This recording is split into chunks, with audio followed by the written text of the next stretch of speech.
ಸೋನು ಸತ್ಯವತೀ ಹೃದಯನಂದನೋ ವ್ಯಾಸಃ ಯಸ್ಯ ಹಾಸ್ಯ ಕಮಲಗಲಿತಂ ವಾಂಗ್ಮಯಮೃತಂ ಜಗತ್ಪಿಬತಿ ಭುಜಗಭೋಗಾಭಮುದ್ಯಮ್ಯ ಹೃದಯಂ ನಿಜಭುಜಂ ದಕ್ಷಿಣಂ ಲಕ್ಷಣಾಢ್ಯಂ ಲಲಿತಮುದ್ರಿಕ್ತವಿಜ್ಞಾನಮುದ್ರಂ ಭಜ ಭಜ ಅನಂತಮಿತ್ಯಾಲಪಂತಂ ಪ್ರಣತವಾನ್ ಪ್ರಾಣಿನಾಂ ಪ್ರಾಣಭೂತಂ ಪ್ರಣತಿಭಿಃ ಪ್ರೀಣಯೇ ಪೂರ್ಣಬೋಧಂ ಭವದವೋಷ್ಣೇನ ತಾತಪ್ಯಮಾನಾನ್ ಭುವಿ ಪರಂ ನಾಥಮಪ್ರೇಕ್ಷಮಾಣಾನ್ ಭುವನಮಾನ್ಯೇನ ಚ ಅನ್ಯೇನ ದೋಷ್ಣ ಭವತು ಭೀರ್ಮಾ ಇತಿ ನ ಸಾಂತ್ವಯಂತಂ ಪ್ರಣತವಾನ್ ಪ್ರಾಣಿನಾಂ ಪ್ರಾಣಭೂತಂ ಪ್ರಣತಿಭಿಃ ಪ್ರೀಣಯೇ ಪೂರ್ಣಬೋಧಂ. ನನ್ನ ಅಧ್ಯಾತ್ಮ ಬಂಧುಗಳೇ, ನಾವು ನಿನ್ನೆ ಸಾಕಷ್ಟು ವಿವರವಾಗಿ ನೋಡಿದಂಥ ಮಂತ್ರದ ಒಂದು ನಡೆಯ ಚಂದ ನೋಡಿ, ಛಂದಸ್ಸಿನ ಚಂದ, ಅದನ್ನೇ ಸ್ವಚ್ಛಂದವಾದ ಚಂದ. ನಾವು ಇದನ್ನು ಇವತ್ತು ಯಾವುದನ್ನು ಮಾಡರ್ನ್ ಪೊಯಿಟ್ರಿ ಅಂತ ಹೇಳ್ತೇವೆ, ಅದನ್ನು ಎಂದೋ ವೇದಕಾಲದ ಋಷಿಗಳು ಪ್ರಯೋಗ ಮಾಡಿದರು ನೋಡಿ. ಅದು ಭಾಳ ತಮಾಷೆ. ಅದು ನಡೆಯಲ್ಲಿರ್ತಕ್ಕ ವ್ಯತ್ಯಾಸವೇ ಗೊತ್ತಾಗೋಲ್ಲ. ಏನಾವೃತಂ ಖಂಚ ದಿವಂ ಮಹಿಂಚ 11 ಅಕ್ಷರ ಇರೋದು.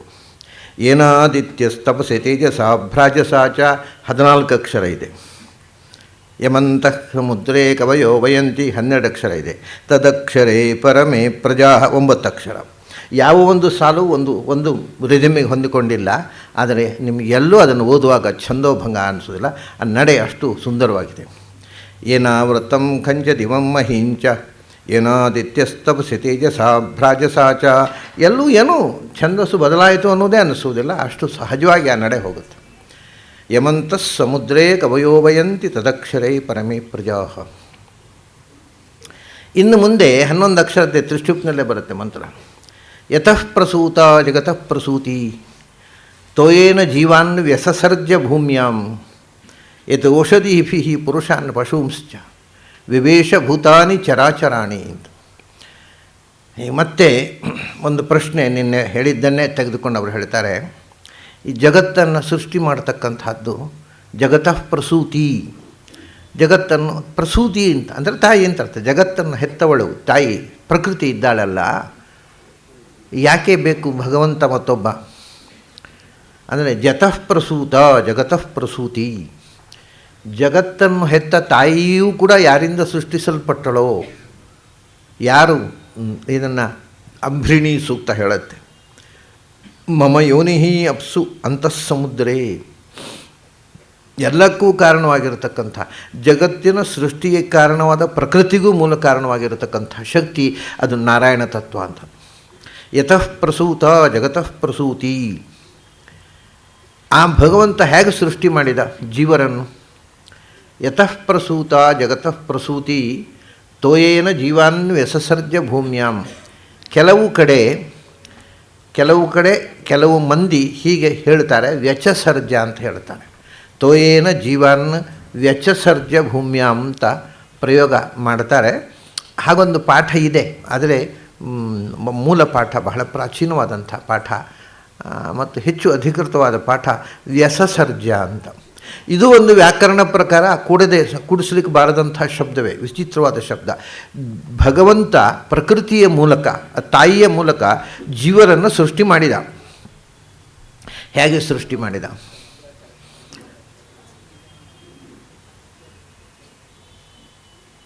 ತೋಯೇನ ಜೀವಾನ್ ವ್ಯಸಸರ್ಜ. ಜೀವರನ್ನು ಹೇಗೆ ಸೃಷ್ಟಿ ಮಾಡಿದ ಅಂದರೆ, ಜೀವರನ್ನು ನೀರಿನಿಂದ ಸೃಷ್ಟಿ ಮಾಡಿದ ಅಂತಂದರು. ನೀರಿನಿಂದ ಸೃಷ್ಟಿ ಮಾಡಿದ ಅಂತಂದರೆ ಇದು ಅನೇಕ ಮುಖದಿಂದ ತೆರೆದುಕೊಳ್ಳತಕ್ಕಂಥದ್ದು. ತೋಯ ಅನ್ನೋದಕ್ಕೆ ನೀರು ಅಂತ ಒಂದು ಅರ್ಥ. ಆಪಃ ಪುರುಷ ವಚಸೋ ಭವಂತಿ. ನೀರು ಅಂದರೆ ನೀರು ಭೂಯಸ್ತ್ವಾಚ್ಚ ಅಪಾಂ ಅಂತ ವ್ಯಾಸರು ಒಂದು ಕಡೆ ಹೇಳ್ತಾರೆ. ನೀರು ಅನ್ನೋದು ಪಂಚಭೂತಗಳಲ್ಲಿ ನಮ್ಮ ದೇಹದಲ್ಲಿ ಹೆಚ್ಚು ಇರುವಂಥದ್ದು ನೀರು. ದೇಹದ ರಚನೆಯಲ್ಲಿ ಪಂಚಭೂತಗಳು ಇದ್ದರೂ ಹೆಚ್ಚು ಪರ್ಸೆಂಟೇಜ್ ಇರುವುದು ನೀರು. ಅದರಿಂದ ತೋಯ ಅಂದರೆ ತೋಯಪ್ರಧಾನವಾಗಿರತಕ್ಕ ಪಂಚಭೂತಗಳು ಅಂತ. ತೋಯೇನ ಅಂದರೆ ಆಪಹ ಪುರುಷವಚಸಃ, ಆ ನೀರೇ ಮನುಷ್ಯನ ದೇಹಾಕಾರ.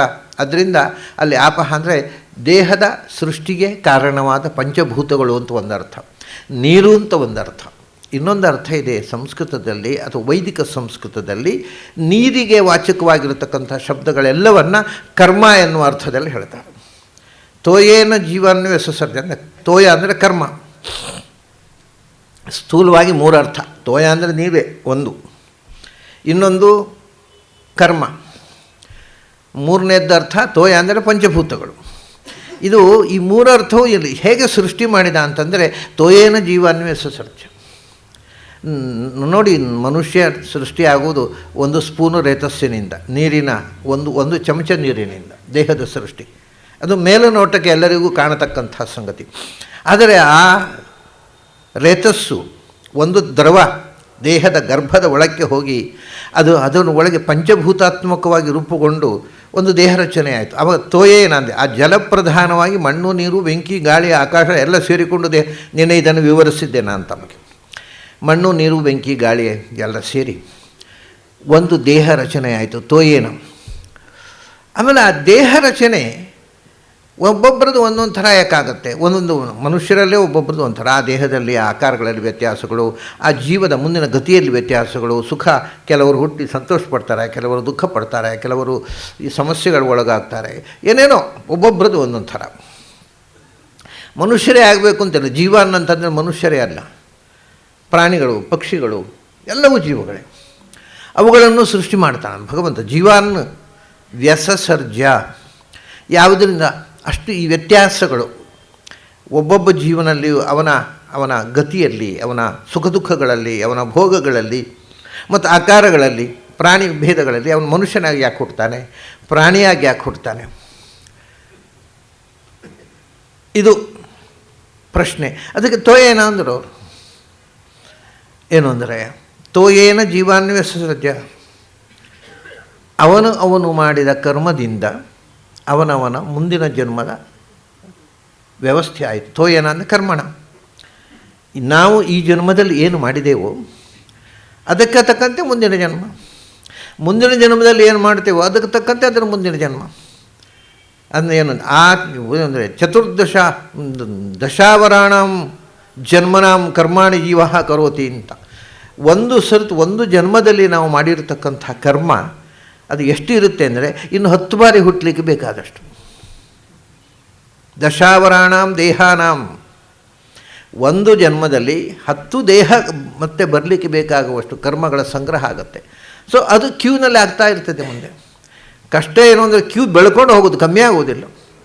ಒಂದು ಸರ್ತಿ 10 ಇತ್ತು, 2 ಸರ್ತಿ ಹುಟ್ಟಿದಾಗ 20 ಜನ್ಮಕ್ಕೆ ಬೇಕಾಗುವಷ್ಟು ಕ್ಯೂ ಆಯಿತು, 3 ಸರ್ತಿ ಹುಟ್ಟಿದಾಗ 30 ಜನ್ಮಕ್ಕೆ ಬೇಕಾದ ಕ್ಯೂ ಬೆಳ್ಕೋತಾ ಹೋಗುತ್ತೆ. ಅದರಿಂದಲೇ ಕರ್ಮದಿಂದ ಭವದ ಬಿಡುಗಡೆ ಇಲ್ಲ. ಯಾಕೆಂದರೆ ಬೆಳ್ಕೋತಾನೆ ಹೋಗೋದು, ನಿವೃತ್ತಿ ಆಗೋದಿಲ್ಲ. ಆದ್ದರಿಂದ ಕರ್ಮ ಅನ್ನೋದು ಬದ್ಧತೆ, ಕರ್ಮಣ ಬದ್ಧತೆ ಜಂತುಹು, ವಿದ್ಯೆಯಾತು ವಿಮುಚ್ಯತೆ ಅಂದರು. ನಾವು ಕರ್ಮದಿಂದ ಕರ್ಮ ಬಂಧನವನ್ನು ಕಳ್ಕೊಳ್ಳಿಕ್ಕೆ ಬರೋದಿಲ್ಲ. ಕರ್ಮ ಮಾಡಿದಷ್ಟು ಅದು ಮತ್ತೆ ಮಲ್ಟಿಪ್ಲೈ ಆಗ್ತಾ ಹೋಗ್ತದೆ, ಬೆಳಿಕೋತಾನೆ ಹೋಗುತ್ತೆ. ಅದನ್ನ ಒಂದೇ ಈ ಕರ್ಮದ ಬಂಧನವನ್ನು ಕಳಚಿಕೊಳ್ಳಿಕ್ಕಿರ್ತಕ್ಕಂಥ ವಿಧಾನ ಜ್ಞಾನ. ಅದನ್ನೇ ಜ್ಞಾನಾಗ್ನಿ ಸರ್ವಕರ್ಮಾಣಿ ಭಸ್ಮಸಾತ್ ಕುರುತೆ. ಇದು ಬೆಂಕಿ. ಕರ್ಮ ಅನ್ನೋದು ಕಟ್ಟಿಗೆ, ಜ್ಞಾನ ಅನ್ನೋದು ಬೆಂಕಿ. ಅವು ಕರ್ಮವನ್ನು ಸುಡುವುದಕ್ಕೆ ಇನ್ಯಾವುದಕ್ಕೂ ಶಕ್ತಿ ಇಲ್ಲ, ಜ್ಞಾನ ಒಂದೇ. ಆದ್ದರಿಂದ ಜ್ಞಾನಿ ಮಾತ್ರವೇ ತಾನು ಮಾಡಿರತಕ್ಕಂಥ ಕರ್ಮಗಳ ಕ್ಯೂವನ್ನು ನಾಶ ಮಾಡಿ ಎತ್ತರಕ್ಕೇರಬಲ್ಲ. ಅದಕ್ಕೋಸ್ಕರ ಜ್ಞಾನೇನೈವ ಪರಂ ಪದಂ ತಮೇವಂ ವಿದ್ವಾನ್ ಅಮೃತ ಇಹೇ ಭವತಿ ನಾಣ್ಯ ಪಂಥಾಹ ಅಯನಾಯ ವಿದ್ಯತೆ. ಒತ್ತು ಕೊಟ್ಟರು ಶಾಸ್ತ್ರಕಾರರು, ಬೇರೆ ದಾರಿ ಇಲ್ಲಪ್ಪ, ಒಂದೇ ಒಂದು ದಾರಿ ಅಂದರೆ ಅರಿವಿನ ದಾರಿ. ಅದನ್ನು ತೋಯೇನ ಅಂದರೆ ಏನು ಹಿಂದೆ ಮಾಡಿದೆವೋ ಅದರ ಫಲವಾಗಿ ಮುಂದಿನ ಜನ್ಮ. ಅದರಲ್ಲೂ ಕೃಷ್ಣ ಬಹಳ ಸ್ಪಷ್ಟವಾಗಿ ಒಂದು ಮಾತು ಹೇಳ್ತಾನೆ ಗೀತೆಯಲ್ಲಿ, ಯಂ ವಾಪಿ ಸ್ಮರನ್ನ ಭಾವಂ ತ್ಯಜತ್ಯಂತೆ ಕಳೇಬರಂ ತಮೇವೈತಿ ಕೌಂತೆಯ ಸದಾ ತದ್ಭಾವ ಭಾವಿತಃ. ಕೊನೆಯ ಕ್ಷಣದಲ್ಲಿ ಬಹಳ ವಿಚಿತ್ರವಾದ ಒಂದು ಸೈಕಾಲಜಿಯನ್ನು ಕೃಷ್ಣ ಹೇಳ್ತಾನೆ. ಇದು ಇದು ಮಾಡರ್ನ್ ಸೈಕಾಲಜಿಗೆ ಅರ್ಥವಾಗುವ ಸಂಗತಿಯಲ್ಲ. ಕೃಷ್ಣ ಮಾತ್ರ ಹೇಳಬಹುದಾದಂಥ ಒಂದು ಮನಃಶಾಸ್ತ್ರ. ಯಂ ಯಂ ವಾಪಿ ಸ್ಮರನ್ ಭಾವಂ ತ್ಯಜತಿ ಅಂತೆ. ಕೊನೆಯ ಕ್ಷಣ ಅಂತಂದರೆ ದೇಹದಿಂದ ಈ ಜೀವ ಹೊರಕ್ಕೆ ಹೋಗುವಾಗ ಏನನ್ನು ಯೋಚಿಸಿ ಭಾವಿಸಿಕೊಂಡು ಹೊರಗೆ ಹೋಯ್ತೋ ಅದೇ ಅವನು ಮುಂದಿನ ಜನ್ಮದಲ್ಲಿ ಆಗುತ್ತೆ ಅಂತ. ತ್ಯಜತಿ ಕಳೇಬರಂ, ದೇಹವನ್ನು ಬಿಡುವ ಮುಂಚೆ ಅಲ್ಲ. ಆ ಯೋಚನೆ ಮಾಡಿ ದೇಹ ಬಿಟ್ಟರೆ ಏನು ಉಪಯೋಗ ಇಲ್ಲ. ದೇಹದಿಂದ ಹೊರಕ್ಕೆ ಹೋಗುವಾಗ ಏನು ಅದರ ಮನಸ್ಸಿನಲ್ಲಿದೆಯೋ ಅದೇ ಮುಂದಿನ ನಿರ್ಣಾಯಕ ಅಂತ. ಹಾಗಾಗಿ ಕೊನೆಗೆ ನೋಡಿ, ಭೀಷ್ಮಾಚಾರ್ಯರು ಅವರು ಭೀಷ್ಮಸ್ತವರಾಜ ಅಂತ ತಾನು ದೇಹತ್ಯಾಗ ಮಾಡುವ ಮುಂಚೆ ಬಹಳ ಅದ್ಭುತವಾಗಿ ಭಗವಂತನನ್ನು ಸ್ತೋತ್ರ ಮಾಡಿದರು. ಬಹಳ ಅದ್ಭುತವಾಗಿ ಸ್ತೋತ್ರ ಮಾಡಿದರೆ, ಸ್ತೋತ್ರ ಮಾಡಿ ದೇಹದಿಂದ ಹೊರಕ್ಕೆ ಹೋಗುವಾಗ ಸ್ತೋತ್ರ ಬರಲಿಲ್ಲ. ಅದರಿಂದ ಅವರಿಗೆ ಮುಕ್ತಿ ಆಗಲಿಲ್ಲ. ಅವರು ಆ ಜನ್ಮದಲ್ಲಿ ಮುಕ್ತಿ ಆಗಲಿಲ್ಲ ಅವರಿಗೆ. ಆ ಹೊರಗೆ ಹೋಗುವ ಕ್ಷಣದಲ್ಲಿ ಮರೆವು ಬಂತು. ಅದು ಇವಾಗ ಅಂತ್ಯಕಾಲದಲ್ಲಿ ನಾರಾಯಣ ಸ್ಮರಣೆ ಮಾಡಿದರೆ ನಾರಾಯಣನ ಇದು ಆ ದೇಹದಿಂದ ಹೊರಗೆ ಹೋಗುವಾಗ ಆ ಆತ್ಮ ನಾರಾಯಣನನ್ನು ಸ್ಮರಿಸಿಕೊಂಡು ಹೋದರೆ ನಾರಾಯಣನನ್ನು ಸೇರುತ್ತೆ. ಇನ್ನೇನನ್ನು ಸ್ಮರಿಸಿದರೆ ಅಲ್ಲಿಗೆ ಹೋಗಿ ಸೇರುತ್ತೆ. ಭೀಷ್ಮಾಚಾರ್ಯನಿಗೆ ತಾನು ದೇಹತ್ಯಾಗ ಮಾಡುವಾಗ ನೆನಪದ್ದು ತನ್ನ ಮೂಲ ರೂಪ. ಅವರು ವಸು, ಅಷ್ಟವಸುಗಳಲ್ಲಿ ಒಬ್ಬರು, ಅಲ್ಲಿಗೆ ಹೋಗಿ ಸೇರಿದರು. ಅನ್ನ ಜ್ಞಾನಿಗಳಿಗೆ ಕೂಡ ಅವ್ರು ನಿರಂತರ ದೇವರ ಸ್ಮರಣೆ ಇದ್ದರೂ ಕೂಡ ಆ ಮೂಮೆಂಟ್ನಲ್ಲಿ ಬೇರೆ ಬಂದುಬಿಡುತ್ತೆ. ಅಂದರೆ ಅದು ಯಾವಾಗ ಬರುತ್ತೆ? ಚರ್ಮ ಶರೀರದಲ್ಲಿ ಮಾತ್ರವೇ ಆ ಸ್ಮರಣೆ ಬರುತ್ತೆ. ಹಾಗಾಗಿ ಇನ್ನು ಏನನ್ನೋ ಸ್ಮರಿಸ್ತಾನೆ, ಆ ಸ್ಮರಿಸುವುದರಂತೆ ಜನ್ಮ ಬರುತ್ತೆ. ಆ ಅಂತ್ಯಕಾಲದಲ್ಲಿ ಒಂದು ಘಟನೆ ನಡೆದದ್ದು, ಅದನ್ನು ಸಂಕ್ಷಿಪ್ತವಾಗಿ ತಮಗೆ ಹೇಳ್ತೇನೆ ನಾನು. ಬಹಳ ಹಿಂದೆ ಕಲ್ಕತ್ತಾದಲ್ಲಿ ನಡೆದದ್ದು, ಅದು ರೀಡರ್ಸ್ ಡೈಜೆಸ್ಟ್ನಲ್ಲಿ ಬಂದಿತ್ತು ಆ ಕಥೆ. ಒಬ್ಬ ಹೆಣ್ಮಗಳು, ಅವಳು ಯಾರೋ ಒಬ್ಬ ಡಾಕ್ಟ್ರನ್ನು ಪ್ರೀತಿಸಿದ್ಳು. ಇರೋದೇ ಮನುಷ್ಯ ಅಂದಮೇಲೆ ಯಾರನ್ನೋ ಪ್ರೀತಿಸೋದು, ಆಮೇಲೆ ಒದ್ದಾಡೋದು, ಇದೆಲ್ಲ ಇರೋದೇ, ಅದು ಬಿಡುಗಡೆ ಇಲ್ಲ. ಇದು ಇರೋದು ಎಲ್ಲರ ಜೀವನದಲ್ಲೂ ಇರುವಂಥದ್ದೇ. ಸರಿ, ಅವಳು ಪ್ರೀತಿಸಿದ್ದು ತಂದೆ ತಾಯಿ ಒಪ್ಪಲಿಲ್ಲ. ಇಂಟರ್ಕಾಸ್ಟ್ ಮ್ಯಾರೇಜು ಒಪ್ಪಲ್ಲ. ಡಾಕ್ಟ್ರು ಬೇರೆ ಜಾತಿ, ಈ ಹುಡುಗಿ ಬೇರೆ ಜಾತಿ. ಸರಿ, ತಂದೆ ತಾಯಿ ಸ್ವಲ್ಪ ಜಾತಿ ಗಟ್ಟಿ ಹಿಡ್ಕೊಂಡ್ರೆ ನಾವು ಮದುವೆ ಒಪ್ಪೋಲ್ಲ ಅಂತ ಹೇಳಿದ್ದರಿಂದ ಆ ಹುಡುಗಿ ಸೂಸೈಡ್ ಮಾಡಿಕೊಂಡ್ಳು. ಗಂಗೆಗೆ ಹಾರಿ ಸೂಸೈಡ್ ಮಾಡಿಕೊಂಡ್ಳು. ಸೂಸೈಡ್ ಮಾಡಿಕೊಂಡ ಮೇಲೆ ಅದರ ಕಾರಣಗಳೆಲ್ಲ ತುಂಬ ದೊಡ್ಡದಿದೆ, ಆ ವಿಷಯ ಇಡೀ ಕಥೆ ಬೇಡ. ಸೂಸೈಡ್ ಮಾಡಿಕೊಂಡ ಮೇಲೆ ಆ ಹುಡುಗಿ ಅದೇ ಯಾವ ಹೂಗ್ಲಿ ರಿವರ್ನಲ್ಲಿ ಅವಳು ಆತ್ಮಹತ್ಯೆ ಮಾಡಿಕೊಂಡ್ಲೋ ಆ ನದಿಯಲ್ಲೇ ಒಂದು ಮೊಸಳೆಯಾಗಿ ಹುಟ್ಟಿದ್ಳು. ಅದು ಮುಂದಿನ ಕಥೆಯಲ್ಲ ಬೇಡ, ಯಾಕೆ ಅವಳೇ ಮೊಸಳೆಯಾಗಿ ಹುಟ್ಟಿದ್ದು ಅನ್ನೋ ನಿಮ್ಮ ವಿಷಯ. ಇದು ಪ್ರೂವ್ ಆಗಿರತಕ್ಕಂಥ ಸಂಗತಿ. ನಾನು ರೀಡರ್ಸ್ ಡೈಜೆಸ್ಟ್ನಲ್ಲಿ ಬಂದಿತ್ತು ಈ ಕಥೆ ವಿವರವಾಗಿ.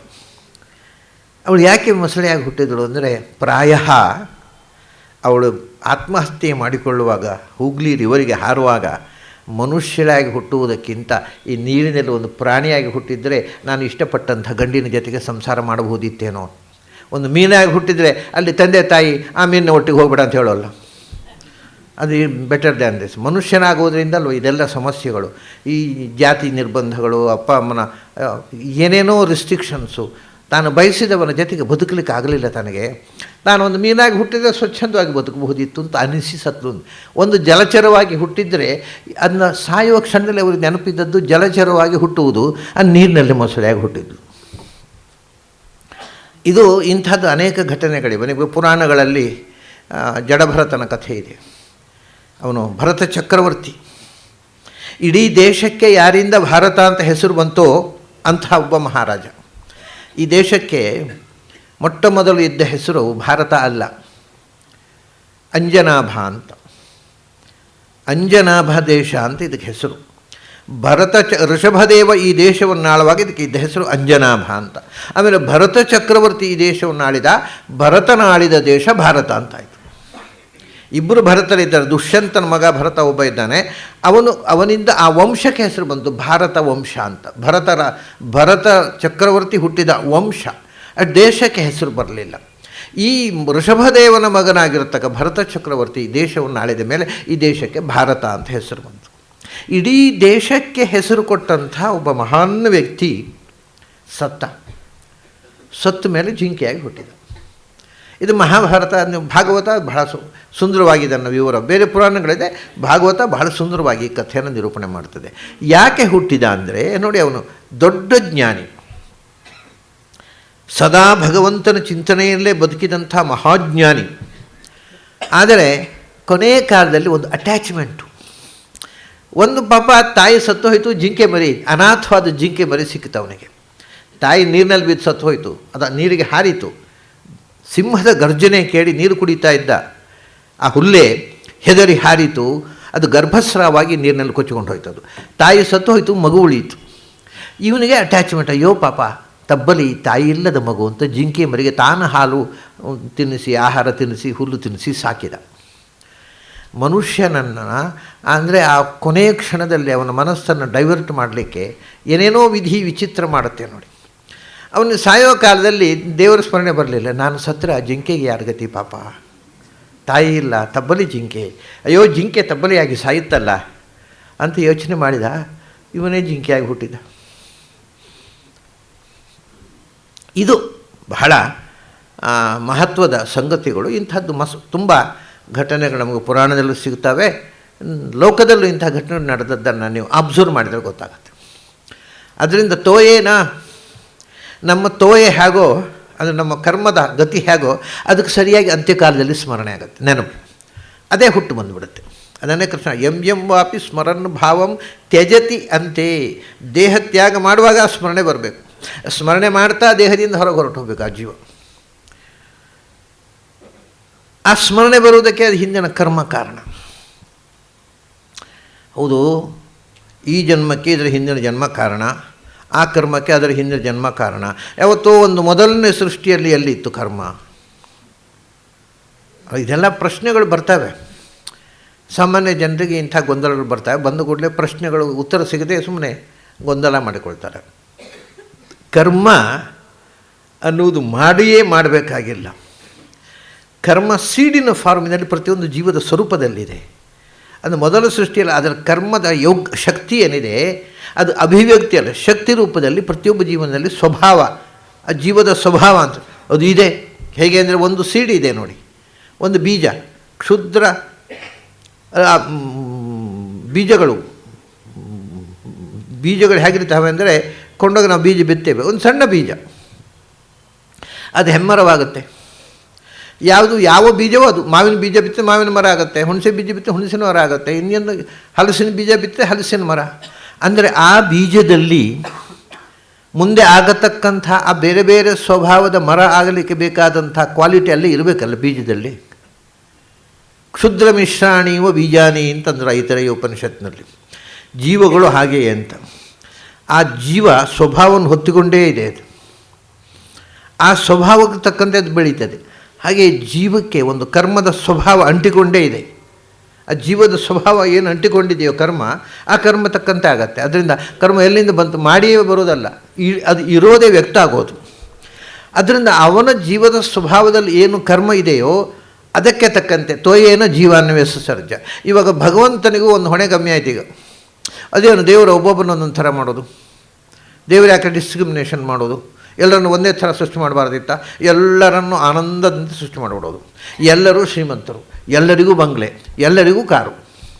ಒಬ್ಬೊಬ್ಬರಿಗೆ ಈ ದೇವರು ಆನಂದಮಯನಾದರೆ ಅವರಿಂದ ಈ ದುಃಖಮಯವಾದ ಪ್ರಪಂಚ ಹೇಗೆ ಸೃಷ್ಟಿ ಆಯಿತು? ಇದೊಂದು ಭಾರಿ ತಲೆ ಬಿಸಿ ಕೆಲವರಿಗೆ. ಅದರದಕ್ಕೆ ಅಂದರು, ದೇವರು ತಾನಾಗಿ ಯಾರಿಗೂ ತನ್ನ ಖಯಾಲಿಯಂತೆ ಸೃಷ್ಟಿ ಮಾಡುವುದಿಲ್ಲ. ಮತ್ತು ತೋಯೇನವೇ ಸರ್ಜ, ಅವರವರ ಕರ್ಮದಂತೆ ಅವರು. ಅಂದರೆ ದೇವರು ಒಬ್ಬ ಗಾರ್ಡನರ್ ಥರ ಕೆಲಸ ಮಾಡ್ತಾನೆ ಅಂತ ಆಯ್ತು. ಈಗ ಒಬ್ಬ ತೋಟಗಾರ, ಅವನು ತೋಟದಲ್ಲಿ ನಾನಾ ಬಗೆಯ ಗಿಡಗಳನ್ನು ನಡ್ತಾನೆ. ಮಾವಿನ ಮರ, ಹಲಸಿನ ಗಿಡ, ಮಾವಿನ ಗಿಡ, ಎಲ್ಲ ಹಣ್ಣುಗಳು, ಹಾಗಲಕಾಯಿ, ಹುಣಸೆ ಎಲ್ಲ. ಅವನು ಎಲ್ಲ ಗಿಡಕ್ಕೂ ಪಾತಿ ಕಟ್ತಾನೆ, ಎಲ್ಲ ಗಿಡಕ್ಕೂ ನೀರು ಹಾಕ್ತಾನೆ. ಮಾವಿನ ಹಣ್ಣಕ್ಕೆ ಸಕ್ಕರೆ ಪಾನಕ ಹಾಕೋದಿಲ್ಲ, ಕಹಿಬೇವು ನೀರು ಹಾಕೋದಿಲ್ಲ, ಹಾಗಲಕಾಯಿಗೆ ಎಲ್ಲಕ್ಕೂ ನೀರೇ ಹಾಕೋದು. ಒಂದು ಕಹಿ ಆಯಿತು, ಅದೇನು ಅವನಿಗೆ ತೋಟಗಾರ ಯಾಕೆ ಕಹಿ ಮಾಡಿ? ಅವನೇನು ಮಾಡಿಲ್ಲ, ಅದು ಸ್ವಭಾವ ಹೇಗೋ ಹಾಗಾಯಿತು. ಬೀಜದ ಸ್ವಭಾವ ಹೇಗೋ ಹಾಗೆ ಆಯಿತು. ಅಂದರೆ ಭಗವಂತ ಒಬ್ಬನನ್ನು ಹಾಳು ಮಾಡಿದ್ದು ಒಬ್ಬನು ಒಳ್ಳೆಯದು ಮಾಡಿದ್ದಲ್ಲ. ಆ ಜೀವದ ಸಹಜವಾದ ಸ್ವಭಾವ ಏನುಂಟೋ ಅದು ಎಕ್ಸ್ಪ್ರೆಸ್. ಅವನು ತೋಟಗಾರನಂತೆ ಎಲ್ಲರಿಗೂ ಬೀಜ ಬಿತ್ತಿದ, ನೀರು ಹಾಕಿದ, ಬೆಳೆಸಿದ. ಅವನು ಏನೂ ಪಕ್ಷಪಾತ ಮಾಡಿಲ್ಲ. ಈ ಒಂದೊಂದು ಮರದಲ್ಲಿ ಒಂದೊಂದು ರೀತಿ ಹಣ್ಣಾದಾಗ ನಾವು ಮಾಲಿಯನ್ನು ಆಕ್ಷೇಪ ಮಾಡ್ತೇವೆ ತೋಟಗಾರನನ್ನು. ಹಾಗಂತ ತೋಟಗಾರ ಇಲ್ಲದೇ ಇದ್ದರೆ ಆ ಹಣ್ಣು ತಾನಾಗಿ ಎಂದು ಬೆಳೀತಾ ಇರಲಿಲ್ಲ, ಆ ಬೀಜ ತಾನೇ ಬೆಳೆಸಿಕೊಂಡು ಮರವಾಗ್ತಿರಲಿಲ್ಲ. ಅದರಿಂದ ಬಿತ್ತಿ ಮರವಾಗಿಸಿ ಅವನು ಸುಮ್ಮನೆ ನಿಂತ. ಮತ್ತು ನಿನ್ನ ಸ್ವಭಾವ ಹೇಗೋ ಹಾಗೆ ಬೆಳಿ. ಅದರಿಂದ ಜೀವದ ಸ್ವಭಾವಕ್ಕೆ ತಕ್ಕಂತೆ ಕರ್ಮ, ಅದಕ್ಕೆ ತಕ್ಕಂತೆ ಸೃಷ್ಟಿ. ಭಗವಂತ ಯಾವುದಕ್ಕೂ ತನ್ನ ಇಚ್ಛೆಯಿಂದ ಯಾರ ಮೇಲೂ ಒಳ್ಳೆಯದನ್ನು ಕೆಟ್ಟದ್ದನ್ನು ಹೇರುವುದಿಲ್ಲ. ತೋಯೇನ ಜೀವಾನ್ನ ವ್ಯಸಸರ್ಜ. ಇಲ್ಲಿ ನೋಡಿ, ವ್ಯಸಸರ್ಜ ಅಂತ ಒಂದು ಮಾತಿದೆ. ವ್ಯಸಸರ್ಜ ಅಂದರೆ ನಿಜವಾಗಿ ವ್ಯಾಕರಣದ ಪ್ರಕಾರ ವ್ಯಚಸರ್ಜ ಅಂತ ಕೆಲವು ಕಡೆ ಇದೆ. ಅದು ಪ್ರಾಯ ನನ್ನ ಸಂದೇಹ ವ್ಯಸಸರ್ಜ ಅನ್ನೋದೇ ಕಿವಿಗೆ ಕೇಳುವಾಗ ವ್ಯಚಸರ್ಜ ಕೇಳಿ ಬಂದ ಪಾಠ ಇರಬೇಕು. ಮೂಲ ಪಾಠ ವ್ಯಸಸರ್ಜ ಅಂತ. ವ್ಯಸಸರ್ಜ ಅಂತ ರೂಪ ಆಗುವುದಿಲ್ಲ, ವ್ಯಾಸಸರ್ಜ ಅಂತ ಆಗಬೇಕು. ವಿ ಆ ಸಸರ್ಜ, ಸಸರ್ಜ ಅಂತ ಸೃಷ್ಟಿ ಮಾಡಿದನು. ವಿ ಅಂದರೆ ವಿವಿಧವಾಗಿ, ಅಂದರೆ ಒಂದರಂತೆ ಒಂದಿಲ್ಲ. ಅದು ನಿನ್ನೆಯೂ ನಾನು ಇವತ್ತನ್ನು ಹೇಳಿದೆ. ಯಾವುದೇ ಒಂದು ವಸ್ತುವಿನಂತೆ ಇನ್ನೊಂದು ವಸ್ತುವನ್ನು ತನ್ನ ಸೃಷ್ಟಿಯಲ್ಲಿ ಭಗವಂತ ತಾನು ಮಾಡಿದ್ದನ್ನೇ ತಾನು ಎಂದೂ ಕಾಪಿ ಮಾಡೋಲ್ಲ. ಅದನ್ನು ಇನ್ನೊಂದು ಅದರಂತೆ ಅವಳಿ ಮಕ್ಕಳಾದರೂ ಒಂದೇ ಥರ ಇರೋಲ್ಲ, 100ಕ್ಕೆ 100ರಷ್ಟು ಒಂದೇ ಥರ ಇರೋಲ್ಲ. ಅದರಿಂದ ವಿವಿಧತೆಯ ಸಸರ್ಜ. ಆಮೇಲೆ ವಿವಿಧತೆಯ ಪ್ರತಿಯೊಂದನ್ನು ಕೂಡ ಸಮೀಚೀನವಾದ ಸೃಷ್ಟಿಯಿಂದ ಆ ಸಸರ್ಜ ಅಂತ ಆಗಬೇಕು. ಅಂದರೆ ವಿ ಆ ಸಸರ್ಜ, ವ್ಯಾಸಸರ್ಜ, ಇದು ಕರೆಕ್ಟು ಆಕಾರ. ಶ್ರುತಿ ವ್ಯಾಸಸರ್ಜ ಅನ್ನೋದನ್ನು ವ್ಯಸಸರ್ಜ ಅಂತ ಹೇಳುತ್ತೆ. ಈ ಒಂದು ವಿಚಿತ್ರವಾದಂಥ ಪ್ರಯೋಗ. ನಾವು ಲೋಕದಲ್ಲಿ ಹೀಗೆ ಪ್ರಯೋಗ ಮಾಡಿದರೆ ಸಂಸ್ಕೃತ ಭಾಷೆ ಗೊತ್ತಿಲ್ಲ ಅಂತ ಹೇಳ್ತಾರೆ ಅಷ್ಟೇ. ಯಾರ ವ್ಯಸಸರ್ಜ ಅಂತ ಪ್ರಯೋಗ ಮಾಡಿದರೆ ಸಂಸ್ಕೃತ ಭಾಷೆ ಗೊತ್ತಿಲ್ಲ. ಆದರೆ ವೇದದಲ್ಲಿ ಇಂಥ ಅಪೂರ್ವ ಪ್ರಯೋಗಗಳನ್ನು ಮಾಡ್ತಾರೆ. ಯಾಕೆಂದರೆ ಒಂದು ಶಬ್ದದ ಆಕಾರವನ್ನು ಅಥವಾ ನಿಯಮವನ್ನು, ಗ್ರಾಮ್ಯಾಟಿಕಲ್ ಆಗಿರತಕ್ಕಂಥ ನಿಯಮಗಳನ್ನು ಮೀರುವ ಮೂಲಕ ಒಂದು ಹೊಸ ಅರ್ಥವನ್ನು ಕೊಡಲಿಕ್ಕೆ ಬರುತ್ತೆ. ಒಂದು ನಿಯಮ, ಅದು ವೈದಿಕದ ಒಂದು ನಿಯಮ ಇದೆ. ಏನು ಅಂದರೆ ಸಂಹಿತಾಯಾಮ್ ಯತ್ರ ದೈರ್ಘ್ಯಂ ಪದೇ ಯತ್ರ ನ ದೃಶ್ಯತೆ ಉಕ್ತಾರ್ಥಸ್ಯ ಮಹಾಧಿಕ್ಯಂ ಶ್ರುತೇಸ್ತತ್ರ ವಿವಕ್ಷಿತಂ ಅಂತ. ಏನು ಅಂದರೆ ವೇದದ ಮೂಲದಲ್ಲಿ ದೀರ್ಘ ಇದ್ದರೆ ಮತ್ತು ಪದಪಾಠದಲ್ಲಿ ಹ್ರಸ್ವ ಇದ್ದರೆ, ಇಲ್ಲಿ ತಿರುವು ಮುರುವಾಗಿದೆ, ದೀರ್ಘ ಇದೆ, ದೀರ್ಘ ಬೇಡ. ಈಗ ಉದಾಹರಣೆಗೆ ಅತ್ರ ಸಖಾಯ ಸಖ್ಯಾನಿ ಜಾನತೆ, ಅತ್ರ ಸಖಾಯ ಸಖ್ಯಾನಿ, ಅಲ್ಲಿ ಪದಪಾಠ ಅತ್ರ, ಮೂಲ ಅತ್ರ ಸಖಾಯ ಸಖ್ಯಾನಿ ಜಾನತೆ, ಅಥಾತೆ ಅಥ ಪದಪಾಠ, ಮೂಲ ಅಥ ಅಂತ ದೀರ್ಘ ಇದೆ. ಎಲ್ಲಿ ಹ್ರಸ್ವವಾದ ಶಬ್ದವನ್ನು ವೇದದ ಮಂತ್ರ ದೀರ್ಘವಾಗಿ ಹೇಳುತ್ತೋ ಸಂಹಿತಾ ಪಾಠದಲ್ಲಿ, ಆವಾಗ ಆ ಶಬ್ದದ ಅರ್ಥದ ಆಧಿಕ್ಯ ಹೆಚ್ಚು ಅನ್ನೋದಕ್ಕೋಸ್ಕರ ಅಕ್ಷರದಲ್ಲಿ ದೀರ್ಘವನ್ನು ಬಳಸ್ತಾರೆ. ತುಂಬ ನಾನು ಇದನ್ನು ಅನೇಕ ಬಾರಿ ಹೇಳಿದ್ದೆ. ನಾವು ಇದು ಎಲ್ಲ ಭಾಷೆಯಲ್ಲೂ ಇರುವಂಥದ್ದು. ನಾವು ನಮ್ಮ ಭಾಷೆಯಲ್ಲಿ ನಾವು ಮಾಡ್ತೇವೆ, ಅವರಿಗೆ ಅವರ ಭಾಷೆಯಲ್ಲಿ ಅವರು ಮಾಡ್ತಾರೆ ವೇದ ಋಷಿಗಳು. ನಾವು ಬಹಳ ಅನ್ನೋದನ್ನು ಬಹಳ ಅಂತ ಹೇಳೋದಿಲ್ವ? ಬಹಳ ಅನ್ನೋ ಶಬ್ದ ಡಿಕ್ಷನರಿಯಲ್ಲಿ ಉಂಟಾ? ಇಲ್ಲ. ಬಹಳ ಅಂತಲೇ ಅರ್ಥ. ಬಹಳ ಅಂದರೆ ಸಾಲದು, ಇನ್ನೂ ಹೆಚ್ಚು, ನಾವು ಬಹಳ ಸಂಭ್ರಮವಾಯಿತು ಅಂತೇವೆ. ಹಾಗಾದರೆ ದೀರ್ಘ ಹಾಕಿದರೆ ಪದಪಾಠ ಏನು? ಶಬ್ದ ಯಾವುದದು? ಬಹಳವೇ. ಬಹಳ ಅಂತ ಒಂದು ಶಬ್ದ ಇಲ್ಲ. ಬಹಳ ಅನ್ನೋ ಶಬ್ದವನ್ನು ಬಹಳ ಅಂತ ಹೇಳಿಬಿಟ್ರೆ ಅದೇನೋ ನಮ್ಮ ಮನಸ್ಸಿಗೆ ತೃಪ್ತಿ. ನಾವು ಶಬ್ದದಿಂದ ಹೇಳಲಿಕ್ಕೆ ಆಗೋದಷ್ಟು ಬಹಳ ಅಂತ. ಹಾಗೆಯೇ ಒಂದು ಹ್ರಸ್ವವನ್ನು ದೀರ್ಘವಾಗಿ ಮಾಡಿಬಿಟ್ರೆ ಅದು ಆಧಿಕ್ಯವನ್ನು ಹೇಳುತ್ತೆ. ಇದು ವೇದದಲ್ಲಿ ಸರ್ವತ್ರ ಅನ್ವಯ ಮಾಡಬಹುದಾದಂಥ ನಿಯಮ. ಹಾಗೆ ದೀರ್ಘವನ್ನು ಹ್ರಸ್ವ ಮಾಡಿಬಿಟ್ರೆ ಇದು ರಿವರ್ಸು, ಆಧಿಕ್ಯವನ್ನಲ್ಲ, ಅದು ನ್ಯೂನತೆಯನ್ನು ಹೇಳುತ್ತೆ. ದೀರ್ಘವನ್ನು ಹ್ರಸ್ವ ಮಾಡಿಬಿಟ್ರೆ ನ್ಯೂನತೆಯನ್ನು ಹೇಳುತ್ತೆ, ಹ್ರಸ್ವವನ್ನು ದೀರ್ಘ ಮಾಡಿಬಿಟ್ರೆ ಆಧಿಕ್ಯವನ್ನು ಹೇಳುತ್ತೆ. ಇದು ಭಾಷೆಯಲ್ಲಿ ಸಹಜವಾಗಿರತಕ್ಕಂಥ ಒಂದು ವ್ಯವಸ್ಥೆ. ವೇದದ ಭಾಷೆಯಲ್ಲಿ ಇದನ್ನು ಬೇಕಾದಷ್ಟು ನಾವು ಸಮೃದ್ಧವಾಗಿ ನೋಡ್ತೇವೆ. ಅಂದರೆ ಹಾಗಾದ್ರೆ ಇಲ್ಲಿ ಏನು ವ್ಯಾಸಸರ್ಜ ಅನ್ನೋದರಲ್ಲಿ ದೀರ್ಘವನ್ನು ಹ್ರಸ್ವ ಮಾಡಿಬಿಟ್ರು, ವ್ಯಸಸರ್ಜ ಅಂತ. ಏನಾಯಿತು? ನ್ಯೂನತೆ ಬಂತು. ಏನು ನ್ಯೂನತೆ ಬಂತು? ಭಗವಂತನ ಸೃಷ್ಟಿಯಲ್ಲಿ ನ್ಯೂನತೆ ಅಲ್ಲ, ಸೃಷ್ಟಿಯ ಪ್ರಯತ್ನದಲ್ಲಿ ಅದನ್ನು ವ್ಯಾಸಸರ್ಜ ಅಂತ ಹೇಳುವಾಗ ಏನು ಪ್ರಯತ್ನ ಕಾಣ್ತೇವೆ ಅದು ಹೋಯ್ತದು. ಅಂದರೆ ಅನಾಯಾಸವಾಗಿ ಸೃಷ್ಟಿಸಿದ ಅಂತ. ಸೃಷ್ಟಿಯ ಆಯಾಸದ ನ್ಯೂನತೆಯನ್ನು ಹೇಳೋದಕ್ಕೋಸ್ಕರ ವ್ಯಸಸರ್ಜ ಅಂತ. ನಾವು ಅವಸರವಾಗಿ ಹೇಳಿಬಿಟ್ರೆ ಅದನ್ನು ಒಂದು ಶಬ್ದವನ್ನು ದೀರ್ಘವನ್ನು ಹ್ರಸ್ವ ಆಗಿಬಿಡುತ್ತೆ.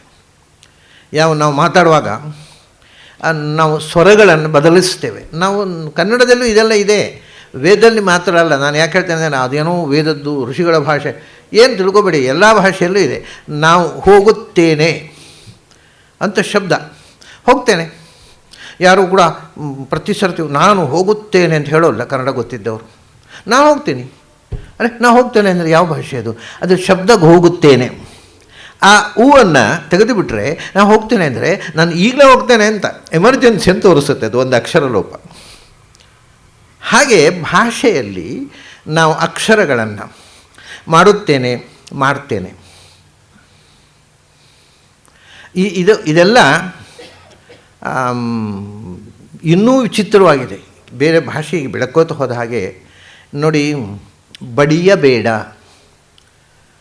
ಬಡಿಯಬೇಡ, ತಲೆಗೆ ಹೊಡೆಯಬೇಡ, ಬಡಿಯಬೇಡ ಅಂತ. ನೀವು ಹವ್ಯಕರ ಹತ್ರ ಹೋಗಿ ಬಡಿಯಡ ಬಡಿಯಡ ಅಂತಾರೆ. ಏನು ಬಡಿಯಡ ಅಂದರೆ ಬಡಿಯಬೇಡ ಅಂತ ಅರ್ಥ. ಅದಕ್ಕೆ ಅವರು ಬೇಡ ಅನ್ನೋದು ಬಿಟ್ಬಿಡ್ತಾರೆ. ಇದು ನಮ್ಮ ಭಾಷೆಯಲ್ಲಿ ನಾವು ಮಾಡ್ತಕ್ಕಂಥ ಅಕ್ಷರ ಲೋಪಗಳು. ವೇದದಲ್ಲಿ ಇಂಥ ಸಾಕಷ್ಟು ಮಾಡ್ತಾರೆ. ಆದರೆ ವೇದದಲ್ಲಿ ಆಗೋದು ಯಾಕೆ ಬಂತು? ಪಾಣಿನಿ ವ್ಯಾಕರಣದಲ್ಲಿಲ್ಲ. ಯಾರು ಹೇಳಿದರು ಪಾಣಿನಿ ವ್ಯಾಕರಣದಂತೆ ವೇದಮಂತ್ರ ಇರಬೇಕು ಅಂತ? ವೇದಮಂತ್ರ ಇದ್ದಂತೆ ಪಾಣಿನಿ ವ್ಯಾಕರಣ ಬರೀಬೇಕು ಅಂತ ಪಾಣಿನಿ ವ್ಯಾಕರಣ ನೋಡಿ ವೇದಕಾಲ ಋಷಿಗಳು ಹೇಳೋದಲ್ಲ. ಅವರು ಹೀಗೆ ಬೇಕಾದ ಹಾಗೆ ಅಕ್ಷರಗಳನ್ನು ಹ್ರಸ್ವ ದೀರ್ಘ ಮಾಡ್ತಾರೆ. ನೋಡಿ, ಉಣ್ಣುವುದಕ್ಕೆ ಹೋಗುತ್ತಾನೆ, ಇದು ಕನ್ನಡ. ಅದನ್ನು ನೀವು ನಮ್ಮ ಕುಂದಾಪುರದ ಕಡೆ ಬನ್ನಿ, ಉಂಬುಕ್ಕೆ ಹೋತ. ಅರೆ ಉಂಬುಕ್ಕೆ ಅಂದರೆ ಉಣ್ಣುವುದಕ್ಕೆ ಅನ್ನೋದು ಶಾರ್ಟ್ ಹೇಳ. ಉಂಬುವುದು ಅಂದರೆ ಉಣ್ಣುವುದು, ಅದು ಉಂಬುಕ್ಕೆ ಹೋತ. ಹೋತ ಅಂದರೆ ಹೋಗುತ್ತಾನೆ, ಹೋಗಿ ಹೋತ ಆಗಿಬಿಟ್ಟಿದೆ. ಇದೆಲ್ಲ ನಾವು ನಮ್ಮ ಭಾಷೆಯಲ್ಲಿ ನಾವು ಬೇಕಾದ ಹಾಗೆ ಶಬ್ದಗಳನ್ನು ಕುಣಿಸ್ತೇವೆ, ಮಣಿಸ್ತೇವೆ. ಅದು ರೀಜನಲ್ ಆಗಿ ಬೇರೆ ಬೇರೆ ಇರ್ಬೋದು. ಹಾಗೆ ವೇದದಲ್ಲಿ ಶಬ್ದಗಳ ರೂಪಗಳನ್ನು ಅವರು ಬೇಕಾದ ಹಾಗೆ ಬದಲು ಮಾಡ್ತಾರೆ, ಬೇರೆ ಅರ್ಥವನ್ನು ಧ್ವನಿಸುವುದಕ್ಕೋಸ್ಕರ.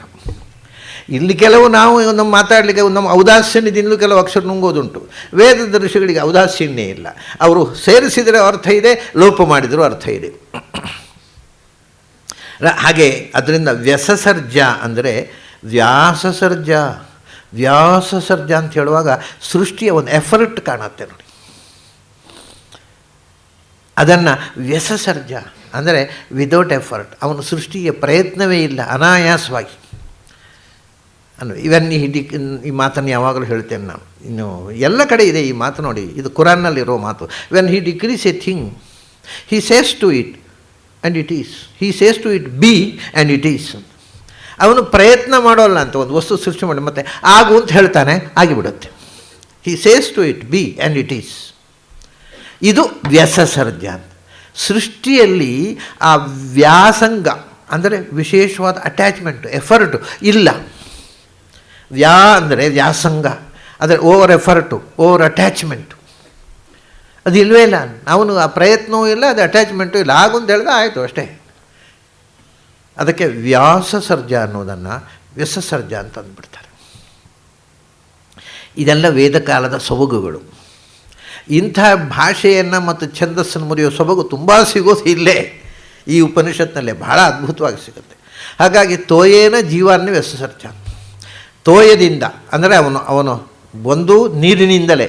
ಯಾಕೆಂದರೆ ಪಂಚಭೂತಗಳಲ್ಲಿ ಅಪಏವ ಸಸರ್ಜಾದವು, ಮೊದಲು ಸೃಷ್ಟಿಯಾದ ನೀರೇ. ಅದರಿಂದ ಪಂಚಭೂತಗಳ ರೂಪ ಹೊಂದಿತದು. ಪಂಚಭೂತಗಳಿಂದ ಸೃಷ್ಟಿಯಾಯಿತು. ಪಂಚಭೂತಗಳನ್ನು ಸೃಷ್ಟಿಯಾಗಲಿಕ್ಕೆ ಕಾರಣ ಆ ಜೀವದ ಕರ್ಮ. ಆ ಕರ್ಮಕ್ಕೆ ಅನುಗುಣವಾಗಿ ದೇಹ. ಇನ್ನೊಂದಾಯ್ತು, ಈಗ ಇನ್ನೊಂದು ಮಾತು ಬಂತು, ನೀರಿನಿಂದ ಜೀವವನ್ನು ಸೃಷ್ಟಿ ಹೇಳಿದ್ರಿಂದ ಜೀವ ಹುಟ್ಟಿದ್ದಲ್ಲ, ಜೀವಕ್ಕೆ ನೀರಿನಿಂದ ನಿರ್ಮಾಣವಾದ ದೇಹ ಬಂತು. ಇಷ್ಟೇ ಸೃಷ್ಟಿ ಅಂತಂದರೆ ನೀರಿನಿಂದ ಅಂದರೆ ಪಂಚಭೂತದಿಂದ ನಿರ್ಮಾಣವಾದ ದೇಹ. ಜೀವ ಹುಟ್ಟುವುದು ಅಂತಂದರೆ ಅದಕ್ಕೆ ಅಲ್ಲಿ ವ್ಯಾಸಸರ್ಜ. ನಿಜವಾದ ಸೃಷ್ಟಿಯೇ ಅಲ್ಲ ಅದು, ಸೃಷ್ಟಿಯೇ ಅಲ್ಲ. ಸೃಷ್ಟಿ ಇಲ್ಲ ಮತ್ತು ಜೀವ ಹುಟ್ಟಿದ್ದಲ್ಲ, ಮತ್ತೇನಿದೆ, ಜೀವಕ್ಕೆ ಒಂದು ದೇಹ ಬಂತು ಅಷ್ಟೇ. ಜೀವ ಇತ್ತು, ವಾತಾವರಣದಲ್ಲಿ ಜೀವ ಇತ್ತು, ಅದು ತಾಯಿಯ ಗರ್ಭಕ್ಕೆ ಸೇರಿತು, ಅದಕ್ಕೊಂದು ದೇಹ ಬಂತು.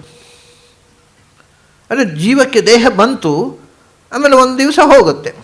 ಆದರೆ ದೇಹ ಬರುವುದು ಹೋಗುವುದು ಹೊರತು ಹುಟ್ಟುವುದು ಸಾಯುವುದು ಅಂತ ಒಂದು ಸಂಗತಿ ಇಲ್ಲ. ಅದಕ್ಕೆ ಕೃಷ್ಣ ಹೇಳಿದ ವಾಸಾಂಸಿ ಜೀರ್ಣಾನಿ ಯಥಾ ವಿಹಾಯ ಅಂತ. ಬಟ್ಟೆ ಬಂತು ಹೋಯಿತು, ಉಟ್ಕೊಂಡೆವು ಬಂತು, ಏನು ಬಟ್ಟೆ ಉಟ್ಕೊಂಡು ಕೂಡಲೇ ಹೊಸ ಬಟ್ಟೆಯಿಂದ ಹುಟ್ಟಿದೆ ಅಂತ ಹೇಳ್ತೇವೆ ನಾವು. ಆ ಬಟ್ಟೆ ಕಳೆದ ಕೂಡಲೇ ಹಳೆ ಬಟ್ಟೆಯಿಂದ ಕಳಚಿ ಸತ್ತು ಹೋದೆ, ಇನ್ನು ಹೊಸ ಬಟ್ಟೆಯಿಂದ ಪುನಃ ಹುಟ್ಟಬೇಕು ಅಂತ ಹೇಳ್ತೇವೆ. ಹುಟ್ಟು ಸಾವು ಅಲ್ಲ, ಬಟ್ಟೆಯನ್ನು ಉಟ್ಟುಕೊಳ್ಳುವುದು ಕಳಚಿಕೊಳ್ಳುವುದು, ಹಾಗೆ ದೇಹವನ್ನು ತೊಟ್ಟುಕೊಳ್ಳುವುದು ಕಳಚಿಕೊಳ್ಳುವುದು ಅಷ್ಟೇ ಹುಟ್ಟು ಸಾವು. ಅಂದರೆ ಜೀವಕ್ಕೆ ಸ್ವತಃ ಹುಟ್ಟು ಸಾವಿಲ್ಲ. ಅದು ಯಾವುದರಿಂದ ಹುಟ್ಟುವುದು? ತೋಯೇನ, ಪಂಚಭೂತಗಳ ಮೂಲಕ ದೇಹದ ಸೃಷ್ಟಿಯಿಂದಲೇ ಸೃಷ್ಟಿ ಹೊರತು ಜೀವಕ್ಕೆ ಸ್ವರೂಪತಃ ಸೃಷ್ಟಿ ಇಲ್ಲ. ಇಷ್ಟೆಲ್ಲ ಮಾತುಗಳನ್ನು ತೋಯೇನ ಅನ್ನೋ ಒಂದು 3 ಅಕ್ಷರದಿಂದ ಒಂದು ಬ್ರಹ್ಮಾಂಡ ಅರ್ಥವನ್ನು ಹೇಳಿಬಿಡ್ತಾರೆ ಅವರು. ತೋಯೇನ ಜೀವಾನ ವಿಸರ್ಜ, ಎಲ್ಲಿ ಸೃಷ್ಟಿ ಮಾಡಿದ? ಭೂಮ್ಯಾಂ, ಭೂಮಿ ಅನ್ನೋದಕ್ಕೆ ಪ್ರಕೃತಿ ಎಂದು ಒಂದು ಅರ್ಥ. ಅಂದರೆ ಇಡೀ ಸೃಷ್ಟಿ ಎನ್ನುವುದು ಪ್ರಕೃತಿಯಲ್ಲಿ, ಪ್ರಕೃತಿಗೆ ಆಶ್ರಿತವಾಗಿ ಅಧಿಷ್ಠಾನ ಪ್ರಕೃತಿ, ಆಮೇಲೆ ಅವನವನ ಕರ್ಮಭೂಮಿಯಲ್ಲಿ ಅವನವನ ಸೃಷ್ಟಿ. ಭೂಮಿನ ಕರ್ಮಭೂಮಿ ಯಾವುದು? ದೇಹವೂ ಕರ್ಮಭೂಮಿ. ಅವನವನ ಕರ್ಮಭೂಮಿಯಲ್ಲಿ ಯಾರು ಎಲ್ಲಿ ಹುಟ್ಟಬೇಕೋ ಅಲ್ಲಿ ಅಂತ ಅರ್ಥ. ಭೂಮ್ಯಾಂ ಅಂದರೆ ಅವನವನ ತೋಯಕ್ಕೆ ಯಾವ್ಯಾವ ಭೂಮಿಯಲ್ಲಿ, ಯಾವ್ಯಾವ ಭೂಭಾಗದಲ್ಲಿ. ಅಂದರೆ ಭೂಮಿ ಅಂದರೆ ಬರೀ ಅರ್ಥ ಅಲ್ಲ, ಬ್ರಹ್ಮಾಂಡ ಭೂಮಿ ಅಂದರೆ. ಭೂಮಿಂ ವಿಶ್ವತೋ ವೃತ್ವಾ, ಅಲ್ಲಿ ಭೂಮಿ ಅಂದರೆ ಬ್ರಹ್ಮಾಂಡ, ಇಡೀ ಯೂನಿವರ್ಸ್. ಹಾಗಾಗಿ ಪ್ರಪಂಚದ ಇಡೀ ಬ್ರಹ್ಮಾಂಡದಲ್ಲಿ ಎಲ್ಲೆಲ್ಲಿ ಹುಟ್ಟಬೇಕೋ ಅವನು ಅಲ್ಲಲ್ಲಿ.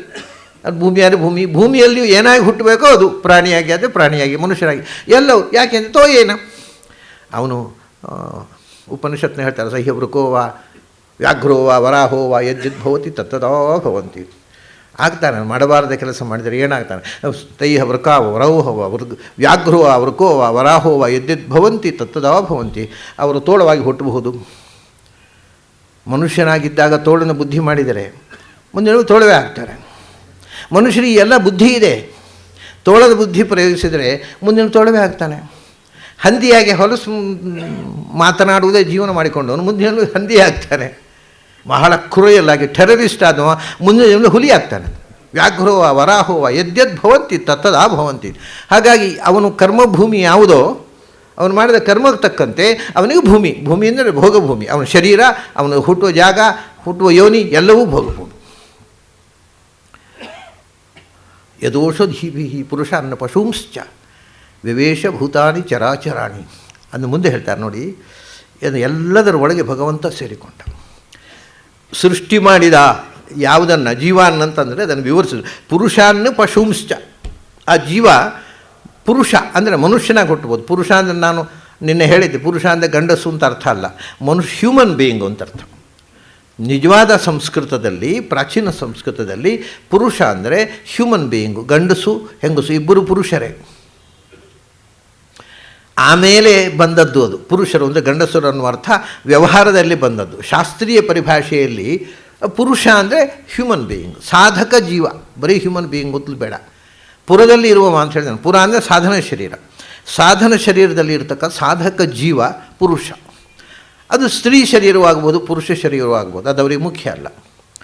ಅದು ಬರೇ ಮನುಷ್ಯ ಜನ್ಮದಲ್ಲಿ ಮಾತ್ರ ಅಲ್ಲ. ಪುರುಷಾನ್ ಪಶೂಂಶ್ಚ, ಮನುಷ್ಯನಾಗಿ ಹುಟ್ಟಬಹುದು ಜೀವ, ಪಶುವಾಗಿ ಪ್ರಾಣಿಯಾಗಿ ಹುಟ್ಟಬೋದು. ಮನುಷ್ಯೇತರವಾಗಿರ್ತಕ್ಕ ಸಮಸ್ತ ಜನ್ಮವನ್ನು ಪಶು ಅಂತ ಹೇಳಿದರು. ಯಾಕೆಂದರೆ ಒಂದು ದೃಷ್ಟಿಯಿಂದ ಮನುಷ್ಯನೂ ಪಶುವೇ. ಅವನು ನೋಡಿ, ಯಾಕೆಂದರೆ ಪಶುಪತಿ ಅಂತ ಶಿವನಿಗೆ ಹೆಸರು, ಭಗವಂತನಿಗೂ ಪಶುಪತಿ ಅಂತ ಹೆಸರು. ಯಾಕೆಂದರೆ ನಾವೆಲ್ಲ ಪಶುಗಳು, ಅವನು ಪಶುಪತಿ. ಈ ಕನಕದಾಸರು ಹೇಳ್ತಾರೆ, ನಾವು ಕುರುಬರು, ನಮ್ಮ ಅಜ್ಜ ಕುರಿಗಳನ್ನು ಕಾಯುವವ ಅಂತ. ನಮ್ಮ ಅಜ್ಜ ಕುರಿಗಳು ಅಂದರೆ ಮನುಷ್ಯರು ಅಂತ ಅರ್ಥ. ಅಲ್ಲಿ ಮನುಷ್ಯನೂ ಒಂದು ರೀತಿಯ ಪಶುವೇ. ಯಾಕೆಂದರೆ ಪಶು ಅಂದರೆ ಅರ್ಥ ಏನು ಗೊತ್ತುಂಟ? ಪಶಬಂಧನೆ ಅಂತ, ಬಂಧನಕ್ಕೆ ಒಳಗಾದ ಜೀವ ಅಂತ. ನಾವು ಮತ್ತು ಬಂಧನಕ್ಕೆ ಒಳಗಾದವರೇ ಅಲ್ವ, ನಾವು ಬಂಧನವನ್ನು ಕಳಚಿಕೊಂಡವರಲ್ಲ. ಆದರೆ ಬಂಧನಕ್ಕೆ ಒಳಗಾದ ಜೀವನದಲ್ಲಿ ಅದು ಪೂರ್ತಿ ಪಶುಗಳು ಅಂದರೆ ಅವು ಏನು ಬರೋದೇನು ನೋಡಿ. ಮನುಷ್ಯನೂ ಕೂಡ ಅದನ್ನು ಕುಣಿಸ್ತಾನೆ. ಆನೆಯಂಥ ಒಂದು ಬೃಹತ್ತಾದ ಪ್ರಾಣಿ ಅದು ಮನುಷ್ಯನ ಹಿಡಿತಕ್ಕೆ ಸಿಗಬೇಕಾಗಿರಲಿಲ್ಲ. ಆದರೂ ಮನುಷ್ಯ ಹೇಳಿದ ಹಾಗೆ ಹೆದರ್ಕೊಂಡು ಮನುಷ್ಯನಿಗೆ ಹೆದರುತ್ತೆ. ಯಾಕೆಂದರೆ ಮನುಷ್ಯನಿಗೆ ಹೆದರದೇ ಇದ್ದರೆ ಏನೂ ಆಗೋಲ್ಲ ಅಂತ ಗೊತ್ತೇ ಇಲ್ಲ ಅದಕ್ಕೆ. ದೊಡ್ಡ ಒಂದು ದಿವಸ ಈ ಮಾವುತ ಹೇಳಿದ ಹಾಗೆ ಕೇಳಿದರೆ ಅವನು ಏನೂ ಮಾಡಲಿಕ್ಕೆ ಆಗೋದಿಲ್ಲ ಅಂತ ಗೊತ್ತಾದ ಕ್ಷಣದಲ್ಲಿ ಮಾವುತನ ಕಥೆ ಮುಗೀತು. ಪುಣ್ಯಕ್ಕೆ ಅವಳಿಗೆ ಅದು ತಿಳಿಯೋದೇ ಇಲ್ಲ, ಹಾಗಾಗಿ ಮಾವುತ ಗೆದ್ದ. ಅಂದರೆ ಅದು ತಾವಾಗಿ ಬಂಧನವನ್ನು ಬಯಸುವುದು, ಪರಾಧೀನತೆಗೆ ಇಷ್ಟಪಡುವುದು. ಅವನು ಮಾವುತ ಹೇಳಿದಾಗ ಕೇಳುವುದಿಲ್ಲೇ ಖುಷಿ. ಅದಕ್ಕೆ ಒಂದು ಗಿಡಿಯನ್ನು ನೀವು ಪಂಜರದಲ್ಲಿಟ್ಟರೆ ಗಿಡಿ ಬಾಗಿಲು ತೆರೆದ್ರೆ ಹೊರಗೆ ಹೋಗೋಲ್ಲ ಅದು, ಯಾಕಂದರೆ ಅಭ್ಯಾಸ, ಬಂಧನ ಇಷ್ಟ ಆಗಿಬಿಡುತ್ತೆ, ಹೊರಗೆ ಹೋಗಲಿಕ್ಕೆ ಹೆದರಿಕೆ. ನೀವು ಹಟ್ಟಿಯಲ್ಲಿ ಹಸುಗಳನ್ನು ಸಾಕಿದರೆ, ಇದೆಲ್ಲ ಅನುಭವದಿಂದ ಹೇಳೋದು ನಾನು, ಹಟ್ಟಿಯಲ್ಲಿ ದನ ಸಾಕಿದರೆ ಆ ಹಟ್ಟಿಯಲ್ಲೇ ನೀವು ಕಟ್ಟಿ ಹಾಕ್ತೀರಿ ಅಂತ ಇಟ್ಕೊಳ್ಳಿ, ಅದು ಸ್ವಲ್ಪ ಕಾಲ ಆಡಿಸಿ ಹೋಗಿ ತೋಟಕ್ಕೆ ತಿರುಗಲಿ ಅಂತ ಬಿಟ್ಟರೆ ಹೊರಗೆ ಹೋಗಲಿಕ್ಕೆ ಕೊಡೋದಿಲ್ಲ ಅದು. ಅಂದರೆ ಅದಕ್ಕೆ ಒಳ್ಳೆ ಪಶು ಅಂತ ಹೇಳೋದು. ಅವು ಬಂಧನವನ್ನು ಇಷ್ಟಪಡ್ತವೆ. ಕಟ್ಟಿ ಹಾಕ್ಕೊಂಡು ಈ ಬದ್ಧವಾದ ಜೀವನವೇ ಜೀವನ. ಅದರಿಂದ ಸ್ವತಂತ್ರವಾಗಿ ನಾವು ಹೊರಗೆ ಗಾಳಿಗೆ ಮೈಯೊಡ್ಡಿ ಬದುಕಲಿಕ್ಕೆ ಆಗುತ್ತೆ ಅನ್ನೋ ಕಲ್ಪನೆ ಹೊರಟು ಹೋಗಿರುತ್ತೆ. ಗಿಳಿಗೆ ಪಂಜರವೇ ಇಷ್ಟ, ದನಕ್ಕೆ ಹಟ್ಟಿಯೇ ಇಷ್ಟ. ಹಾಗೆ ಇವನು ಆಗಿದೆ ಮನುಷ್ಯನಿಗೆ, ಅವನು ಯಾವ ಶರೀರದೊಳಗೆ ಬದ್ಧನಾಗಿ ಅದೇ ಇಷ್ಟ, ಅದನ್ನು ಹೊರಗೆ ಹೋಗಲಿ ಇಷ್ಟ ಬರೋದಿಲ್ಲ. ಡಾಕ್ಟ್ರೇ ಏನಾದರೂ ಮಾಡಿ ಉಳಿಸಿ ಅಂತಾನೆ ಅವನು ಸಾಯೋ ಕಾಲದಲ್ಲಿ. ಅದು ಈ ಬಂಧನದಿಂದ ಹೊರಗೆ ಹೋಗಬಾರ್ದು ಅಂತ. ಸೊ ಒಂದು ದೃಷ್ಟಿಯಿಂದ ಎಲ್ಲರೂ ಪಶುಗಳಾದರೂ ಆ ಪ್ರಾಣಿಗಳು ಇನ್ನೂ ಹೆಚ್ಚು ಬಂಧನಕ್ಕೊಳಗಾದವುಗಳು. ಅಂದರೆ ಅಜ್ಞಾನದ ಬಂಧನ ದೊಡ್ಡದು. ಮನುಷ್ಯನಿಗೆ ಈ ಬಂಧನದಿಂದ ಕಳಚಿಕೊಳ್ಳುವ ಕಲೆ ತಿಳಿಲಿಕ್ಕೆ ಸಾಧ್ಯ ಇದೆ, ತಿಳಿಯಲಿಕ್ಕೆ ಪ್ರಯತ್ನ ಪಟ್ಟರೆ. ಅದರಿಂದ ಮನುಷ್ಯನನ್ನು ಪುರುಷ ಅಂದರು. ಸಾಧನೆಯಿಂದ ಈ ಪಶುತ್ವವನ್ನು ಕಳ್ಕೊಳ್ಳಬಲ್ಲವನು ಪುರುಷ, ಸಾಧನೆಯಿಂದ ಕಳ್ಳಲಿಕ್ಕೆ ಆಗದೇ ಇದ್ದವುಗಳು ಪಶುಗಳು. ಹಾಗಾಗಿ ಎರಡು ವಿಧವಾದ ಸೃಷ್ಟಿಯನ್ನು, ಪುರುಷಾನ್ನ ಪಶುಂಶ್ಚ ಸೃಷ್ಟಿ ಮಾಡಿದರೆ ಇದು ಎರಡನ್ನೇ ಸೃಷ್ಟಿ ಮಾಡಿದ್ದಲ್ಲ ಅಂತೆ. ಮತ್ತು ಈ ಪ್ರಾಣಿಗಳಿಗೆ ಮನುಷ್ಯನಿಗೆ ತಿನ್ನಲಿಕ್ಕೆ ಆಹಾರ ಬೇಕಲ್ಲ, ಅದಕ್ಕೆ ಔಷಧಿಗಳಲ್ಲಿ ಸೇರಿಕೊಂಡಂತೆ ಔಷಧಿಗಳನ್ನು ಸೃಷ್ಟಿ ಮಾಡಿದ. ಔಷಧಿಗಳು ಅಂತಂದರೆ ಗಿಡಮೂಲಿಕೆಗಳೆಲ್ಲವೂ ಬಂತು ಸ್ಥೂಲವಾಗಿ. ವಾಸ್ತವಿಕವಾಗಿ ಔಷಧಿ ಅಂತಂದರೆ ಸಂಸ್ಕೃತದಲ್ಲಿ ಈ ಎಲ್ಲ ಧಾನ್ಯಗಳು, ಆಮೇಲೆ ಬಾಳೆಹಣ್ಣು ಮುಂತಾದವು. ಯಾಕೆಂದರೆ ಯಾವುದು ಫಲ ಕೊಟ್ಟ ಕೂಡಲೇ ನಾವು ಅದನ್ನು ಕಟಾವು ಮಾಡ್ತೇವೋ ಅದು ಔಷಧ್ಯ ಫಲಪಾಕಾಂತ ಅಂತ ಕಟಾವು ಮಾಡಿಬಿಡ್ತೇವೆ. ಮತ್ತು ಈಗ ನಾವು ಭತ್ತ ತೆನೆ ಕಟಾವು ಮಾಡೋದೇ ಅದು ಫಲ ಕೊಟ್ಟ, ಅಂದರೆ ಅದರ ಸಂತಾನವೇ ಅದರ ಸಾವು, ಮತ್ತೆ ಉಳಿಯೋದಿಲ್ಲ. ಫಲ ಒಮ್ಮೆ ಕೊಟ್ಟಿತ್ತೋ ಆಮೇಲೆ ಕಡಿಯೋದೆ. ಯಾಕೆಂದರೆ ಇರಲಪ್ಪ ಈ ಸರ್ತಿ ಒಳ್ಳೆ ತೆನೆ ಕೊಟ್ಟಿದೆ, ಮುಂದಿನ ಸರ್ತಿ ಕೊಡುತ್ತೆ, ಮುಂದಿನ ಸರ್ತಿ ಕೊಡೋಲ್ಲ, ಅದು ಮುಗಿದೋಯ್ತು ಅದಕ್ಕೆ. ಹಾಗೆ ಬಾಳೆಹಣ್ಣಿನ ಗಿಡ, ಬಾಳೆಹಣ್ಣು ಗೊನೆ ಹಾಕಿದ್ಮೇಲೆ ಗಿಡ ಕಡಿಯೋದು. ಯಾಕೆಂದರೆ ಈ ಮುಂದಿನ ವರ್ಷ ಅದು ಅದರ ಪ್ರಸವವೇ ಅದರ ಸಾವು. ಯಾವುದು ಫಲವನ್ನು ಕೊಟ್ಟು ನಾಶವಾಗುತ್ತೋ ಅಂಥ ಎಲ್ಲ ಗಿಡ ಜಾತಿಯನ್ನು ಔಷಧಿ ಅಂತ ಹೇಳ್ತಾರೆ. ಅಂದರೆ ಮನುಷ್ಯನಿಗೆ ಆಹಾರ ಅದೆಲ್ಲ ದವಸ ಧಾನ್ಯಗಳು, ಹಣ್ಣು ಹಂಪಲು ಬರೇ ಔಷಧಿಗಳಲ್ಲ, ಬೇರೆ ವನಸ್ಪತಿಗಳಿದ್ದಾವೆ, ವಿಶೇಷವಾಗಿ ಔಷಧಿಗಳೇ ಆಹಾರವಾಗಿರ್ತವೆ. ದನಗಳಿಗೂ ಅಷ್ಟೇ, ಮನುಷ್ಯರಿಗೂ ಅಷ್ಟೇ, ಪ್ರಾಣಿಗಳಿಗೂ ಅಷ್ಟೇ. ಅದರಿಂದ ಔಷಧಿ ಸಹ ಪುರುಷಗಳನ್ನು ಪಶುಗಳನ್ನು ಸೃಷ್ಟಿ ಮಾಡಿದ. ಬರೀ ಹಾಗೆ ಸೃಷ್ಟಿ ಮಾಡಲಿಲ್ಲ. ಹುಟ್ಟಿಸದವ ಹುಲ್ಲು ಮೇಯಿಸದೇ ಇರ್ತಾನೆ ಅಂತ ಒಂದು ಗಾದೆ ಉಂಟಲ್ಲ, ಹಾಗಾದರೆ ಹುಲ್ಲು ಸೃಷ್ಟಿ ಮಾಡಿದ, ಔಷಧಿಗಳನ್ನು ಆಹಾರವನ್ನು ಸೃಷ್ಟಿ ಮಾಡಿದ. ಇದು ಔಷಧಿ ಪುರುಷಾನ್ನ ಪಶುಂಶ್ಚ. ಬರೀ ಸೃಷ್ಟಿ ಮಾಡಲಿಲ್ಲ, ಯಾಕೆಂದರೆ ಸೃಷ್ಟಿ ಮಾಡಿ ಬಿಟ್ಟುಬಿಟ್ರೆ ಅವಕ್ಕೆ ಏನೂ ಮಾಡಲಿಕ್ಕೆ ಬರೋದಿಲ್ಲ. ಈಗ ಒಂದು ಮಗುವಿಗೆ ಅದು ಬೆಳೆಯೋ ತನಕ ತಾಯಿ ಅದನ್ನು ಎತ್ಕೋಬೇಕು, ತಾಯಿಯೇ ಮೇಯಿಸಬೇಕು, ತಾಯಿ ಇಲ್ಲದ್ರೆ ಅದು ಬದುಕೋದೇ ಇಲ್ಲ. ಅದು ಅದಕ್ಕೆ ತನ್ನಷ್ಟಕ್ಕೆ ಪ್ರಾಣಿಗಳೇ ಅದು ಬರುತ್ತೆ. ಮನುಷ್ಯ ಪ್ರಾಣಿಗೆ ತಾಯಿ ತಿನ್ನಿಸ್ಬೇಕು, ತಾಯಿ ಮೇಯಿಸಬೇಕು, ಎಲ್ಲ ಅದಕ್ಕೆ ಏನೂ ಸ್ವಂತಕ್ಕೆ ಮಾಡಲಿಕ್ಕೆ ಬರೋಲ್ಲ. ಹಾಗೆಯೇ ಭಗವಂತ ನಮಗೆ ಗೊತ್ತಿರುವುದು ಮಗುವಿಗೆ ತಾಯಿ. ನಾವು ಹುಟ್ಟಿ ಸಾಯೋ ತನಕ ಹಾಗೆ ನಮ್ಮ ಒಳಗೆ ಕೂತು ನಮ್ಮಿಂದ ಮಾಡಿಸ್ತಾ ಇದ್ದಾನೆ ಭಗವಂತ. ಇಲ್ಲದ್ರೆ ಏನೂ ಮಾಡಲಿಕ್ಕೆ ಬರೋದಿಲ್ಲ ಈ ಜೀವಕ್ಕೆ. ವಿವೇಶ ಭೂತಾನಿ ಚರಾಚರಾಣಿ, ಚರ ಅಚರ, ನಡೆದಾಡುವ ಅಥವಾ ನಿಂತಿರುವ ಅಚರವಾದಂಥ ಜೀವ, ಮರಗಳು, ಪ್ಲಾಂಟ್ಸ್ ಹ್ಯಾವ್ ಲೈಫ್. ನಾನು ಅದನ್ನು ನಮ್ಮ ಪ್ರಾಚೀನರು ಎಂದೋ ಹೇಳಿದರು, ಮರಗಳಿಗೆ ಎಲ್ಲಕ್ಕೂ ಜೀವ ಉಂಟು ಅಂತ. ಆದರೆ ನಮ್ಮ ಪ್ರಾಚೀನರು ಹೇಳಿದರು ಅಂತ ನಮಗೆ ಗೊತ್ತಿರಲಿಲ್ಲ. ಜೆ.ಸಿ. ಬೋಸ್ ಹೇಳಿದರು ಅಂತ ನಾವು ಹೇಳಿಕೊಡ್ತೇವೆ ಶಾಲೆಯಲ್ಲಿ. ಪ್ಲಾಂಟ್ಸ್ ಅವರು ಹೇಳಿದ್ದು ಹೌದು, ದೊಡ್ಡ ವಿಜ್ಞಾನಿ. ಆದರೆ ಮೊದಲು ಇದು ನಮ್ಮ ಶಾಸ್ತ್ರದಲ್ಲಿ, ಎಲ್ಲ ಶಾಸ್ತ್ರದಲ್ಲಿ ಹೇಳಿದ್ದಾರೆ. ವಿವೇಶ ಭೂತಾನಿ ಚರಾಚರಾಣಿ. ಭೂತ ಅಂದರೆ ಜೀವಜಾತ, ಚಲಿಸುವ ಜೀವ, ಚಲಿಸದ ಜೀವ. ಚಲಿಸದ ಜೀವ ಅಂದರೆ ಪ್ಲಾಂಟ್ಸ್ ಚಲಿಸದ ಜೀವ. ಅಂದರೆ ಚಲನೆ ಅಂದರೆ ಮುಂದಕ್ಕೆ ಹೋಗೋದು, ಮೇಲಕ್ಕೆ ಹೋಗೋದಲ್ಲ. ಇದರ ಅದಕ್ಕೂ ಚಲನೆ ಉಂಟು. ನಟ್ಟದ ಮೇಲೆ ಹೋಗೋದಿಲ್ಲ, ಅಷ್ಟು ಮೇಲೆ ಹೋಗಿದೆ, ಚಲನೆ ಇಲ್ಲ ಅಂದರೆ ಚಲನೆ ಇಲ್ಲದೆ ಅಷ್ಟು ದೊಡ್ಡ ಮರ ಯಾಕಾಯಿತು? ಅಪ್ವರ್ಡ್ ಮೂಮೆಂಟ್ ಅಲ್ಲ, ಹೊರಿಜಾಂಟಲ್ ಮೂಮೆಂಟ್. ಮುಂದಕ್ಕೆ ಹೋಗೋದು. ಚಲಿಸುವುದು ಅಂದರೆ ಇದ್ದ ಜಾಗದಿಂದ ಮುಂದಕ್ಕೆ ಚಲನೆ, ಇದ್ದಲ್ಲೇ ಬೆಳೆಯೋದಕ್ಕೆ ಚಲನೆ ಅಂತ ಹೇಳೋದಿಲ್ಲ, ಅದಕ್ಕೆ ಊರ್ಧ್ವಗತಿ ಅಂತ ಹೇಳ್ತಾರೆ. ಅದು ಚರ ಅಚರ, ಚರಿಸುವ ಸಂಚರಿಸದ ಎಲ್ಲ ಪ್ರಾಣಿಗಳ ಒಳಗೂ ಭಗವಂತ ಪ್ರವೇಶ ಮಾಡಿದ ಅಂತ. ಯಾಕೆಂದರೆ ಪ್ರವೇಶ ಮಾಡದೇ ಇದ್ದರೆ ತಾಯಿ ಇಲ್ಲದಿದ್ದರೆ ಮಗು ಇದ್ದಾಗ ಅವನಿಗೆ ಸ್ವತಃ ಏನೂ ಮಾಡಲಿಕ್ಕೆ ಬರೋಲ್ಲ. ಸ್ವತಃ ಶಕ್ತಿ ಇಲ್ಲದ ಜೀವದ ಕೈಯಲ್ಲಿ ಮಾಡಿಸುವುದಕ್ಕೋಸ್ಕರ. ಹೇಗೆ ಅಂದರೆ ಒಂದು ರೀತಿ ಈ ಉತ್ಸವದಲ್ಲಿ ತಟ್ಟಿರಾಯನ ಬೊಂಬೆ ಅಂತ ಮಾಡ್ತಾರಲ್ಲ, ದೇವಸ್ಥಾನಗಳೆಲ್ಲ ಇರುತ್ತೆ, ಉಡುಪಿಯಲ್ಲಿ ಪರ್ಯಾಯದಲ್ಲಿ ಮಾಡ್ತಾರೆ, 2 ಬೊಂಬೆ ಇಟ್ಟಿರ್ತಾರೆ ಆಚೆ ಈಚೆ. ಅದು ಈ ಮಕ್ಕಳಿಗೆ ಭಾರಿ ಕುತೂಹಲ, ತಟ್ಟಿರಾಯ ಬಂದ, ತಟ್ಟಿರಾಯ ಬರೋಲ್ಲ, ಅದರೊಳಗೆ ಹೊತ್ಕೊಂಡು ನಾವು ಬರೋದು. ತಟ್ಟಿರಾಯನ ಒಳಗೊಬ್ಬ ಇರ್ತಾನೆ, ಅದು ಕಾಣೋಲ್ಲ, ಒಳಗೆ ಇದ್ದವ ಕಾಣೋಲ್ಲ, ತಟ್ಟಿರಾಯ ಬರ್ತಾ ಇದ್ದಾನೆ ಅಂತ. ಭಾರಿ ಆಕಾರದ 6 ಅಡಿ 12 ಅಡಿ ಎತ್ತರದ ತಟ್ಟಿರಾಯ ನಡ್ಕೊಂಡು ಬಂದು ಮಕ್ಕಳಾಗುವ, ನಮಗೆ ಚಿಕ್ಕ ಮಕ್ಕಳಿದ್ದಾಗ ಅದೇ ದೊಡ್ಡ ಸಂಗತಿ. ಪರ್ಯಾಯ ಆಕರ್ಷಣೆ, ಯಾಕೆಂದರೆ ಪರ್ಯಾಯದಲ್ಲಿ ಸ್ವಾಮಿಗಳಿದ್ದಾರೆ ಅಂತಲ್ಲ, ಕೃಷ್ಣ ಇದ್ದಾನೆ, ತಟ್ಟಿರಾಯ ಇದ್ದಾನೆ, ಅದೇ ಖುಷಿ. ಅಂದರೆ ನಾವು ಒಳಗಿರುವ ಸತ್ಯವನ್ನು ಕಾಣದೆ ಹೊಳಗಿರುವ ದೇಹವನ್ನೇ ಚಲಿಸುತ್ತೆ ಅಂತ ತಿಳ್ಕೊಳ್ಳುವವರು ನಾವು ತಟ್ಟಿರಾಯನೇ ಚಲಿಸ್ತಾರೆ ಅಂತ ತಿಳ್ಕೊಂಡು ಮಕ್ಕಳ ಮಟ್ಟದಲ್ಲಿ ಇದ್ದೇವೆ ಇನ್ನು ಬೌದ್ಧಿಕವಾಗಿ. ಅದಕ್ಕಿಂತ ಹೆಚ್ಚು ಬೆಳವಣಿಗೆ ಆಗಿಲ್ಲ ನಮಗೆ. ಆದರೆ ಅದು ಚಲಿಸ್ಬೇಕಲ್ಲಪ್ಪ, ಅದಕ್ಕೊಬ್ಬ ಮನುಷ್ಯ ಕೂತ. ಹಾಗೆಯೇ ಚರಾಚರಾಣಿ ಭೂತಾನಿ ವಿವೇಶ, ಬರೇ ಚರಾಚರ ಭೂತಗಳೇ ಅಷ್ಟೇ ಅಲ್ಲ, ಔಷಧೀಭಿ, ಆ ಔಷಧಿಗಳು ಅವು ಅಚರಗಳೇ ಅಲ್ವ. ನಮ್ಮ ಒಳಗೆ ಕೂತ, ನಾವು ತಿನ್ನುವ ಆಹಾರದಲ್ಲಿಯೂ ಕೂತ, ಆಹಾರದಲ್ಲಿ ಕೂತು ಆಹಾರ ಪಚನ ಮಾಡುವ ಶಕ್ತಿ ಕೊಟ್ಟ, ನಾವು ಅದನ್ನು ತಿಂದು ಜೀರ್ಣಿಸ್ಕೊಂಡು ನಾವು ಬೆಳೆಯುವ ಶಕ್ತಿ ಕೊಟ್ಟ. ಪ್ರತಿಯೊಂದರ ಒಳಗೂ ತತ್ ಸೃಷ್ಟ ತದೇವಾನು ಪ್ರಾವಿಷ್ಟ ಸತ್ಯತ್ಯಚ್ಚಾಭವತ್ ನಿರುಕ್ತಂಚ ಅನಿರುಕ್ತಂಚ ನಿಲಯನಂಚ ಅಲಿನಯಂಚ, ಎಲ್ಲ ವಸ್ತುವಿನ ಒಳಗೆ ತುಂಬಿ ಆಯಾ ವಸ್ತುವಿಗೆ ಆಯಾ ಶಕ್ತಿ ಕೊಟ್ಟು ಈ ಪ್ರಪಂಚ ನಡೆಯುವಂತೆ ಮಾಡಿದ. ವಿವೇಶ ಭೂತಾನಿ ಚರಾಚರಾಣಿ, ಸಮಸ್ತ ಚರಾಚರಾತ್ಮಕ ಪ್ರಪಂಚದ ಒಳಗೆ ಪ್ರವೇಶ ಮಾಡಿದ. ಅದನ್ನ ಪ್ರವೇಶ ಮಾಡಿದ್ದರಿಂದಲೇ ಅವನಿಗೆ 2 ಹೆಸರು ಬಂತು, ವಿಶ್ವ ಮತ್ತು ವಿಷ್ಣು ಅಂತ. ವಿಶ್ವಂ ವಿಷ್ಣುರು ವಿಶತೀತಿ ವಿಶ್ವಂ, ವಿಶತೀತಿ ವಿಷ್ಣು. ಅವನು ವಿವೇಶ, ಅದರಿಂದ ಇದು ಆ ಶಬ್ದದ ನಿರ್ವಚನ ಮಾಡಿ ಹೇಳಿದರು, ಶಬ್ದ ಹೇಳಲಿಲ್ಲ. ಅವನು ಯಾರು ವಿವೇಶ, ಯಾರು ಪ್ರವೇಶ ಮಾಡಿದನೋ ಅವನನ್ನೇ ಶಾಸ್ತ್ರ ವಿಷ್ಣು ಅಂತ ಹೇಳಿದ. ಯಾಕೆಂದರೆ ವಿಷ್ಣು ಅಂತ ಹೆಸರು ಅಂತ ಹೇಳ್ತೇವೆ. ಯಾರಿಟ್ಟ ಹೆಸರು? ವಿಷ್ಣು ಅಂತ ಹೆಸರು ಕೆಲವರು, ಹೌದು ವಿಷ್ಣು ಅಂತ ಹೆಸರು ಅದು ನಿಮ್ಮ ದೇವರು, ಶಿವ ಅಂತ ಹೆಸರು ಅದು ಶೈವರ ದೇವರು, ವಿಷ್ಣು ವೈಷ್ಣು ಅಂದರೆ ಯಾರ ಹೆಸರಿಟ್ಟದು ವಿಷ್ಣು ಶಿವ ಅಂತ? ಏನು ವಿಷ್ಣುವಿನ ಅಪ್ಪ ನಾಮಕರಣ ಮಾಡಿದ್ನಾ? ನನ್ನ ಮಗನಿಗೆ ವಿಷ್ಣು ಅಂತ ಹೆಸರು ಅಂತ, ಅಥವಾ ಶಿವನ ಅಪ್ಪ ಶಿವ ಅಂತ ನಾಮಕರಣ ಮಾಡಿದ್ನಾ? ಇಲ್ಲ. ಮತ್ತು ನಾಮಕರಣ ಮಾಡಿದವರು ನಾವೇ ಅಲ್ವಾ? ದೇವರಿಗೆ ನಾಮಕರಣ ಮಾಡಿದವರು. ಅಂದರೆ ಆ ಪ್ರತಿಯೊಂದು ಹೆಸರು ಕೂಡ ಭಗವಂತನ ಗುಣವನ್ನು ಗಾನ ಮಾಡೋದಕ್ಕೋಸ್ಕರ ನಾವೇ ನೆಂಚಿಕೊಂಡಂಥ ಹೆಸರು, ಹೊರತು ಭಗವಂತನ ಯಾರೋ ಇಟ್ಟ ಹೆಸರಲ್ಲ. ವಿಷ್ಣು ಅಂತ ಯಾಕೆ ಕರೆದರು? ವಿಷ್ಣು ಅಂತ ಯಾರೋ ನಾಮಕರಣ ಮಾಡಿದ್ದಲ್ಲ, ಅದು ಒಂದು ಗುಣವನ್ನು. ಯಾಕಂದರೆ ಏನು, ಯಾನಿ ಗೌಣಾನಿ ನಾಮಾನಿ, ಪ್ರತಿಯೊಂದು ನಾಮಗಳು ಗುಣವಾಚಕಗಳು, ಹೊರತು ಹೆಸರು ಕರೆಯುವುದಕ್ಕೋಸ್ಕರ ನಾಮಕರಣ ಅಂತ ಒಂದು ದೇವರಿಗಿಲ್ಲ.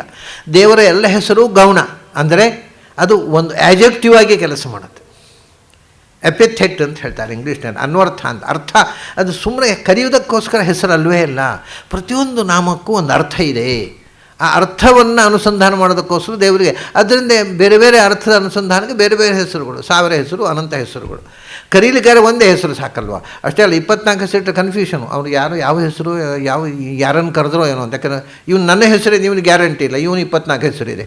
ಅದರಿಂದ ಕರೀಲಿಕ್ಕೆ ಒಂದೇ ಹೆಸರು ಬೇಕಾಗೋದು. ಗುಣಾನುಸಂಧಾನಕ್ಕೆ ಅನಂತ ಹೆಸರುಗಳು, ಗೌಣನಾಮಗಳು. ಗೌಣ ಅಂದರೆ ಅದು ಎಟಿಮಲಾಜಿಕಲ್ ಅಂತ ಅರ್ಥ. ಪ್ರತಿಯೊಂದು ಶಬ್ದವೂ ಕೂಡ ರೂಢವಾದ ನಾಮ ದೇವರಿಗಿಲ್ಲ. ದೇವರಿಗೆ ವಿಷ್ಣು ಶಿವ ಅಂತ ರೂಢವಾದ ಹೆಸರಲ್ಲ, ಅದು ಎಟಿಮಲಾಜಿಕಲ್. ಯಾನಿ ನಾಮಾನಿ ಗೌಣಾನಿ, ಅದು ಗುಣವಾಚಕ. ನಿರ್ವಚನ ಯಾಸ್ಕಾಚಾರ್ಯರು ಬಹಳ ಹಿಂದೆ ನಮಗೆ ಎತ್ತರ ಕೊಟ್ಟರು. ಅಕ್ಷರ ಸಾಮ್ಯಾತ್ ನಿರ್ಬ್ರೂಯಾತ್ ನಚೈವ ನ ನಿರ್ಬ್ರೂಯಾತ್ ಅಂತ. ಶಬ್ದ, ಪ್ರತಿಯೊಂದು ಶಬ್ದವನ್ನು, ವೇದದ ಶಬ್ದವನ್ನು ಅದರ ನಿರ್ವಚನೆಯ ಮೂಲಕ ತಿಳ್ಕೋ, ಸುಮ್ಮನೆ ರೂಢಿಯ ಅರ್ಥವನ್ನು ಮಾಡಬೇಡ ವೇದಕ್ಕೆ. ಅದರಿಂದ ವಿವೇಶಭೂತಾನಿ, ಅದರಿಂದ ವಿಷ್ಣು ಅಂತ ಕರೆದು. ವಿಷ್ಣು ಅಂದರೆ ಏನು? ಅದು ಯಾರೋ ಇಟ್ಟ ಹೆಸರಲ್ಲ. ವಿಷ್ಣು ಅಂದರೆ ವಿಶತಿ ವೇವೇಷ್ಟಿ ಇತಿ ವಿಷ್ಣು, 2 ನಿರ್ವಚನ ಹೇಳ್ತಾರೆ ಶಾಸ್ತ್ರಗಳು. ಅಂದರೆ ಈ ಒಂದು ವೇವೇಷ್ಟಿ, ಎಲ್ಲ ಕಡೆಯೂ ತುಂಬಿದ್ದಾನೆ, ವಿಶಲ್ ವ್ಯಾಪ್ತವು. ವಿಷ್ಣು ಅಂದರೆ ಆಮ್ನಿ ಪ್ರೆಸೆಂಟು ಅಂತ ಅರ್ಥ. ಯಾರ ದೇವರು ಆಮ್ನಿ ಪ್ರೆಸೆಂಟ್ ಅಲ್ಲ ಹೇಳಿ? ಕ್ರೈಸ್ತರ ದೇವರು ಆಮ್ನಿ ಪ್ರೆಸೆಂಟ್ ಅಲ್ವಾ? ಮುಸಲ್ಮಾನರ ದೇವರು ಆಮ್ನಿ ಪ್ರೆಸೆಂಟ್ ಅಲ್ವಾ? ಶೈವರ ದೇವರು ಆಮ್ನಿ ಪ್ರೆಸೆಂಟ್ ಅಲ್ವಾ? ಶೈವರ ನಮ್ಮ ದೇವರು ವಿಷ್ಣು ಅಲ್ಲಪ್ಪ, ಅದೇ ನಿಮ್ಮ ದೇವರು ಆಮ್ನಿ ಪ್ರೆಸೆಂಟ್ ಅಲ್ವಾ? ವಿಷ್ಣು ಅಂದರೆ ಆಮ್ನಿ ಪ್ರೆಸೆಂಟ್ ಗಾಡ್ ಅಂತ ಅರ್ಥ. ವ್ಯಾಪಕ, ಎಲ್ಲೆಡೆಯೂ ತುಂಬಿರುವ ದೇವರು. ಅದನ್ನು ನಮ್ಮದಲ್ಲ ನಿಮ್ಮದಲ್ಲ ಅಂದರೆ ಏನ್ರಿ? ಎಲ್ಲ ಕಡೆ ತುಂಬಿರುವ ನನ್ನ ದೇವರು, ಎಲ್ಲ ಕಡೆ ತುಂಬಿರುವ ನಿಮ್ಮ ದೇವರು ಅಂತ ಹೇಳ್ತಾರ. ಸೊ ಈ ವಿಷಯ ಅದನ್ನು ಎಟಿಮೊಲಾಜಿಕಲ್ ಆಗಿ ನೋಡಿದಾಗ ಅನೇಕ ಜಗಲಗಳೇ ಹೊರಟು ಹೋಗ್ತಾವಲ್ಲ. ವಿಭಿದ್ಯ ಲಘುಬುದ್ಧಯ ಶಠಹೃದ ಶುಚ ಶುಂಠಿತಾ ಅಂತ ಒಂದು ನಾರಾಯಣ ಪಂಡಿತರು ಅಂತ ಒಬ್ಬರು ಕವಿಗಳು ಶಿವಸ್ತುತಿಯಲ್ಲಿ ಹೇಳಿ, ವಿಭಿದ್ಯ ಲಘುಬುದ್ಧಯ ಶಠಹೃದ ಶುಚ ಶುಂಠಿತಾ. ಸುಮ್ಮನೆ ತಿಳುವಳಿಕೆ ಇಲ್ಲದೆ ಲಘುಬುದ್ಧಯ ತಿಳಿಗೇಡಿಗಳು ಸುಮ್ಮನೆ ಜಗಳಾಡ್ತಾರೆ. ವೈಷ್ಣವರು ನಾವು, ಶೈವರು ನಾವು ಅಂತ ಹೊಡೆದಾಡ್ಕೋತಾರೆ. ಸತ್ಯ ತಿಳಿದಾಗ ಎಲ್ಲರಿಗೂ ಒಬ್ಬರೇ ದೇವರು ಅಂತ ಗೊತ್ತಾಗಲ್ವ ಅಂತಾರೆ ಅವರು. ಅಂದ ವಿಶತೀತಿ ವಿಷ್ಣು ಇನ್ಡ್ವೆಲ್ಲರ್ ಆಫ್ ಎವ್ರಿಥಿಂಗ್, ವೇವೇಷ್ಟಿ all pervasive, that is why he is Vishnu. ಎಲ್ಲ ಕಡೆ ತುಂಬಿರುವವನು, ಎಲ್ಲದರ ಒಳಗೂ ಇರುವವನು ವಿಷ್ಣು ಅಷ್ಟೇ. ಆ ಶಬ್ದದ ಅರ್ಥ ಅದು ಯಾರೋ ಅವನು. ಅದನ್ನು ಈಶ್ವರ ಸರ್ವದೇಹ ನಾಂ ಹೃದ್ದೇಶೇ ಅರ್ಜುನ ತಿಷ್ಠತಿ, ಕೃಷ್ಣ ಹೇಳಿದ್ದಾನೆ. ಎಲ್ಲದರ ಒಳಗೆ ಈಶ್ವರ ಇದ್ದಾನೆ, ಅವನೇ ವಿಷ್ಣು. ವಿಶತಿ ಈಶ್ವರ ನೋಡಿ, ಇದು ನಾರಾಯಣ ಉಪನಿಷತ್, ಅಲ್ಲಿ ಈಶ್ವರ ಅಂತ ಕೃಷ್ಣ ಹೇಳಿದ. ಅಲ್ಲಿ ಶಂಕರ ಭಗವತ್ಪಾದರ ಅರ್ಥ ಬರೀತಾರೆ, ಈಶ್ವರ ಈಶನ ಶೀಲೋ ನಾರಾಯಣ ಇತ್ಯರ್ಥ ಅಂದರು ಆಚಾರ್ಯ ಶಂಕರರು. ಅಂದರೆ ಎಲ್ಲ ಒಂದಕ್ಕೆ ಒಂದು ಸಂಗಮನ ಇದೆ. ನಾವು ಅರ್ಧಂಬರ್ಧ ತಿಳ್ಕೊಂಡ್ರೆ ಮತ್ತು ಎಟಿಮಾಲಜಿ ಗೊತ್ತಿಲ್ಲದೆ ಇದ್ದರೆ ಸಂಸ್ಕೃತ ಭಾಷೆ ತುಂಬ ಗೊಂದಲ ಕಾರಣವಾಗ್ತದೆ. ವಿವೇಶಭೂತಾನಿ ಚರಾಚರಾಣಿ. ಅದರಿಂದ ಏನು ಹೇಳ್ತಾರೆ, ಅತಃ ಪರಂ ನಾಣ್ಯದಣೀಯ ಸಂಹಿ ಪರಾತ್ಪರಂ ಯನ್ಮಹತೋ ಮಹಾಂತಂ. ಅತಃ ಪರಂ ತದೇಕಂ ಅವ್ಯಕ್ತಂ ಯದೇಕಂ ಅವ್ಯಕ್ತಂ ಅನಂತರೂಪಂ ವಿಶ್ವಂ ಪುರಾಣಂ ತಮಸಃ ಪರಸ್ತಾತ್. ಅದು ಎಂಥದ್ದು? ಎಲ್ಲೆಡೆ ತುಂಬಿದ್ರು. ವಿವೇಶಭೂತಾನಿ ಚರಾಚರಾಣಿ ಅಂತ ಹೇಳಿದ್ರು. ಇಮಿಡಿಯೇಟ್ ಹೇಳ್ತಾರೆ ಅತಃ ಪರಂ ನಾಣ್ಯದಣೀಯ ಸಂಹಿ. ಎಲ್ಲೆಡೆ ತುಂಬಿರುವ ಎಲ್ಲಕ್ಕಿಂತ ದೊಡ್ಡದದು, ಆದರೆ ಅದಕ್ಕಿಂತ ಸಣ್ಣದಾದ ಇನ್ನೊಂದು ವಸ್ತುವೇ ಇಲ್ಲ. ಅತಃ ಪರಂ ನಾಣ್ಯದ ಅಣೀಯ ಸಂಹಿ. ಅಣೀಯಸಂ ಅಂದರೆ ಸ್ಮಾಲರ್ ದ್ಯಾನ್ ಸ್ಮಾಲೆಸ್ಟ್. ನಾವು ಯಾವುದನ್ನು ಅತ್ಯಂತ ಸಣ್ಣದು ಅಂತ ಹೇಳ್ತೇವೆ, ಅದಕ್ಕಿಂತ ಸಣ್ಣದು, ಎಲ್ಲಕ್ಕಿಂತ ಸಣ್ಣ, ಅದಕ್ಕಿಂತ ಸೂಕ್ಷ್ಮವಾದ ಸಣ್ಣದಾದ ಇನ್ನೊಂದು ವಸ್ತುವೇ ಇಲ್ಲ. ಯಾಕೆ ಅಂದರೆ ಅದು ಎಲ್ಲ ಕಡೆ ಉಂಟಲ್ವ, ಆದ್ದರಿಂದ ಎಲ್ಲಕ್ಕಿಂತ ಸೂಕ್ಷ್ಮವಾದ. ಅದು ಹೇಗಿದೆ? ಎಲ್ಲ ಕಡೆ ಇದ್ದರೆ ಎಲ್ಲಕ್ಕಿಂತ ದೊಡ್ಡದು ಇರಬೇಕು. ಎಲ್ಲ ಕಡೆ ಇರಬೇಕಾಗಿದ್ದರೆ ಆ್ಯಟಮ್ನ ಒಳಗೂ ಇರಬೇಕಲ್ಲ. So it must be smaller than an atom. ಎಲ್ಲಕ್ಕಿಂತ ಸೂಕ್ಷ್ಮವಾಗಿದ್ದರೆ ಎಲ್ಲ ಕಡೆ ಇರುವುದು ಹೇಗೆ ಅದು? ಆದ್ದರಿಂದ ಅದು ಎಲ್ಲ ಕಡೆ ಇದೆ. ಆದ್ದರಿಂದ ಅತಃ ದ್ಯಾರ್ಫೋರ್ ಅಂತ ಒಂದರ್ಥ. ಅತಃ ಪರಂ ಇದು ಅಲ್ಲದೆ ಬೇರೊಂದು ಅನ್ಯತ್ ಅಣೀಯ ಸಂನ, ಇದಕ್ಕಿಂತ ಸೂಕ್ಷ್ಮವಾದ ಇನ್ನೊಂದು ವಸ್ತು ಇಲ್ಲ. ಸೂಕ್ಷ್ಮ ಅಥವಾ ಸೂಕ್ಷ್ಮತರಂ, ಸೂಕ್ಷ್ಮಕ್ಕಿಂತ ಸೂಕ್ಷ್ಮ, ಅದು ಸ್ಥೂಲಕ್ಕಿಂತ ಸ್ಥೂಲ. ಅತಃ ಪರಂ ನಾನ್ಯತ್. ಆದ್ದರಿಂದಲೇ ಅನ್ಯತ್ ಅತಃ ಪರಂನ, ಇದಕ್ಕಿಂತ ದೊಡ್ಡ ವಸ್ತು ಇನ್ನೊಂದಿಲ್ಲ ಬೇರೆ. ಇದಕ್ಕಿಂತ ದೊಡ್ಡ ವಸ್ತು ಪರಂ ಉತ್ತಮವಾದದ್ದು ಇಲ್ಲ, ಇದಕ್ಕಿಂತ ಸೂಕ್ಷ್ಮವಾದ್ದು ಇಲ್ಲ, ಇದಕ್ಕಿಂತ ದೊಡ್ಡದೂ ಇಲ್ಲ. ಆದ್ದರಿಂದ ಪರಾತ್ಪರಂ ಎನ್ ಮಹತೋ ಮಹಾಂತಂ. ಅದು ಪರಾತ್ಪರಂ, ಶ್ರೇಷ್ಠಕ್ಕಿಂತ ಶ್ರೇಷ್ಠ. ಯಾವುದು ಜಗತ್ತಿನಲ್ಲಿ ದೊಡ್ಡ ವಸ್ತು ಅಂತ ಹೇಳ್ತೇನೆ, ಶ್ರೇಷ್ಠ ಉತ್ತಮ, ಅದಕ್ಕಿಂತಲೂ ಉತ್ತಮ, ಉತ್ತಮೋತ್ತಮ ಅಂತ ಹೇಳ್ತೇವೆ. ಗೀತೆಯಲ್ಲಿ ಹೇಳ್ತಾನಲ್ಲ, ಯಸ್ಮಾತ್ ಕ್ಷರಮತೀತೋಹಂ ಅಕ್ಷರಾದಪಿ ಚೋತ್ತಮ ಅತೋಸ್ಮಿ ಲೋಕೆ ವೇದೇ ಚ ಪ್ರಥಿತ ಪುರುಷೋತ್ತಮ. ಎಲ್ಲ ಕ್ಷರಾಕ್ಷರಾತ್ಮಕವಾದ ಎಲ್ಲ ಪ್ರಪಂಚಗಳಿಗಿಂತಲೂ ನಾನು ಉತ್ತಮ. ಅದನ್ನ ಪರಾತ್ಪರಂ. ಯಾವುದೆಲ್ಲ ಒಂದು ಪರವಸ್ತು ಅಂತ ನಾವು ದೊಡ್ಡದು ದೊಡ್ಡದು ದೊಡ್ಡದು ಅಂತ ಹೇಳ್ತೇವೆ, ಪ್ರತಿಯೊಂದು ದೊಡ್ಡದಕ್ಕೂ ಒಂದು ಲಿಮಿಟ್ ಇದೆ. ಇದು ದೊಡ್ಡದು, ಆದರೆ ಅದು ನನಗಿಂತ ದೊಡ್ಡದು, ಅದಕ್ಕಿಂತ ಸಣ್ಣದು. ಪ್ರತಿಯೊಂದು ದೊಡ್ಡದು, ಅದಕ್ಕಿಂತ ದೊಡ್ಡದರ ಮುಂದೆ ಸಣ್ಣದು. ಆದರೆ ನೀವು ಭಗವಂತನನ್ನು ತಗೊಂಡಾಗ ಅದು ಎಲ್ಲಕ್ಕಿಂತ ದೊಡ್ಡದು, ಇನ್ನೊಂದಕ್ಕಿಂತ ಸಣ್ಣದು ಅಲ್ಲ. ಅದಕ್ಕೆ ಯಾವುದೋ ಒಂದಕ್ಕೆ ಸಣ್ಣದಲ್ಲ, ಪ್ರತಿಯೊಂದು ದೊಡ್ಡದು ಕೂಡ ಇನ್ಯಾವುದೋ ಒಂದಕ್ಕೆ ಸಣ್ಣದಾಗಿರುತ್ತೆ. ಎಲ್ಲ ದೊಡ್ಡದು ಸಣ್ಣದೂ ಆಗಿರುತ್ತೆ. ಭಗವಂತ ದೊಡ್ಡದು ಮಾತ್ರ, ಸಣ್ಣದಾಗೋಲ್ಲ. ಅಂದರೆ ಅವನಿಗಿಂತ ದೊಡ್ಡದಿಲ್ಲ ಬೇರೊಂದು. ಅದು ಪರಾತ್ಪರಂ. ಅದು ಎಲ್ಲಕ್ಕಿಂತ ಸೂಕ್ಷ್ಮ, ಅದಕ್ಕಿಂತ ಸೂಕ್ಷ್ಮವಾದ ಇನ್ನೊಂದಿಲ್ಲ. ಅದು ಎದ್ದಕ್ಕಿಂತ ಶ್ರೇಷ್ಠ, ಅದಕ್ಕಿಂತ ಹಿರಿದಾದ್ದು ಇನ್ನೊಂದಿಲ್ಲ. ಹಾಗೇ ಮಹತೋ ಮಹಾಂತಂ. ಅದು ಎಲ್ಲಕ್ಕಿಂತ ದೊಡ್ಡದು, ಅದು ಎಲ್ಲಕ್ಕಿಂತ ದೊಡ್ಡದು ವ್ಯಾಪ್ತಿಯಲ್ಲಿ, ಎಲ್ಲೆಡೆ ತುಂಬಿರು. ಅದಕ್ಕಿಂತ ದೊಡ್ಡ ವ್ಯಾಪ್ತಿ ಇರತಕ್ಕಂಥ ಮಹತ್ತಾಗಿರತಕ್ಕ ಇನ್ನೊಂದು ವಸ್ತು ಇಲ್ಲ. ಪರಾತ್ಪರಂ ಅಂತ ನೋಡಿ, ಆಕಾಶವು ಕೂಡ ಮಹತ್, ಆಮ್ನಿ ಪ್ರೆಸೆಂಟ್. ಆಕಾಶವು ಆಮ್ನಿ ಪ್ರೆಸೆಂಟ್ ಹೌದು, ಆದರೆ ಒಂದು ಸಂಗತಿ ಏನು ಗೊತ್ತುಂಟ, ಅದು ಆಕಾಶದಲ್ಲೆಲ್ಲ ತುಂಬಿರುವ ಇವನು ನಿಜವಾಗಿ ಮಹತ್ತು. ಯಾಕೆಂದರೆ ಒಂದು ಇರುವುದು ದೊಡ್ಡ ಸಂಗತಿ ಅಲ್ಲ, ಗೊತ್ತಿರೋದು ಮುಖ್ಯ ಅಲ್ವ. ಈಗ ನಮಗೆ ನಮ್ಮ ಕಿಸೆಯಲ್ಲಿ ಈ ಯಾರೋ ನಮ್ಗೆ ಗೊತ್ತಿಲ್ಲದಾಗ ನಮ್ಮ ಕಿಸೆಯಲ್ಲಿ 100 ರೂಪಾಯಿ ಹಾಕಿದ್ದಾರೆ ಅಂತ ಇಟ್ಕೊಳ್ಳಿ. ನಮ್ಗೆ ಗೊತ್ತಿಲ್ಲ, ಯಾರು ನಮ್ಗೆ ಗೊತ್ತಿಲ್ಲ ಕಿಸೆಯಲ್ಲಿ 100 ರೂಪಾಯಿ ಹಾಕಿರ್ತಾರೆ. ನನ್ನ ತಲೆಯಲ್ಲಿ ಏನು, ನನ್ನ ಹತ್ರ ದುಡ್ಡಿಲ್ಲ, ನಾನು ಹೋಗ್ತೇನೆ ಏನೋ ಒಂದು ದುಡ್ಡು ತೊಗೋಬೇಕಾಯ್ತು, ನಾನು ದುಡ್ಡು ತರಲಿಲ್ಲ ಮಾರಾಯ, ಮನೆಯಿಂದ ಮರೆತು ಒಂದು 10 ರೂಪಾಯಿ ಕೊಡು ಅಂತ ನಮ್ಮ ಪಕ್ಕದವ್ರ ಹತ್ರ ಕೇಳ್ತೇವೆ. ನನ್ನ ಕಿಸೆಯಲ್ಲೇ ಇರುತ್ತೆ 100 ರೂಪಾಯಿ, ಗೊತ್ತಿಲ್ಲ. ಹಾಗಾದರೆ ಒಂದು ಸಂಗತಿ ಇರೋದು ಸಂಗತಿಯಲ್ಲ, ಗೊತ್ತಿರೋದು ಸಂಗತಿ. ನನಗೆ ಕಿಸೆಯಲ್ಲಿ 100 ರೂಪಾಯಿ ಇದೆ ಅಂತ ಗೊತ್ತಿಲ್ಲದೆ ಇದ್ದರೆ ನಾನು 100 ರೂಪಾಯಿ ಧನಿಕ ಅಲ್ವೇ ಅಲ್ಲ, ನಾನು ಇನ್ನೊಬ್ಬದ ಕಡೆ ಕೇಳ್ತೇನೆ. ಇರೋದು ಸಂಪತ್ತಲ್ಲ, ಗೊತ್ತಿರೋದು ಸಂಪತ್ತು. ಇರವು ಸಂಪತ್ತಲ್ಲ, ಇರವಿನ ಅರಿವು ಸಂಪತ್ತು. ಅದು ಆಕಾಶ ಸರ್ವಗತ, ಆದರೂ ಅದಕ್ಕೆ ತಾನು ಸರ್ವಗತ ಅಂತ ಗೊತ್ತಿಲ್ಲ. ಬಟ್ ಗಾಡ್ ನೋಸ್, ಭಗವಂತನಿಗೆ ತನ್ನ ಇರವಿನ ಅರಿವು ಉಂಟು, ಅದು ಅದರಿಂದ ನಿಜವಾಗಿ ಮಹತ್ವ ಅಂದರೆ ಅವನೇ. ಏನು ಮಹತ್ವ ಜ್ಞಾನವೇ ಇಲ್ಲದೆ ಏನು ಮಹತ್ವ, ಅದು ಪಾಪ ಏನೂ ಗೊತ್ತಿಲ್ಲ, ಇದೆ ಅಷ್ಟೇ. ಕಾಲ ಆಕಾಶಗಳ ಮಹತ್ವ ಅನ್ನೋದು ಅರಿವಿಲ್ಲದಂಥ ಮಹತ್ವ. ಇವನು ಎಲ್ಲ ಕಡೆ ಅರಿವಿನಿಂದ ತುಂಬಿದ್ದಾನೆ, ಜ್ಞಾನ ಸ್ವರೂಪನಾಗಿ. ಇದು ಬಹಳ, ಯಾಕೆಂದರೆ ಜ್ಞಾನ ಸ್ವರೂಪವಾಗಿ ಸರ್ವಗತ ಆಗಿರತಕ್ಕಂಥ, ಜ್ಞಾನಾನಂದ ರೂಪನಾಗಿ ಸರ್ವಗತನಾಗಿದ್ದಾನೆ. ಅದು ನಿಜವಾದ ಮಹತ್ವ. ಸುಮ್ಮನೆ ಇರೋದು, ಅದು ಇರೋದು ಅದು ಏನು ಮಹತ್ವ ಇಲ್ಲ, ಅದು ಇರೋದರ ಮಹತ್ವ ಅಲ್ಲ. ಜ್ಞಾನಾನಂದಮಯನಾಗಿ ಇಡೀ ವಿಶ್ವದಲ್ಲಿ ಅದು ಮಹತೋ ಮಹಾಂತಂ. ಯದೇಕಂ ಅವ್ಯಕ್ತಂ ಅನಂತರೂಪಂ ವಿಶ್ವಂ ಪುರಾಣಂ ತಮಸಃ ಪರಸ್ತಾತ್. ಯದೇಕಂ ಅಂಥದ್ದು ದೇಶಕ್ಕೊಂದು, ಭಾಷೆಗೊಂದು, ಮತಕ್ಕೊಂದು ದೇವರು ಇರ್ತಾನೆ. ಇಸ್ಲಾಮಿಗೊಬ್ಬ ದೇವರು, ಕ್ರಿಶ್ಚಿಯಾನಿಟಿಗೊಬ್ಬರ ದೇವರು, ಹಿಂದೂ ಧರ್ಮಕ್ಕೊಬ್ಬರ ದೇವರು, ಶೈವರಿಗೊಬ್ಬ ದೇವರು, ವೈಷ್ಣವರಿಗೊಬ್ಬ ದೇವರು ಇರ್ತಾನೆ. ಇಲ್ಲ, ಯದೇಕಂ.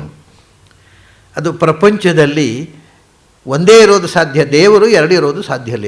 ಏಕೋ ದೇವ, ಅದು ಒಂದೇ ಏಕಂ ಅನ್ನೋದಕ್ಕೆ ಸಂಸ್ಕೃತದಲ್ಲಿ ಅನೇಕ ಅರ್ಥ ಇದೆ. ಏಕಂ ಅಂದರೆ ಅದು ಒಂದೇ ಅಂತ ಆಯಿತು. ಇನ್ನೊಂದು ಅರ್ಥ ಎಲ್ಲಕ್ಕಿಂತಲೂ ಮುಖ್ಯವಾಗಿರ್ತಕ್ಕ ವಸ್ತು ಅಂತ. ಏಕ ಅಂದರೆ ಎಲ್ಲಕ್ಕಿಂತ ಮುಖ್ಯವಾದ್ದು ಅದು ಒಂದೇ. ಆಮೇಲೆ ಏಕಃ ಅನ್ನೋದಕ್ಕೆ ಒಂದು ಎಟಿಮಾಲಜಿ ಇದೆ. ಏಷ ಏವ ಕರೋತೀತಿ ಏಕಃ ಅಂತ. ಇದು ವೇದಿಕ ಎಟಿಮಾಲಜಿ.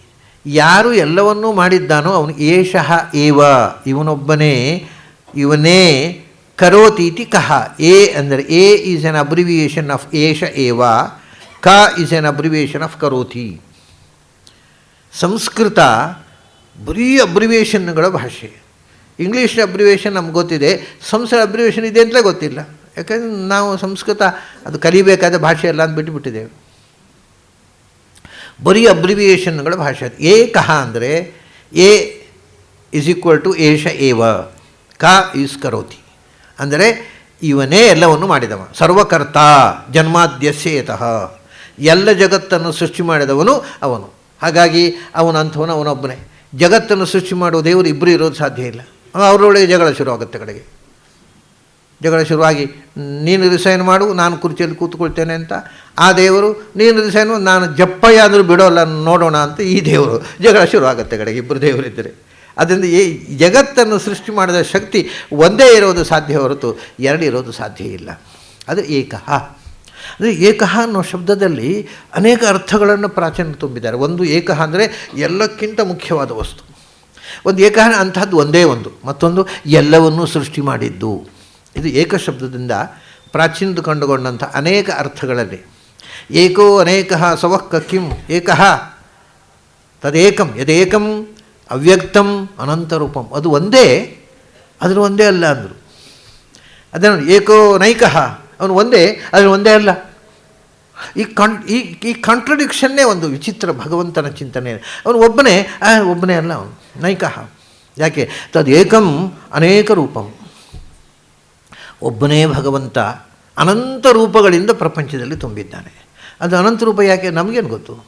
ಅವನು ಖುಷಿ. ಅನೇಕ ರೂಪಗಳಿಂದ ಭಗವಂತ ಪ್ರಪಂಚದಲ್ಲಿ ತುಂಬಿದ್ದಾನೆ. ಒಂದು, ಎಷ್ಟು ಜೀವರಿದ್ದಾರೆ ಅಷ್ಟು ಜೀವರೊಳಗೆ ತುಂಬಿದ್ದಾನೆ, ಅದಾಯಿತು. ಪ್ರಪಂಚದಲ್ಲಿ ಪ್ರತಿಯೊಂದು ವಸ್ತುವಿನೊಳಗೆ ತುಂಬಿದ್ದಾನೆ. ಆಮೇಲೆ ಅಷ್ಟೇ ಅಲ್ಲ, ಅನೇಕ ರೂಪಗಳಿಂದ ಭೂಮಿಗೆ ಇಳಿದು ಬರ್ತಾನೆ. ನಾವು ಹೇಳ್ತಾರೆ ದಶಾವತಾರ, ಚತುರ್ವಿಂಶತಿ ಮೂರ್ತಿ, 1000 ಮೂರ್ತಿ, ಅಷ್ಟೋತ್ತರ ಮೂರ್ತಿ. ಅನೇಕ ರೂಪಗಳಿಂದ ಸಾವಿರ ರೂಪಗಳನ್ನು ತೊಟ್ಟು ಬರ್ತಾನೆ. ಅನೇಕ ರೂಪಗಳಿಂದ ಭೂಮಿಗಿಳಿದು ಬರ್ತಾನೆ. ದೇವರು ಯಾಕೆ ಭೂಮಿಗಿಳಿದು ಬರ್ತಾನೆ ಅನೇಕ ರೂಪನಾಗಿ? ದೇವರಿಗೇನು ಅಗತ್ಯ? ನಾವು ಭೂಮಿಗೆ ಬರೋದು ಯಾಕೆ? ನಾವು ಬರೋದಲ್ಲ, ನಮಗೆ ಗೊತ್ತಿದ್ದು ಬಂದಲ್ಲ, ಬರಬೇಕಂತ ಬಂದಲ್ಲ, ಬಂದೆವು. ಏನು ಹಿಂದೆ ಹೇಳಿದೆ, ತೋಯೇನ ಜೀವನ ವಿಸರ್ಜ ಅಂತ. ನಾವು ಮಾಡಿದ ಕರ್ಮದಿಂದ ಬಂದೆವು. ದೇವರು ಯಾವ ಕರ್ಮಕ್ಕೋಸ್ಕರ ಬಂದದ್ದು? ನಮ್ಮ ಕರ್ಮಕ್ಕೋಸ್ಕರವೇ, ಅವನ ಕರ್ಮಕ್ಕೋಸ್ಕರ ಅಲ್ಲ. ಏನು ಕರ್ಮ ಅಂದರೆ ನಮಗೆ ಭಗವಂತ ನೋಡಿ, ಒಂದು ಸಂಗತಿ, ಭಗವಂತ ಭೂಮಿಗೆ ಯಾಕೆ ಬರಬೇಕು? ಬರದೇ ಇದ್ದರೆ ಆಗತ್ತೆ, ಹೌದು. ಯಾಕಂದರೆ ಅವನು ಕಂಸನನ್ನು ಕೊಲ್ಲಿಕ್ಕೋಸ್ಕರ ಇಲ್ಲಿ ಬರಬೇಕಾಗಿಲ್ಲ. ಕಂಸ ಸಾಯಲಿ ಅಂತ ಅಲ್ಲೇ ಕೂತ್ಕೊಂಡು ಸಂಕಲ್ಪ ಮಾಡಿದ್ರೆ ಅವನು ಇಚ್ಛಾ ಮಾತ್ರ ಪ್ರಭು ಸೃಷ್ಟಿ ಅಲ್ವಾ? ಕಂಸ ಸಾಯಲಿ ಅಂತ ಅಲ್ಲೇ ಕೂತು ಇಚ್ಛೆ ಮಾಡಿದರೆ ಕಂಸ ಸಾಯ್ತಾನೆ ಅಲ್ಲ. ಇನ್ನೂ ಸುಲಭ ಇತ್ತು ದೇವರಿಗೆ. ಕೆಲವರು ನನ್ನ ಹತ್ರ ಕೇಳೋದು, ಅದು ದೇವರು ಯಾಕೆ ಭೂಮಿಗೆ ಬಂದು ಕಂಸನನ್ನು ಕೊಲ್ಲಬೇಕು? ಕಂಸ ಸಾಯಲಿ ಅಂತ ಅಲ್ಲೇ ಕೂತ್ಕೊಂಡು ಇಚ್ಛೆ ಮಾಡ್ಬೋದಿದೆ. ಅಲ್ಲ, ಕಂಸ ಸಾಯಲಿ ಅಂತ ಅದು ಯಾಕೆ? ಕಂಸ ಹುಟ್ಟದೇ ಇರಲಿಂದ ಇಚ್ಛೆ ಮಾಡಿದರೆ ರಗಳೇ ಇಲ್ಲಲ್ವ? ಭಾರಿ ಸುಲಭ ಆಯಿತು ದೇವರಿಗೆ. ಇದೆಲ್ಲ ಪ್ರಶ್ನೆ ಮಾಡೋರಿಗೆ ಏನು ಅಂದರೆ ತಮ್ಮ ಪ್ರಶ್ನೆಗಿಂತಲೂ ಮೂಲಭೂತವಾದ ಕೆಲವು ಸಂಗತಿಗಳಿರ್ತಾವೆ ಅನ್ನೋದು ಗೊತ್ತಿರೋದಿಲ್ಲ. ಬರೀ ಪ್ರಶ್ನೆ. ಭಗವಂತ ಭೂಮಿಗೆ ಬಾರದೇ ಇದ್ದರೆ ಏನಾಗ್ತಿತ್ತು ಗೊತ್ತಾ? ನಾವೀಗ ಭಗವಂತನನ್ನು ಚಿಂತನೆ ಮಾಡ್ತೇವೆ. ಈ ಭಗವಂತನ ಬಗ್ಗೆ ನಾವು ಏನೇನೋ ಶಾಸ್ತ್ರಗಳು, ಪುರಾಣಗಳು, ಭಾಗವತ, ಕೃಷ್ಣನ ಕಥೆಯನ್ನು ಹೇಳ್ತೇವೆ. ಕಂಸನನ್ನು ಭಗವಂತ ಅಲ್ಲೇ ಕಂಸ ಸಾಯಲಿಂದ ಸಂಕಲ್ಪ ಮಾಡಿ ಕಂಸ ಸತ್ತ ಅಂತ ಇಟ್ಟುಕೊಳ್ಳಿ. ಹಾಗಾದರೆ ಈ ಪೇಪರ್ನವ್ರು ನ್ಯೂಸ್ ಏನು ಹಾಕ್ತಿದ್ರು? ಕಂಸ ಹಾರ್ಟ್ ಫೇಲ್ ಆಗಿ ಸತ್ತ ಅಂತ ಹಾಕ್ತಿದ್ರು. ಕೃಷ್ಣ ದೇವರು ಕೊಂದ ಅಂತ ಹೇಳ್ತಿದ್ರು. ಅಂದರೆ ಭಗವಂತನ ಲೀಲೆ ನಮಗೆ ಗೊತ್ತಾಗಬೇಕಾದ್ರೆ ಆ ಲೀಲೆಯನ್ನು ನಾವು ಅನುಸಂಧಾನ ಮಾಡಬೇಕಾಗಿದ್ದರು ದೇವರು ಕೆಳಗೆ ಬಂದು ಮಾಡಬೇಕಾ? ಅದಕ್ಕೆ ನಮ್ಮ ಕರ್ಮಕ್ಕೋಸ್ಕರವೇ ಬಂದದ್ದು ಅಂತ, ಅವನ ಕರ್ಮಕ್ಕೋಸ್ಕರ ಅಲ್ಲ. ಇದು ನಮಗೆ ದೇವರ ಪರಿಚಯವೇ ಆಗ್ತಿರಲಿಲ್ಲ, ನಮಗೋಸ್ಕರವೇ ಬಂದ. ನಾನು ಹಿಂದೆ ಹೇಳಿದ್ದೆ ಒಂದು ಮಾತು, ಮಗು ಕೆಳಗೆ ಇರುತ್ತೆ, ಆಡ್ತಾ ಇರುತ್ತೆ. ತಾಯಿ ಉಪ್ಪರಿಗೆಲ್ಲ ಏನೋ ಕೆಲಸ ಮಾಡ್ತಾ ಇರ್ತಾಳೆ. ಮಗುವಿಗೆ ತಾಯಿ ಬೇಕು ಅಂತ ಮೇಲೆ ಹೋಗುತ್ತೆ, ಜಾರಿ ಬೀಳುತ್ತೆ, ಮೆಟ್ಲು ಹತ್ತಲಿಕ್ಕೆ ಆಗೋಲ್ಲ. ಅವಾಗ ಏನು ಮಾಡ್ತಾಳೆ? ತಾಯಿ ಇಳಿದು ಬರ್ತಾಳೆ. ಮಗು ಹತ್ತಲಿಕ್ಕೆ ಆಗದೇ ಇದ್ದಾಗ ತಾಯಿ ಇಳಿದು ಬರ್ತಾಳೆ. ಹಾಗೆ ನಮಗೆ ಮೇಲೆ ಹತ್ತಲಿಕ್ಕೆ ಆಗದಾಗ ಭಗವಂತ ನಮ್ಮನ್ನು ಎತ್ತುವುದಕ್ಕೋಸ್ಕರ ತಾನೇ ಇಳಿದು ಬರ್ತಾನೆ. ಇದು ಅವತಾರ, ಡಿಸೆಂಡಿಂಗ್. ಇದು ಕೆಳಗೆ ಬರೋದು. ಇದಕ್ಕೆ ಕೆಳಗೆ ಬರೋದರ ಹಿಂದೆ ಇರುವುದು ಕಾರುಣ್ಯ, ತಾಯಿಯ ಮಮತೆ, ಮಾತೃಪ್ರೇಮ. ಮಗುವನ್ನು ಉದ್ಧಾರ ಮಾಡಬೇಕನ್ನೋ ಪ್ರೀತಿಗೋಸ್ಕರ ಬರ್ತಾನೆ ಹೊರತು ಅವನ ಕರ್ಮದ ಪ್ರಾರಬ್ಧ ಕರ್ಮವನ್ನು ಅನುಭವಿಸುವುದಕ್ಕೋಸ್ಕರ ಅಲ್ಲ. ನಮ್ಮ ಪ್ರಾರಬ್ಧ ಕರ್ಮವನ್ನು ಸವಿಸುವುದಕ್ಕೋಸ್ಕರ ಅವನು ಬರೋದು. ಅದರಿಂದ ಅನಂತರೂಪಂ, ಅನೇಕ ರೂಪಂ. ಅವನು ಬೇಕಾದಷ್ಟು ರೂಪಗಳನ್ನು ತೊಟ್ಟು ಬರ್ತಾನೆ. ಯಾಕೆಂದರೆ ನಮ್ಮನ್ನು ಉದ್ಧಾರ ಮಾಡೋದಕ್ಕೋಸ್ಕರ. ಇಷ್ಟಿದ್ದು ಕೂಡ ಅವನು ಒಬ್ಬನೇ. ಒಂದು ರೂಪಕ್ಕೂ ಭೇದ ಇಲ್ಲ, ಕಾಣುವುದು ಮಾತ್ರ ಬೇರೆ ಬೇರೆಯಾಗಿ. ಕೃಷ್ಣ ಬೇರೆ, ರಾಮ ಬೇರೆ ಅಲ್ಲ. ಆದರೆ ಬೇರೆ ಕಾಲದಲ್ಲಿ ಬೇರೆ ರೂಪದಲ್ಲಿ ಕಂಡಿದ್ದೇವೆ ನಾವು. ಜನ ಆ ಕಾಲದಲ್ಲಿದ್ದವರು ಕಂಡಿದ್ದಾರೆ. ಅದು ಒಂದೇ ಶಕ್ತಿ ಬೇರೆ ಬೇರೆ ಕಾಲದಲ್ಲಿ ಬೇರೆ ಬೇರೆ ರೀತಿಯಿಂದ ಕಾಣಿಸಿಕೊಳ್ಳುತ್ತೆ ಅಷ್ಟೇ. ಅನೇಕ ರೂಪಂ ಏಕಂ. ಇನ್ನೂ ಸ್ಪಷ್ಟ ಹೇಳೋದಿದ್ದರೆ ಅದು ಏನೋ ಅದು ಎಂದೂ ಯಾರಿಗೂ ಕಾಣುವುದಿಲ್ಲ. ಅವ್ಯಕ್ತಂ ಇದೆ, ಎಲ್ಲ ಕಡೆ ಇದೆ, ಆದರೆ ಕಾಣುತ್ತಾ? ಆಕಾಶದಂತೆ, ಆಕಾಶ ಶರೀರಂ ಬ್ರಹ್ಮ. ಆಕಾಶದಂತೆ ಇಲ್ಲೂ ಇದ್ದಾನೆ ಭಗವಂತ. ಕಾಣ್ತಾನ? ಇಲ್ಲಿ ಕಾಣೋಲ್ಲ. ಸೊ ಅವ್ಯಕ್ತಂ, ಅವನು ಒಬ್ಬನೇ ಒಬ್ಬ, ಎಲ್ಲ ಕಡೆ ತುಂಬಿದ್ದಾನೆ. ಆದರೆ ಅವನು ಅನೇಕ ರೂಪ ತೊಟ್ಟರು ಕಾಣೋಲ್ಲ, ಒಬ್ಬನೇ ಇದ್ದರೂ ಕಾಣೋಲ್ಲ. ಅವ್ಯಕ್ತಂ.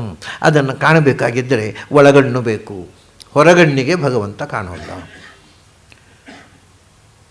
ಇದಕ್ಕೆ ಅಪವಾದ ಅಂದರೆ ಶಾಸ್ತ್ರಕಾರ ಹೇಳ್ತಾರೆ, ಭಗವಂತನ ಅವತಾರ ರೂಪಗಳನ್ನು ಬಿಟ್ಟು ಬೇರೆ ರೂಪಗಳು ಭಗವಂತನದು ಕಾಣುವುದೇ ಇಲ್ಲ ನಿಮ್ಮ ಹೊರಗಣ್ಣಿಗೂ ಕಾಣುವಂಥದ್ದು ಯಾವುದು ಅಂದರೆ ಅವನು ಬೇಕು ಅಂತ ಬಯಸಿ ನಮಗೆ ಕಾಣಿಸ್ಕೊಳ್ಬೇಕು ಅಂತ ಭೂಮಿಗೆ ಅವತಾರ ರೂಪ ಮಾಡ್ತಾನಲ್ಲ, ಅದೇ ರಾಮಕೃಷ್ಣಾದಿ ಅವತಾರಗಳು, ಆವಾಗ ಕಾಣಿಸಿಕೊಳ್ತಾನೆ.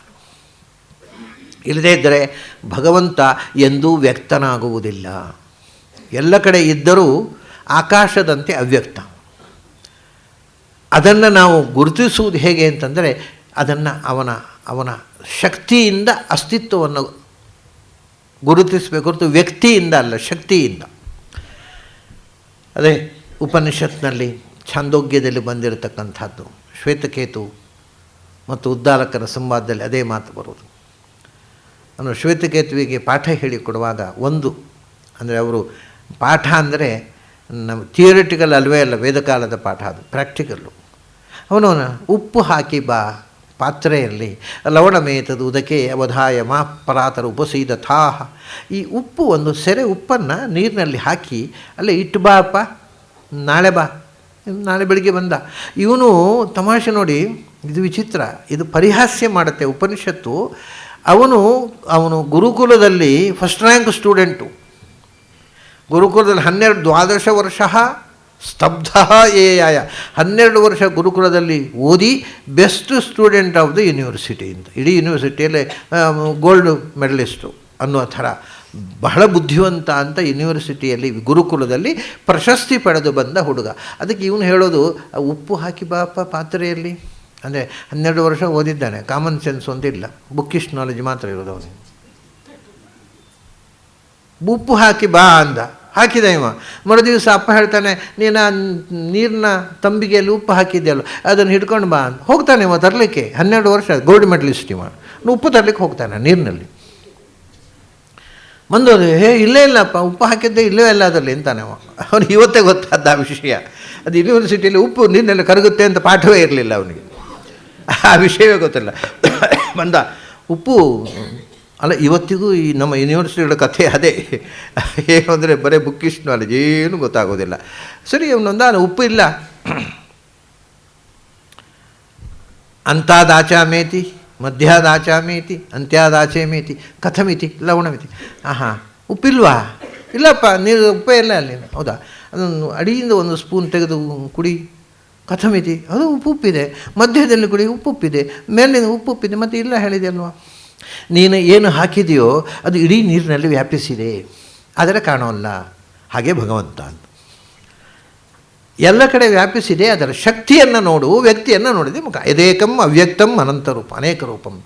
ವಿಶ್ವಂ ಪುರಾಣಂ ಏಕಂ ವಿಶ್ವಂ, ಒಂದೇ ಆಗಿ ಎಲ್ಲದರೊಳಗೂ ವಿಶ್ವಂ, ಎಲ್ಲದರೊಳಗೂ ಪ್ರವೇಶ ಮಾಡಿದೆ, ಆದರೆ ಎಲ್ಲಿಯೂ ಕಾಣೋಲ್ಲ. ಪುರಾಣಂ, ಪುರಾಣ ಅದಕ್ಕೆ ನಾನು ಮೊನ್ನೆ ಹೇಳಿದೆ, ಆಚಾರ್ಯ ಶಂಕರರು ಒಂದು ಸುಂದರವಾದ ಪುರಾಪಿನವಂತ, ಎಷ್ಟು ಹಿಂದಕ್ಕೆ ಹೋದರೂ ಅದು ನೂತನವೇ, ನಿತ್ಯ ನೂತನ, ಅದು ಹಳಸುವುದಿಲ್ಲ, ಅಥವಾ ಅದಕ್ಕೆ ವಾರ್ಧಕ್ಯ ಮುಪ್ಪು ಬರುವುದಿಲ್ಲ, ಯಾವಾಗಲೂ ನಿತ್ಯ ಯುವ, ಅದು ಒಂದರ್ಥ. ಮತ್ತು ಪುರ ಅಂದರೆ ಬ್ರಹ್ಮಾಂಡ, ಬ್ರಹ್ಮಾಂಡದೊಳಗೆ ಅಣತಿ ತುಂಬಿರುವಂಥದ್ದು. ಬ್ರಹ್ಮಾಂಡದೊಳಗೆ ಮಾತ್ರ ಅಲ್ಲ, ಪ್ರತಿಯೊಂದು ಪುರದಲ್ಲಿಯೂ ತುಂಬಿರುವಂಥದ್ದು, ಒಂದೊಂದು ಪುರದೊಳಗೂ ತುಂಬಿರುವಂಥದ್ದು, ಪ್ರತಿಯೊಂದು ದೇಹದಲ್ಲಿಯೂ ತುಂಬಿರುವಂಥದ್ದು. ಆದ್ದರಿಂದ ಪುರಾಣಂ. ಆದರೆ ವ್ಯತ್ಯಾಸ ಏನು ಅಂದರೆ, ನಾವು ಪುರಾಣ ಅಲ್ವಾ? ಹೌದು, ನಾವು ಪುರಾಣವೇ, ಆದರೆ ತಮಸಃ ಪರಸ್ತಾತ್. ನಾವು ಪುರಾಣ ಆದರೆ ತಮಸ್ಸಿನಲ್ಲಿ, ಕತ್ತಲೆಯಲ್ಲಿ ಬಿದ್ದ ಪುರಾಣಗಳು. ನಾವು ದೇಹದಲ್ಲಿ ಇದ್ದೇವೆ, ಆದರೆ ಯಾವ ಅರಿವೂ ಇಲ್ಲ. ನಮ್ಮ ಕ್ವಾಲಿಫಿಕೇಷನ್ ಏನಂದರೆ ಇಗ್ನೋರೆನ್ಸ್ ಈಸ್ ಅವರ್ ಕ್ವಾಲಿಫಿಕೇಷನ್. ಏನೋ ಗೊತ್ತಿಲ್ಲ ಅನ್ನೋದೇ ಒಂದು ದೊಡ್ಡ ಸಂಪತ್ತು ನಮ್ಮದು. ಆದರೆ ಅದು ಹಾಗಲ್ಲ, ತಮಸಃ ಪರಸ್ತಾತ್. ಅದು ಅಜ್ಞಾನದಿಂದ, ಪ್ರಕೃತಿಯ ಸಂಬಂಧದಿಂದ ಆಚೆಗೆ ಇರತಕ್ಕ ಜ್ಞಾನಸ್ವರೂಪ, ಅದು ಬೆಳಕಿನ ಸ್ವರೂಪ. ನಾವು ಕತ್ತಲೆಯಲ್ಲಿ ಬಿದ್ದವರು, ನಾವು ಪುರದಲ್ಲೇ ಇರುವವರು, ಆದರೆ ಕತ್ತಲೆಯಲ್ಲಿರುವವರು, ಅದು ಬೆಳಕಿನಲ್ಲಿದೆ. ಇಷ್ಟೇ ವ್ಯತ್ಯಾಸ. ಅಂಥದ್ದು ವಸ್ತು ಅದು. ತದೇವರ್ತಂ ತದು ಸತ್ಯಮಾಹು ತದೇವ ಬ್ರಹ್ಮ ಪರಮಂ ಕವೀನಾಂ. ಅದೇ ಋತ, ಅದೇ ಸತ್ಯ, ಅದನ್ನೇ ಬ್ರಹ್ಮ ಬ್ರಹ್ಮ ಅಂತ ಕರೆಯುವುದು. ಜ್ಞಾನಿಗಳು ಬ್ರಹ್ಮ ಅಂತ ಕರೆಯುವುದು ಅದನ್ನೇ. ಅಥಾತೋ ಬ್ರಹ್ಮ ಜಿಜ್ಞಾಸ, ಅದನ್ನು ವಿಚಾರ ಮಾಡು. ಅದನ್ನೇ ಜ್ಞಾನಿಗಳು ಏನು ಕರೀತಾರೆ? ತದೇವ ಋತಂ ತದು ಸತ್ಯಂ ಆಹುಹು. ಅದನ್ನೇ ಋತ ಅಂತ ಕರೀತಾರೆ, ಅದನ್ನೇ ಸತ್ಯ ಅಂತ ಕರೀತಾರೆ. ಋತಂ ಸತ್ಯಂ ಪರಂ ಬ್ರಹ್ಮ, ಸತ್ಯಂ ಜ್ಞಾನಮನಂತಂ ಬ್ರಹ್ಮ. ಋತ ಅಂದರೆ ಯಥಾರ್ಥ ಜ್ಞಾನ ಸ್ವರೂಪ ಅಂತ ಅರ್ಥ. ಋತಂ ಯಥಾರ್ಥ ವಿಜ್ಞಾನಂ ಸತ್ಯಂ ತತ್ಪೂರ್ವಿಕಾ ಕೃತಿ. ಅದೇ ಋತ ಅಂದರೆ ಜ್ಞಾನ ಸ್ವರೂಪ. ಮತ್ತು ಅಷ್ಟೇ ಅಲ್ಲ, ಅದು ಸತ್ಯ ಅಂದರೆ ಅದರ ಕ್ರಿಯೆ ಕೂಡ ಸತ್ಯ. ಭಗವಂತನ ಕ್ರಿಯೆಯಲ್ಲಿ ಎಂದಿಯೂ ಅದೇ ಧಾಮ್ನ ಸ್ವೇನ ಸದಾ ನಿರಸ್ತ ಕುಹಕಂ. ದೇವರು ಕಪಟ ಇಲ್ಲ, ದೇವರಲ್ಲಿ ಏನು ಮಾಡಿದರೂ ಅದು ಯಥಾರ್ಥ. ಭಗವಂತನ ಕ್ರಿಯೆ ಯಥಾರ್ಥ, ಅವನ ಜ್ಞಾನ ಯಥಾರ್ಥ. ಯಥಾರ್ಥ ಜ್ಞಾನ ಸ್ವರೂಪ, ಯಥಾರ್ಥ ಸತ್ಯ ಸ್ವಾಭಾವಿಕಿ ಜ್ಞಾನ ಬಲ ಕ್ರಿಯಾಚ. ಅದೇ ಸತ್ಯ ಮತ್ತು ಋತ. ತದೇವ ಋತಂ, ಯಥಾರ್ಥ ಜ್ಞಾನ ಸ್ವರೂಪ ಅವನು. ಋತ ಅನ್ನೋದಕ್ಕೆ ಇನ್ನೂ ಒಂದೆರಡು ಅರ್ಥಗಳಿದೆ ಶಾಸ್ತ್ರದಲ್ಲಿ. ಋತಂ ಅಂದರೆ ಅವಗತಂ ಅಂತ, ಅಂದರೆ ಸಮಸ್ತ ವೇದಗಳಿಂದ ತಿಳಿಯಲ್ಪಡುವಂಥದ್ದು. ಮತ್ತು ಋತಂ ಅಂದರೆ ಈ ಯಥಾಪೂರ್ವಂ ತಥಾ ಅಧುನಾಪಿ, ಎಲ್ಲ ಕಾಲದಲ್ಲೂ ಏಕರೀತಿಯಿಂದ ತಿಳಿಯಲ್ಪಟ್ಟದ್ದು, ನಿರ್ವಿಕಾರವಾದದ್ದು, ಬದಲಾವಣೆ ಇಲ್ಲದ ವಸ್ತು ಮತ್ತು ಜ್ಞಾನಸ್ವರೂಪವಾದದ್ದು, ಅದು ಸತ್ಯಂ.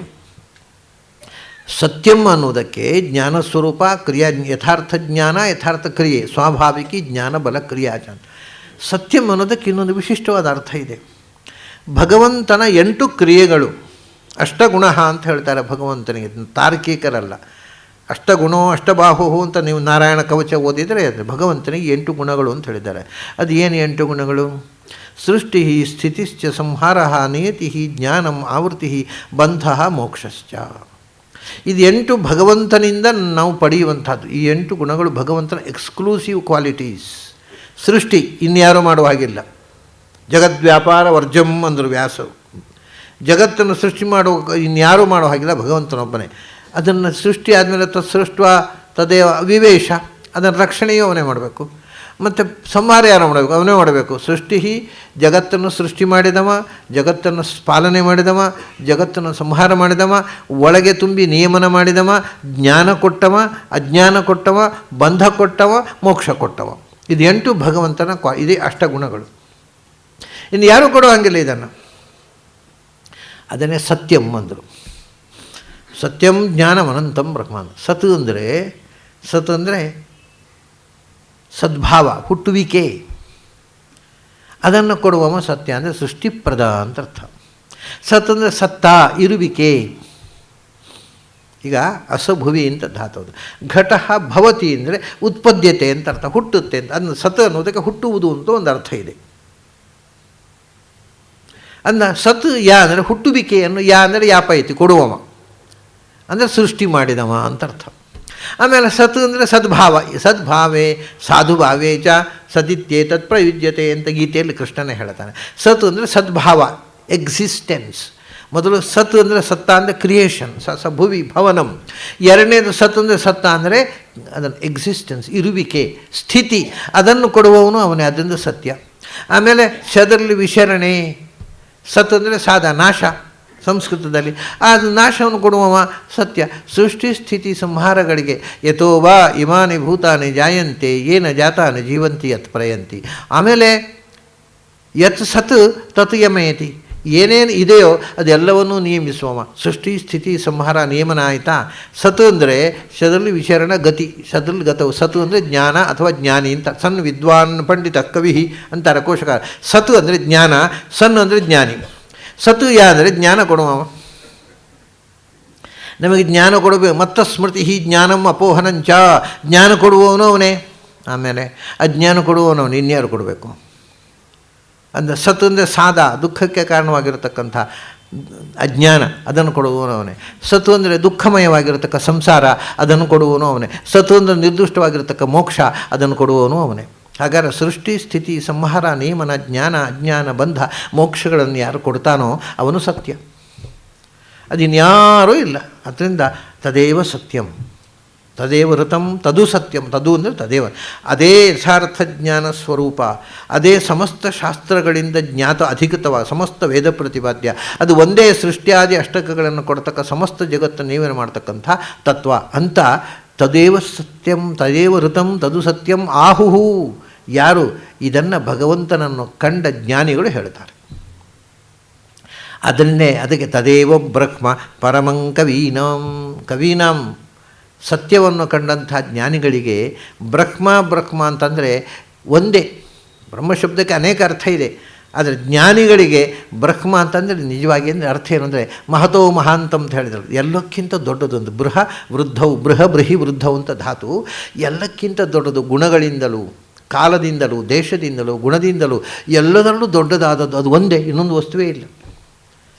ಜ್ಞಾನಿಗಳಿಗೆ ಪರಮಂ ಬ್ರಹ್ಮ, ಬ್ರಹ್ಮಶಬ್ದದ ಮುಖ್ಯಾರ್ಥ ಪರಬ್ರಹ್ಮ ಅಂದರೆ ಅದೇ. ಬ್ರಹ್ಮೇತಿ ಪರಮಾತ್ಮೇತಿ ಭಗವಾನಿತಿ ಶಬ್ದತೆ ಅಂತ ಭಾಗವತದಲ್ಲಿ ಹೇಳಿದರು. ಅದರಿಂದ ಜ್ಞಾನಿಗಳಿಗೆ ಬ್ರಹ್ಮ ಅಂದರೆ ಒಂದೇ, ಬೇರೆ 25 ವಸ್ತು ಇರೋದು ಸಾಧ್ಯ ಇಲ್ಲ. ತದೇವ ಋತಂ ತದು ಸತ್ಯಮಾಹು ತದೇವ ಬ್ರಹ್ಮ. ಅದರಿಂದ ವ್ಯಾಸರು ಹೇಳಿದರು ಅದು ಒಂದೇ ಎಲ್ಲಕ್ಕಿಂತ ದೊಡ್ಡ ವಸ್ತು, ಅದನ್ನು ತಿಳ್ಕೊಳ್ಳಿ ಪ್ರಯತ್ನ ಮಾಡು. ಅಥಾತೋ ಬ್ರಹ್ಮ ಜಿಜ್ಞಾಸ. ಹೀಗೆ ಭಗವಂತನ ಅರಿವು. ಅಲ್ಲಪ್ಪ ನೀವು ಅದನ್ನು ತಿಳ್ಕೋಬೇಕು ಅಂತ ಹೇಳ್ತೀರಿ, ಋತಂ ಅಂತ ಹೇಳಿಬಿಟ್ರಿ, ಎಲ್ಲ ವೇದದಿಂದ ಪ್ರತಿಪಾದ್ಯ ಅಂತ ಹೇಳಿಬಿಟ್ರಿ. ವೇದ ಹೇಳೋದು ಎಲ್ಲ ಕರ್ಮಗಳನ್ನು ಹೇಳುತ್ತೆ ವೇದ. ಅಗ್ನಿಹೋತ್ರ ಜ್ಯೋತಿಷ್ಠೋಮೇನ ಸ್ವರ್ಗ ಕಾಮೋಯೇ ಜೇತ. ನೀವು ವೇದ ನೋಡಿದರೆ ಬೇರೆ ಬೇರೆ ಬೇರೆ ಬೇರೆ ಯಜ್ಞಗಳು, ಸೋಮಯಾಗ, ವಾಜಪೇಯಿ ಯಾಗ, ಜ್ಯೋತಿಷ್ಠೋಮ, ಎಲ್ಲ ಅತಿರಾತ್ರ ಏನೇನೋ ಇವುಗಳನ್ನು ಏನೇನು ಯಾಗಗಳ ಕರ್ಮಕಾಂಡ ಅಂತ ಹೇಳ್ತಾರೆ ವೇದವನ್ನು. ಬಹಳ ಭಾಗ ವೇದವನ್ನು ಕರ್ಮಕಾಂಡ, ಅದು ಕರ್ಮಗಳನ್ನು ಹೇಳತಕ್ಕಂಥದ್ದು. ಅದು ಭಗವಂತನನ್ನು ಎಲ್ಲಿ ಹೇಳುತ್ತೆ? ಅದಕ್ಕೆ ಹೇಳ್ತದೆ ಉಪನಿಷತ್ತು, ಇಷ್ಟಾಪೂರ್ತಂ ಬಹುಧಾ ಜಾತಂ ಜಾಯಮಾನಂ ವಿಶ್ವಂ ಬಿಭರ್ತಿ ಭುವನಸ್ಯ ಲಾಭಿ. ಹೌದಾ, ಕರ್ಮವನ್ನು ಹೇಳುತ್ತಾ? ಕರ್ಮವನ್ನು ಯಾಕೆ ಹೇಳುತ್ತೆ? ಯಾವ ಕರ್ಮಕ್ಕೆ? ಇಷ್ಟಾಪೂರ್ತಂ ವೇದದಲ್ಲಿ ಹೇಳ್ತಕ್ಕಂಥದ್ದು ಕರ್ಮ ಎರಡು ಬಗೆಯದ್ದು ಮುಖ್ಯವಾಗಿ, ಇಷ್ಟ ಮತ್ತು ಪೂರ್ತ ಅಂತ. ಇಷ್ಟ ಮತ್ತು ಪೂರ್ತ ಸೇರಿದಾಗ ಇಷ್ಟಾಪೂರ್ತ ಆಗತ್ತೆ. ಇಷ್ಟ ಪ್ಲಸ್ ಪೂರ್ತ ಇಷ್ಟಾಪೂರ್ತ. ಯಾಕೆಂದರೆ ವಿಶ್ವ ಪ್ಲಸ್ ಮಿತ್ರ ವಿಶ್ವಾಮಿತ್ರ, ಅಷ್ಟ ಪ್ಲಸ್ ವಕ್ರ ಅಷ್ಟಾವಕ್ರ. ಹಾಗೆ ಇಷ್ಟ ಪ್ಲಸ್ ಪೂರ್ತ ಇಷ್ಟಾಪೂರ್ತ. ಇಷ್ಟ ಮತ್ತು ಪೂರ್ತ ಅಂತ ಎರಡು ಬಗೆಯ ಕರ್ಮ ಅಂತ. ಏನದು? ನಮಗೋಸ್ಕರ ಮಾಡುವಂಥದ್ದು ಇಷ್ಟ, ಸಮಾಜಕ್ಕೋಸ್ಕರ ಮಾಡುವಂಥದ್ದು ಪೂರ್ತ. ಸೋಷಿಯಲ್ ವರ್ಕ್, ಸಮಾಜಕ್ಕೋಸ್ಕರ ನಾವು ಮಾಡುವಂಥ ದಾನ ಧರ್ಮಗಳುಂಟಲ್ಲ ಅದೆಲ್ಲ ಪೂರ್ತ. ನಮ್ಮ ಸ್ವಂತ ಸಾಧನೆಗೆ ನಾವು ಮಾಡುವಂಥದ್ದು ಉಂಟಲ್ಲ ಅದು ಇಷ್ಟ. ಇದನ್ನು 6 ಬಗೆಯ ಇಷ್ಟ ಮತ್ತು 6 ಬಗೆಯ ಪೂರ್ತಗಳನ್ನು ಪ್ರಾಚೀನರು ಗುರುತಿಸಿದ್ದಾರೆ. ಇಷ್ಟ ಯಾವುದು? ಅಗ್ನಿಹೋತ್ರಂ, ತಪಃ, ಸತ್ಯಂ, ವೇದಾನಾಂಚ ಅನುಪಾಲನಂ, ಆತಿಥ್ಯಂ, ವೈಶ್ವದೇವಂಚ ಇಷ್ಟಮಿತ್ಯಭಿಧೀಯತೆ. ಇಷ್ಟ ಅಂತಂದರೆ ಯಾವಜ್ಜೀವಂ ಅಗ್ನಿಹೋತ್ರಂ ಜುಹೋತಿ ಅಂತ. ನಾವು ಬದುಕಿದಷ್ಟು ಕಾಲವೂ ಕೂಡ ಅಗ್ನಿಯಲ್ಲಿ ಭಗವಂತನ ಆರಾಧನೆ ಮಾಡಬೇಕು ಅಂತ. ಇದು ವೇದಕಾಲದ ಸಂಪ್ರದಾಯ. ಇವತ್ತು ಯಾರು ಮಾಡೋಲ್ಲ. ಮಾಡಿದರೆ ಕೈಯಲ್ಲಿ ಹಿಡ್ಕೊಂಡು ಅಗ್ನಿಹೋತ್ರ ಮಾಡಿ ಯಾರು ಹೊರತು ಕುಂಡದಲ್ಲಿ ಅಗ್ನಿಹೋತ್ರ ಯಾರೂ ಮಾಡೋಲ್ಲ. ಅಗ್ನಿಹೋತ್ರಂ ಅಂದರೆ ಅಗ್ನಿಮುಖದಲ್ಲಿ ಭಗವಂತನ ಆರಾಧನೆ ದಿನಾ ಮನೆಯಲ್ಲಿ ನಡೀಬೇಕು. ಗೃಹಸ್ಥನಾದವ ಅವನು ಅಗ್ನಿಹೋತ್ರದ ದೀಕ್ಷೆ ಮಾಡಬೇಕು. ಅಲ್ಲಿ ತನಕ ಅವನಿಗೆ ಅಗ್ನಿ ಕಾರ್ಯ ಇದೆ, ಆದರೂ ಅಗ್ನಿಹೋತ್ರ ಅನ್ನೋದು ಮದುವೆ ಆದಮೇಲೆ, ಯಾಕೆಂದರೆ ಅದು ದಂಪತಿಗಳು ಜೊತೆಯಾಗಿ ಮಾಡತಕ್ಕಂಥ ಒಂದು ಯಜ್ಞ. ಅದು ಬದುಕಿರುವಷ್ಟು ಕಾಲವೂ ಅಗ್ನಿಹೋತ್ರ ನಡೀತಾ ಇರಬೇಕು ಗೃಹಸ್ಥನಿಗೆ. ಆದ್ದರಿಂದಲೇ ಆ ಗೃಹಸ್ಥ ತೀರಿಕೊಂಡಾಗ ಅವನಿಗೆ ಅವನು ಆರಾಧನೆ ಮಾಡಿದ ಅಗ್ನಿಯಲ್ಲೇ ಅವನ ಸಂಸ್ಕಾರ. ಅದಕ್ಕೆ ಅಗ್ನಿಯಲ್ಲಿ ಸಂಸ್ಕಾರ ಅವನಿಗೆ. ಸನ್ಯಾಸಿಗಳಿಗೆ ಅಗ್ನಿ ಇಲ್ಲ, ಅವರು ಅಗ್ನಿ ತ್ಯಾಗ ಮಾಡಿದವರು, ಅದರಿಂದ ಅವರಿಗೆ ಅಗ್ನಿ ಸಂಸ್ಕಾರ ಇಲ್ಲ, ವೃಂದಾವನ ಮಾಡ್ತಾರೆ, ಸಮಾಧಿ ಮಾಡ್ತಾರೆ. ಹಾಗಾಗಿ ಸಾಯೋ ತನಕ ಇವನ ಮನೆಯಲ್ಲಿ ಯಾವ ಅಗ್ನಿಯಲ್ಲಿ ಭಗವಂತನ ಆರಾಧನೆ ನಡೆದಿದೆಯೋ ಅದೇ ಅಗ್ನಿಯಲ್ಲಿ ಅವನನ್ನು ಅರ್ಪಣೆ ಮಾಡೋದು ಅವನ ಶರೀರ. ಇದು ಅಗ್ನಿಹೋತ್ರ. ಅದು ಕೊನೆಯ ಅಗ್ನಿಹೋತ್ರ, ಅವನ ಶರೀರವನ್ನೇ ಹೋಮಿಸುವುದು. ಬದುಕಿನ ಉದ್ದಕ್ಕೆ ಅಗ್ನಿಯಲ್ಲಿ ಭಗವಂತನ ಆರಾಧನೆ ಮಾಡುವಂಥ ವೇದಕಾಲದಲ್ಲಿ ಯಾವಜ್ಜೀವಂ ಅಗ್ನಿಹೋತ್ರಂ ಜುಹೋತಿ ಅಂತ ಹೇಳ್ತಾರೆ. ಯಾಕೆಂದರೆ ನೀವು ಭಗವಂತನನ್ನು ಉಪಾಸನೆ ಮಾಡಬೇಕಾಗಿದ್ದರೆ ಒಂದು ಒಳ್ಳೆಯ ಪ್ರತೀಕ ಬೇಕಲ್ಲ. ನಾವೀಗ ಯಾವುದೋ ಒಂದು ಪ್ರತಿಮೆ ಪೂಜೆ ಮಾಡೋದು, ಲಕ್ಷಣವಾದ ಪ್ರತಿಮೆ ಬೇಕು ಅಂತ ಹುಡ್ಕೋಲ್ವ, ಏನೋ ಒಂದು ಬೊಬ್ಬೆ ತಂದಿಡ್ತೇವ? ಇಲ್ಲ. ಅಂದರೆ ಭಗವಂತನನ್ನು ನೆನಪಿಸಬೇಕಾದ ಲಕ್ಷಣಗಳು ಇರಬೇಕು, ಅದರಲ್ಲಿ ಕ್ವಾಲಿಟಿ. ಯಾವುದರಿಂದ ಮಾಡೋಣ? ಮಣ್ಣಿನಿಂದ ಮಾಡಿದರೆ ಕೊಳಕಾಗುತ್ತೆ, ಅದು ನೀರು ಬಿದ್ದು ಕೂಡಲೇ ಕೊಳೆ ಆಗುತ್ತೆ. ನೀರಿನಿಂದ ಮಾಡಿದರೆ ನೀರಿಗೆ ಮಣ್ಣು ಬಿದ್ದು ಪುನಃ ಕೊಳೆ ಆಗುತ್ತೆ. ಮತ್ತು ಅದಕ್ಕೊಂದು ಆಕಾರ ಕೊಡಲಿಕ್ಕೂ ಬರುವುದಿಲ್ಲ ನೀರಿನಲ್ಲಿ. ಗಾಳಿಗೆ ಆಕಾರ ಇಲ್ಲ, ಆಕಾಶಕ್ಕೆ ಆಕಾರ ಇಲ್ಲ, ಮಣ್ಣು ಕೊಳೆಯಾಗತ್ತೆ, ನೀರಿಗೆ ಆಕಾರ ಕೊಡಲಿಕ್ಕೆ ಬರೋಲ್ಲ. ಮತ್ತು ಅದು ನೀರಿನ ಆಕಾರವೇ ಭಗವಂತ ಮಡಿಕೆಯಲ್ಲಿಟ್ಟು ಜಲದಲ್ಲಿ ನಾರಾಯಣ ಗಂಗಾಂಬ ನಾರಾಯಣ ಸಾಕ್ಷಾತ್ ಅಂತ ಅನುಸಂಧಾನ ಮಾಡ್ಬೋದು. ಆದರೆ ಅದು ಕೊಳೆಯಾಗುತ್ತಲ್ಲ. ಕೆಸರು ಹಾಕಿಬಿಟ್ಟು ನೀರಿಗೆ ಮಣ್ಣು ಹಾಕಿದರೆ ನೀರು ಕೊಳೆಯಾಗುತ್ತೆ, ಮಣ್ಣಿಗೆ ನೀರು ಹಾಕಿದರೆ ಮಣ್ಣು ಕೊಳೆ, ಎಲ್ಲ ಕೊಳೆಯ ಕೈಯೆಲ್ಲ ಕೊಳೆಯಾದರೆ ನೀರು ಹಾಕಿ ತೊಳ್ಕೊತೇವೆ. ನೀರಿಗೆ ಕೊಳೆಯಲ್ಲದ ಪವಿತ್ರಾಣಾಂ ಪವಿತ್ರಮ್ಯಃ ಅತ್ಯಂತ ನಿರ್ಮಲವಾದ ಪ್ರತೀಕ ಆಗಬೇಕು. ಮತ್ತು ಅವನು ಪ್ರಕಾಶ ಸ್ವರೂಪ. ನಮ್ಮ ಭೂಮಿಯಲ್ಲಿ ನಮ್ಮ ಕಣ್ಣಿಗೆ ಗೋಚರವಾಗತಕ್ಕಂಥ ಪ್ರತೀಕ ಅಂದರೆ ಅಗ್ನಿ. ಅದು ಪವಿತ್ರ, ಪ್ಯೂರ್. ಅದು ಕೊಳೆಯಾಗುವುದಿಲ್ಲ, ಬೆಂಕಿ ಕೊಳೆಯಾಗುವುದಿಲ್ಲ. ಅಷ್ಟೇ ಅಲ್ಲ, ಕೊಳೆ ಹಾಕಿದರೂ ಕೊಳೆಯನ್ನು ಅದು ಪರಿಹಾರ ಮಾಡುತ್ತೆ. ನೀವೀಗ ಮಲವನ್ನೇ ಹಾಕಿ ಸುಟ್ಟು ಬೂದಿಯಾಗಿ ಹೋಗುತ್ತಲ್ಲ, ಅಂದ ಕೊಳೆಯನ್ನು ಸ್ವಚ್ಛ ಮಾಡುವ ಸ್ವತಃ ಪವಿತ್ರವಾದ ಮತ್ತು ಪ್ರಕಾಶ ಸ್ವರೂಪವಾದ ಭಗವಂತನನ್ನು ನೆನಪಿಸಲಿಕ್ಕೆ ಅನುಕೂಲವಾದ ಪ್ರತೀಕ ಅಗ್ನಿ. ಆದ್ದರಿಂದ ಅಗ್ನಿಯಲ್ಲಿ ಭಗವಂತನನ್ನು ಉಪಾಸನೆ ಮಾಡು. ನಿತ್ಯ ಅಗ್ನಿಮುಖದಲ್ಲಿ ಆರಾಧನೆ. ಅಗ್ನಿಹೋತ್ರಂ. ಆಮೇಲೆ ತಪಃ ಸತ್ಯಂ. ಇದನ್ನು ನಾನು ಹಿಂದೆ ಹೇಳಿದ ಅರ್ಥದ ಮೇಲೆ ತಪಃ ಅಂತಂದರೆ ಜೀವನದಲ್ಲಿ ಬ್ರಹ್ಮಚರ್ಯಾಧಿಕಂ ತಪಃ ಅಂತ. ಆ ಜೀವನದಲ್ಲಿ ಒಂದು ನಿಷ್ಠೆ, ಒಂದು ಡಿಸಿಪ್ಲಿನನ್ನು ಪಾಲಿಸುವುದಕ್ಕೆ ತಪಸ್ಸು ಅಂತ ಹೇಳ್ತಾರೆ. ಉಪವಾಸ, ಬ್ರಹ್ಮಚರ್ಯ, ಇಂಥ ವ್ರತಾನುಷ್ಠಾನಗಳ ಮೂಲಕ ನಮ್ಮ ದೇಹ ಬಯಸಿದ್ದನ್ನೆಲ್ಲ ಕೊಟ್ಟು ಅದನ್ನು ಮಂಗನನ್ನಾಗಿ ಮಾಡದೆ ನಮ್ಮ ಸ್ವಾಧೀನದ ದೇಹ ಇರುವಂತೆ ಅದನ್ನು ಮಣಿಸುವ ವಿಧಿವಿಧಾನಗಳಿಗೆ ವ್ರತ ಅಂತ, ಅದು ತಪಸ್ಸು ಅಂತ ಹೇಳೋದು. ಇದು ದೈಹಿಕವಾಗಿ. ಮಾನಸಿಕವಾದ ತಪಸ್ಸು ಅಂದರೆ ಪ್ರತಿಯೊಂದು ಸಂಗತಿಯನ್ನು, ಶಾಸ್ತ್ರವನ್ನು ಆಳವಾಗಿ ಚಿಂತನೆ ಮಾಡುವುದು. ಆಳವಾದ ಚಿಂತನೆ ಮತ್ತು ದೇಹವನ್ನು ಮಣಿಸ್ತಕ್ಕಂಥ ವ್ರತಾನುಷ್ಠಾನಗಳು, ಬ್ರಹ್ಮಚರ್ಯಾದಿಗಳು, ಅದು ತಪಸ್ಸು. ಮೂರನೇದ್ದು ಇಷ್ಟು ಯಾವುದು ಅಂದರೆ ಇಷ್ಟಂ ಇತ್ಯವಿಧೇಯತೆ, ಸತ್ಯಂ, ಪ್ರಾಮಾಣಿಕತೆ. ಮನುಷ್ಯ ಎಷ್ಟು ಶಾಸ್ತ್ರ ಓದಿದರೂ ಏನೂ ಉಪಯೋಗ ಇಲ್ಲ, ಎಷ್ಟು ಪೂಜೆ ಪುನಸ್ಕಾರ ಮಾಡಿದರೂ ಏನೂ ಉಪಯೋಗ ಇಲ್ಲ ನಮ್ಮಲ್ಲಿ ಪ್ರಾಮಾಣಿಕತೆ ಇಲ್ಲದೇ ಇದ್ದರೆ. So one should be transparent. ಒಳಗೊಂದು ಹೊರಗೊಂದು, ಇರೋದೊಂದು ಆಡೋದೊಂದು ಆದರೆ ಎಲ್ಲವೂ ವ್ಯರ್ಥ. ನಾವು ಮಾಡಿದ ಸಾಧನೆ, ಅನುಷ್ಠಾನ ಎಲ್ಲ ಅಂತ. ಪ್ರಾಮಾಣಿಕತೆ, ಸ್ಟ್ರೈಟ್ ಫಾರ್ವರ್ಡ್ನೆಸ್, ಸತ್ಯಂ, ಅಗ್ನಿಹೋತ್ರಂ, ತಪಃ, ಸತ್ಯಂ. ಮೂರಾಯಿತು ಇಷ್ಟ. ನಮ್ಮ ಉದ್ಧಾರಕ್ಕೋಸ್ಕರ ನಾವು ಪಾಲಿಸಬೇಕಾದಂಥ ಗುಣಗಳಿಗೊಂದು. ನಾಲ್ಕನೇದು ವೇದಾನಾಂಚ ಅನುಪಾಲನಂ, ವೇದಗಳನ್ನು ರಕ್ಷಣೆ ಮಾಡಿಯಪ್ಪ. ಯಜಮಾನಸ್ಯ ಪಶೂನ್ ಪಾಹಿ ಅಂತದ್ದು ಯಜುರ್ವೇದ. ಯಜಮಾನನ ಪಶು ಅಂದರೆ ವೇದಾಃ ಪಶವ ಏರಿತಾಹ ಅಂತ. ವೈದಿಕ ಸಾಹಿತ್ಯ ಉಳಿಬೇಕು, ವೈದಿಕ ಜ್ಞಾನ ಉಳಿಬೇಕು. ವೇದ ಅನ್ನೋದೇ ಒಂದು ಜ್ಞಾನದ ಸಮಷ್ಟಿ, ಆ ಜ್ಞಾನ ಪರಂಪರೆ ಉಳಿಬೇಕು.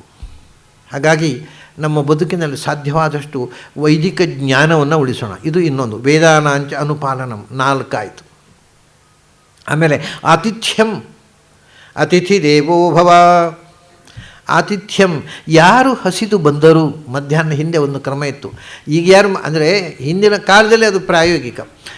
ಮನೆಯಲ್ಲಿ ಮಧ್ಯಾಹ್ನದ ಪೂಜೆ ಆದಮೇಲೆ ಊಟ ಕೂಡೋ ಮುಂಚೆ ಹೆಬ್ಬಾಗಿಲಲ್ಲಿ ಒಂದು 10 ನಿಮಿಷ ನಿಂತು ಕಾಯಬೇಕು ಅಂತ ಒಂದು ಸಂಪ್ರದಾಯ ಇದೆ. ಯಾಕೆಂದರೆ ಯಾರಾದರೂ ಹಸಿದವರು, ಯಾತ್ರಿಕರು ಬಂದವರು ಆ ಬೀದಿಯಲ್ಲಿ ಬರ್ತಾಯಿದ್ರೆ, ಸ್ವಾಮಿ ಎಲ್ಲಿಂದ ಬಂದ್ರಿ, ಊಟ ಆಯಿತಾ, ಆಗೋದೆಲ್ಲಿ, ಊಟದ ವ್ಯವಸ್ಥೆ. ಹಿಂದೆ ಊಟಕ್ಕೆ ಹೋಟೆಲ್ಗಳಲ್ಲಿ ಊಟದ ವ್ಯವಸ್ಥೆ ಇರಲಿಲ್ಲ, ಹೋಟೆಲ್ಗಳಿರಲಿಲ್ಲ. ಅಂದರೆ ಆ ಊರಿಗೆ ಬಂದ ಯಾತ್ರಿಕರನ್ನ ಊರಿನ ಮಂದಿಯೇ ಮನೆಗೆ ಕರೆದು ಅವರಿಗೆ ಊಟ ಹಾಕಿಸಿ ಕಳಿಸ್ಬೇಕು, ಇಲ್ಲದ್ರೆ ಉಪವಾಸ ಇರಬೇಕು ಅವರು. ಎಲ್ಲಿಯೂ ಊಟದ ವ್ಯವಸ್ಥೆ ಇಲ್ಲ. ಈಗ ಬೇಕಾದಷ್ಟು ವ್ಯವಸ್ಥೆಗಳಿವೆ. ಇವಾಗ ಹೋಟೆಲ್ಗಳು ಇದೆ, ಹೋಟೆಲ್ ಉದ್ಯಮ ಮಾಡುವ ಧಾರ್ಮಿಕ ಸಂಸ್ಥೆಗಳು ಇವೆ. ಅಲ್ಲಿ ನೀವು ಸೇವೆ ಕೊಟ್ಟುಬಿಟ್ರೆ ಎಷ್ಟು, ಎಲೆ 70 ರೂಪಾಯಿ, ಎಷ್ಟು ಜನ, ಅದು ಮತ್ತು ಹೋಟೆಲ್ ಉದ್ಯಮಕ್ಕೂ ಧರ್ಮಕ್ಕೆ ಏನು ವ್ಯತ್ಯಾಸ ಇಲ್ಲ, ಅದನ್ನೇ ಮಾಡ್ತಾರೆ. ಆದರೆ ಇವು ಧಾರ್ಮಿಕ ಸಂಸ್ಥೆ ಅಂತಾರೆ. ಧಾರ್ಮಿಕ ಸಂಸ್ಥೆಗಳು ಮಾಡೋದು ಹೋಟೆಲ್ ಬಿಸ್ನೆಸ್ಸೇ. ಒಂದು 20 ಜನರ ನೀವು ಬರೆಸಿ 21ನೇವ್ರು ಬಂದರೆ ಮಧ್ಯಾಹ್ನ ಬಿಸಿಲಿಗೆ 21 ನೀವು ಬಿಲ್ ರಸೀದಿ ಮಾಡಲಿಲ್ಲ ಅಂದ್ರೆ ಮನೆ ಕಳಿಸ್ತಾರೆ ಊಟ ಹಾಕದೆ ನಮ್ಮ ಧಾರ್ಮಿಕ ಸಂಸ್ಥೆಗಳು. ಅದನ್ನ ಹೋಟೆಲ್ನವನಾದರೂ ಪಾಪ ಅಂದ್ಕೊಂಡು ಒಬ್ಬರು ಎಕ್ಸ್ಟ್ರಾ ಇದ್ದರು, ಆಗಲೇಪ್ಪ ಹೋಗಲಿ ಅಂತ ಹಾಕೋಲ್ಲ ಇವು ಧಾರ್ಮಿಕ ಸಂಸ್ಥೆಗಳು. ಅಂದರೆ ಅದಲ್ಲ. ಆತಿಥ್ಯಂ, ಹಸಿದವನನ್ನು ಕಂಡ ತಕ್ಷಣ ಮನೆಗೆ ಕರೆದು ಅವನಿಗೆ ಅನ್ನ ಹಾಕಿ ಉಣ್ಣಿಸಿ ನೀನು ಊಟ ಮಾಡು. ಅತಿಥಿ ದೇವೋ ಭವ. ಯಾಕೆ ವೈಶ್ವಾನರ ಪ್ರವಿಶತ್ಯ ತಿಥಿರ್ ಬ್ರಾಹ್ಮಣೋ ಗ್ರಹನ್. ಅವನು ಹಸಿದು ಬಂದವನು ಒಳಗೆ, ವೈಶ್ವಾನರನು ಒಳಗೆ ಕೂತಿದ್ದಾನಪ್ಪ. ಅವನು ಹಸಿದವನ, ಅವನ ಒಳಗೆ ಬೆಂಕಿ, ಅಗ್ನಿದೇವ ಒಳಗೆ ವೈಶ್ವಾನರ ನಾಮಕನಾದ ಭಗವಂತ. ಅಹಂ ವೈಶ್ವಾನರೋ ಭೂತ್ವಾ ಪ್ರಾಣಿನಾಂ. ಭಗವಂತ ವೈಶ್ವಾನರನಾಗಿ ಹಸಿವಿನ ರೂಪದಿಂದ ಒಳಗೆ ಕೂತಿದ್ದಾನೆ. ಅದನ್ನು ಪರಿಹಾರ ಮಾಡು, ಇಲ್ಲದಿದ್ದರೆ ಅವನ ಹೊಟ್ಟೆಯ ಬೆಂಕಿ ನಿನ್ನ ಮನೆಗೆ ಬೀಳುತ್ತೆ ಅಂದರು. ಅದರಿಂದ ಆತಿಥ್ಯಂ, ಯಾರು ಹಸಿದು ಬಂದರೋ ಅವರಿಗೆ ಅನ್ನ ಹಾಕು. ಮತ್ತು ವೈಶ್ವದೇವಂಚ, ಇದು ಎಲ್ಲ ದೇವತೆಗಳಿಗೆ, ಆ ವೈಶ್ವದೇವ ಎಲ್ಲ ಬಂತು. ಭೂತಬಲಿ ದೇವತೆಗಳಿಗೆ ಅರ್ಪಣೆ, ಅಲ್ಲಿಂದ ಭೂತಬಲಿ. ವೈಶ್ವದೇವ ಮಾಡಿ ಆದ ಮೇಲೆ ಅದನ್ನು ಬಲಿಹರಣ ಅಂತ, ಅದನ್ನು ಪೂರ್ತಿ ಹೊರಗೆ ಹಾಕಿ ನಮ್ಮ ತೋಟದಲ್ಲಿರತಕ್ಕಂಥ ಪ್ರಾಣಿಗಳು, ಕಾಗೆ, ನಾಯಿ, ಅದಕ್ಕೆ ನಾವೇ ಅನ್ನ ಹಾಕಬೇಕು. ಅದು ವೈಶ್ವದೇವನ ಅಂಗ. ಹೀಗೆ ವೇದಗಳ ಪಾಲನೆ ಅಂದರೆ ಬ್ರಹ್ಮಯಜ್ಞ, ಋಷಿಗಳಿಗೆ. ಆತಿಥ್ಯ ಅಂದರೆ ಮನುಷ್ಯ ಯಜ್ಞ, ವೈಶ್ವದೇವದಲ್ಲಿ ಭೂತಯಜ್ಞ, ಪ್ರಾಣಿಗಳಿಗೂ ಎಲ್ಲರಿಗೂ ಹಸಿದವರ ಹೊಟ್ಟೆ ತುಂಬಿಸಿ ನೀನು ಊಟ ಮಾಡು. ಮೊದಲು ಜ್ಞಾನದ ಹಸಿವು, ಆಮೇಲೆ ಹೊಟ್ಟೆಯ ಹಸಿವು. ಇದು ಎರಡಕ್ಕೆ ಮುಖ್ಯ ಕೊಟ್ಟರು. ಹೊಟ್ಟೆಯ ಹಸಿದು ಬಂದವ ಎಲ್ಲ ಪ್ರಾಣಿಗಳಿಗೂ ಅನ್ನ ಹಾಕು. ಜ್ಞಾನದ ಹಸಿವು ತೀರಿಸುವ ಪ್ರಯತ್ನ ನಿರಂತರ ನಡೆಯಲಿ. ಅದಕ್ಕೆ ವೇದ, ಸತ್ಯ, ತಪಸ್ಸು ಎಲ್ಲ ಜ್ಞಾನದ ಹಸಿವಿಗೆ, ಅಗ್ನಿಹೋತ್ರ ಎಲ್ಲವೂ ಜ್ಞಾನದ ಹಸಿವಿಗೆ. ಆಮೇಲೆ ಹೊಟ್ಟೆಯ ಹಸಿವಿಗೆ ಆತಿಥ್ಯ ಮತ್ತು ವೈಶ್ವದೇವ. ಇದು 6 ಇಷ್ಟಮಿತ್ಯ ವಿಧೇಯತೆ. ಇದೇ ಇಷ್ಟ, ನಾವು ಮಾಡಬೇಕಾದ 6 ಇಷ್ಟಗಳು. ಪೂರ್ತ ಯಾವುದು? ವಾಪಿ ಕೂಪ ತಟಾಕಾಶ್ಚ ದೇವತಾಯತನಾನಿ ಚ ಅನ್ನಪ್ರದಾನಂ ಆರಾಮ ಪೂರ್ತಮಿತ್ಯ ವಿಧೀಯತೆ. ಇದು 6 ಪೂರ್ತ. ಪೂರ್ತ ಅಂದರೆ ಸಮಾಜದ ಪೂರ್ಣತೆಗೋಸ್ಕರ ನಾವು ಮಾಡ್ತಕ್ಕಂಥ ಸೋಷಿಯಲ್ ಕಾಂಟ್ರಿಬ್ಯೂಷನ್. ಏನದು? ವಾಪಿ, ಸಾರ್ವಜನಿಕವಾಗಿ ಬಾವಿಗಳನ್ನು ತೋಡುವುದು. ನಮ್ಮ ಮನೆಗಲ್ಲ, ಸಾರ್ವಜನಿಕ ಉಪಯೋಗಕ್ಕೋಸ್ಕರ.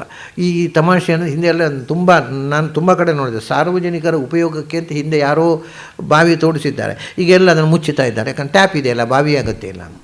ಯಾರೋ ಸಾರ್ವಜನಿಕರಿಗೆ ಉಪಯೋಗ ಬೀಳಲಿ ಅಂತ ಮಾಡಿದ ಬಾವಿಯನ್ನೆಲ್ಲ ಈಗ ಮುಚ್ಚುತ್ತಾ ಇದ್ದಾರೆ. ಅಥವಾ ಅದೇನೋ ಒಂದು ಸಾರ್ವಜನಿಕ ತೊಂದರೆ. ವಾಪಿ, ಕೂಪ ಅಂದರೆ ಒಂದೇ ಅಲ್ರಿ. ಬಾವಿ, ಕೂಪ ಅಂದ್ರೆ ಬಾವಿ, ವಾಪಿ ಅಂದ್ರೆ ಬಾವಿ. ವಾಪಿ ಕೂಪ ಅಂದರೆ ಏನು? ವಾಪಿ ಅಂದರೆ ಇಳಿಬಾವಿ, ಅಂದರೆ ಸ್ಟೆಪ್ಸ್ ಕೆಳಗೆ ಇಳಿದು ಅಂದರೆ ಒಂಥರ ಸಣ್ಣ ಸರೋವರ ಅಂತೇಳಿ ಪಾಂಡ್. ವಾಪಿ ಅಂದರೆ ಪಾಂಡ್, ಕೂಪ ಅಂದರೆ ಎಳೆಬಾವಿ. ಕೂಪ ಅಂದರೆ ಎಳೆಬಾವಿ, ವಾಪಿ ಅಂದರೆ ಇಳಿಬಾವಿ. ಎಷ್ಟು ಒಂದು ಇಳಿದು ನೀರು ತೆಗಿಲಿಕ್ಕಾಗುವಂಥದ್ದು, ಒಂದು ಎಳೆದು. ಆಮೇಲೆ ಮೂರನೇದು ತಟಾಕ, ದೊಡ್ಡ ಸರೋವರ, ಈಜುಬಾವಿ ಅಂತೇಳಿ. ಒಂದು ಇಳಿಬಾವಿ, ಒಂದು ಎಳೆಬಾವಿ, ಒಂದು ಈಜುಬಾವಿ. ಅದನ್ನು ನೀವು ಸ್ವಿಮ್ಮಿಂಗ್ ಮಾಡಲಿಕ್ಕಾಗುವಂಥ ದೊಡ್ಡ ಸರೋವರ, ಅದು ತಟಾಕ. ವಾಪಿ ಕೂಪ ತಟಾಕಾಶ್ಚ ಅಂದರೆ ವಾಪಿಗೆ ಒಂದೇ ಕಡೆ ಇಳಿಯಲಿಕ್ಕೆ ಸ್ಟೆಪ್ಸ್ ಇದೆ, ತಟಾಕಕ್ಕೆ 4 ಕಡೆಯೂ ಇದೆ. ಅದು ತಟಾಕ, 4 ತಟಗಳು ಇರುವಂಥದ್ದು ತಟಾಕ. ವಾಪಿ ಕೂಪ ತಟಾಕಾಶ್ಚ.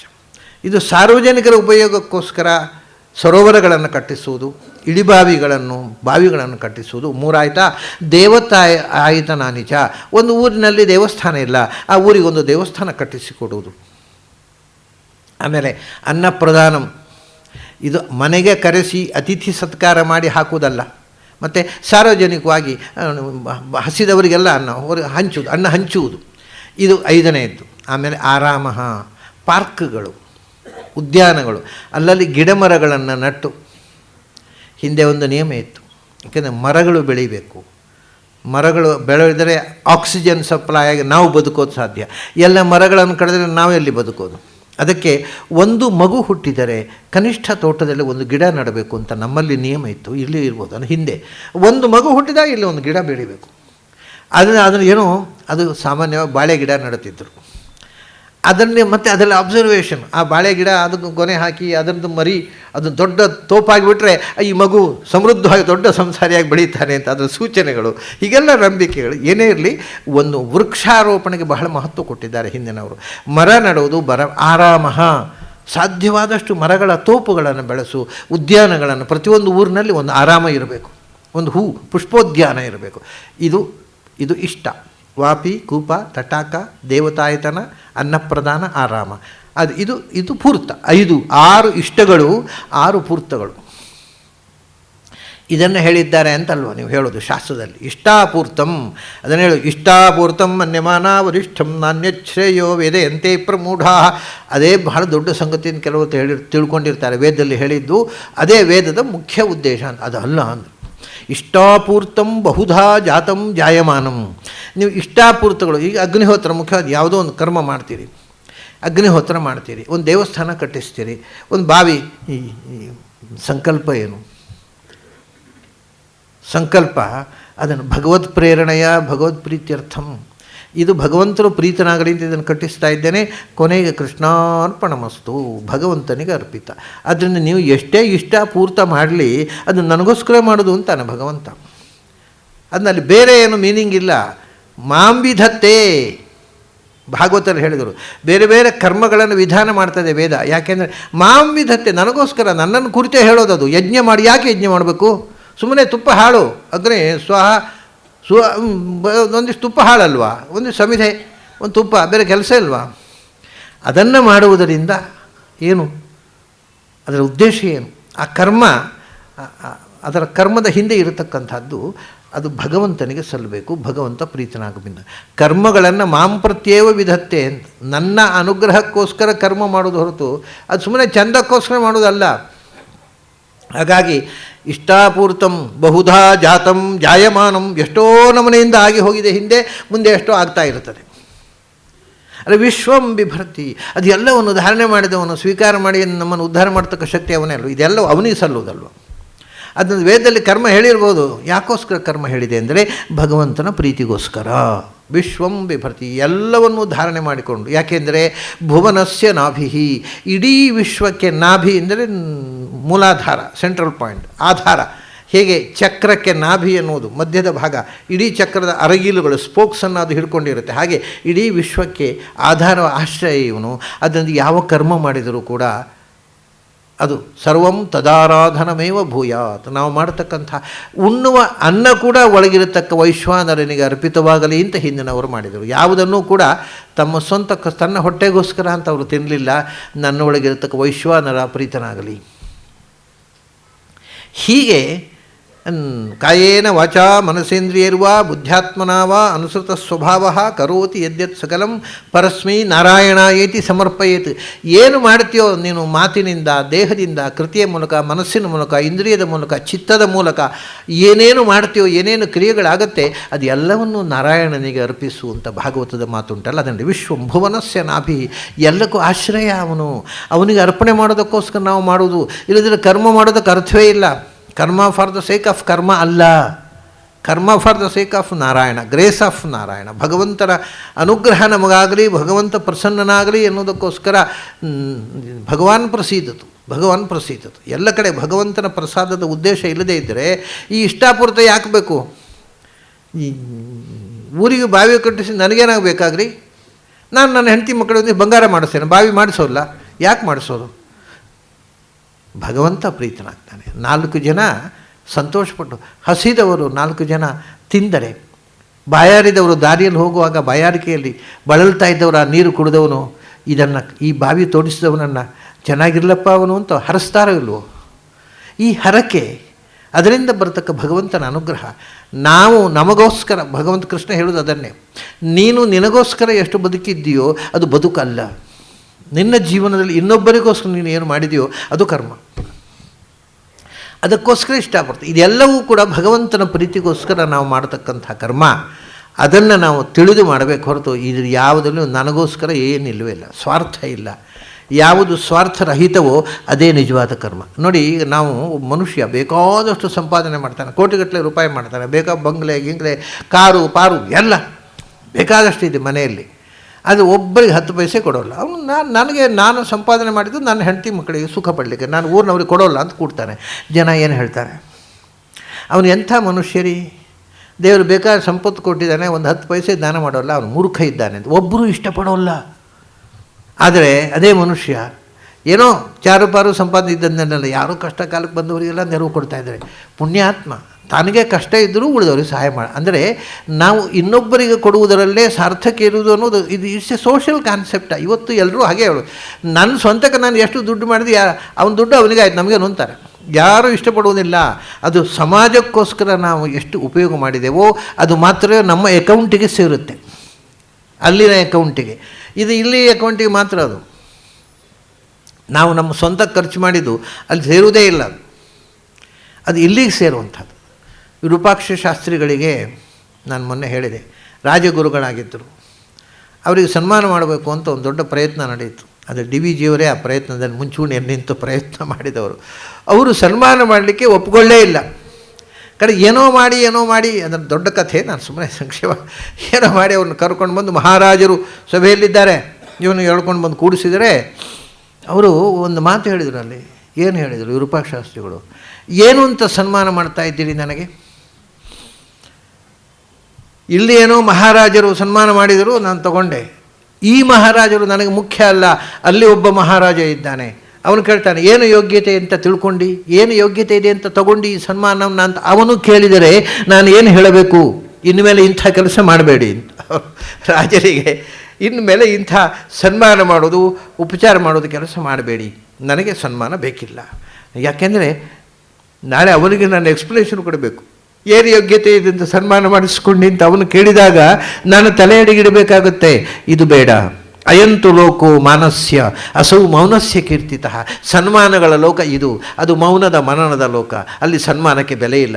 ನಿಮಗೆ ಎಷ್ಟು ಸನ್ಮಾನ ಸಿಕ್ಕಿದೆ, ಎಷ್ಟು ಪ್ರಶಸ್ತಿ ಸಿಕ್ಕಿವೆ, ಎಷ್ಟು ಮಾನಪತ್ರ ಸಿಕ್ಕಿವೆ, ಅದನ್ನು ಹಿಡ್ಕೊಂಡು ಹೋಗ್ಲಿಕ್ಕಾಗತ್ತಾ? ಇಲ್ಲ, ಅವನ ಒಟ್ಟಿಗೆ ಬೆಂಕಿಗೆ ಹಾಕಬೇಕಷ್ಟೇ. ಸ್ವಾಮಿ ನಿಮ್ಮ ಒಟ್ಟಿಗೆ ಬೆಂಕಿಗೆ ಹಾಕಿದ್ದೇವೆ, ಒಟ್ಟಿಗೆ ಸುಟ್ಟು ಹೋಗುವ ಹಿಡ್ಕೊಂಡು ಅಷ್ಟೇ, ಏನೂ ನಡೆಯುವುದಿಲ್ಲ. ಅಸೌ ಮೌನಸ್ಯ ಕೀರ್ತಿತ. ಅಲ್ಲಿ ನಾವು ಏನು ಮನನ ಮಾಡಿದ್ದೇವೆ, ಏನು ತಿಳ್ಕೊಂಡಿದ್ದೇವೆ, ಅದು ನಮ್ಮೊಟ್ಟಿಗೆ ಬರುವಂಥದ್ದು. ಈ ಮಾನ ಸನ್ಮಾನಗಳೆಲ್ಲ ಇಲ್ಲೇ ಬೆಂಕಿಗೆ ಹಾಕಿ ಸುಡಬೇಕಷ್ಟೇ, ಏನೇನು 5 ಪೈಸೆ ಉಪಯೋಗ ಇಲ್ಲ.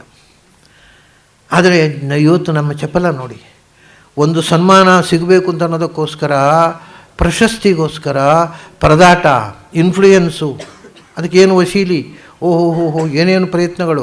ಅದು ಇವತ್ತು ಈ ಸನ್ಮಾನ ಸಿಕ್ಕಿತು ಅಂದರೆ ಒಂಥರ ಭಯ. ಯಾಕೆಂದರೆ ಅದು ಪ್ರಾಯ ವಸೀಲಿಂದ ಸಿಕ್ಕಿರಬೇಕು, ಅವ್ರ ಯೋಗ್ಯತೆಯಿಂದ ಅಲ್ಲ ಅಂತ ಜನ ಹೇಳೋದು ಹೀಗೆ. ಅದರಿಂದ ಸನ್ಮಾನ ಸಿಕ್ಕಿತು ಅಂದರೆ ಒಂಥರ ಭಯ. ಕೇಳ್ತಾನೆ, ಹೌದಾ ಯಾರನ್ನು ಹಿಡಿದ್ರಿ ಮಾರಾಯರ ನೀವು, ಒಳ್ಳೆ ಕಷ್ಟ ಇದಲ್ಲ, ಯಾರಿಗೆ ಬೇಕು ಈ ಸನ್ಮಾನ?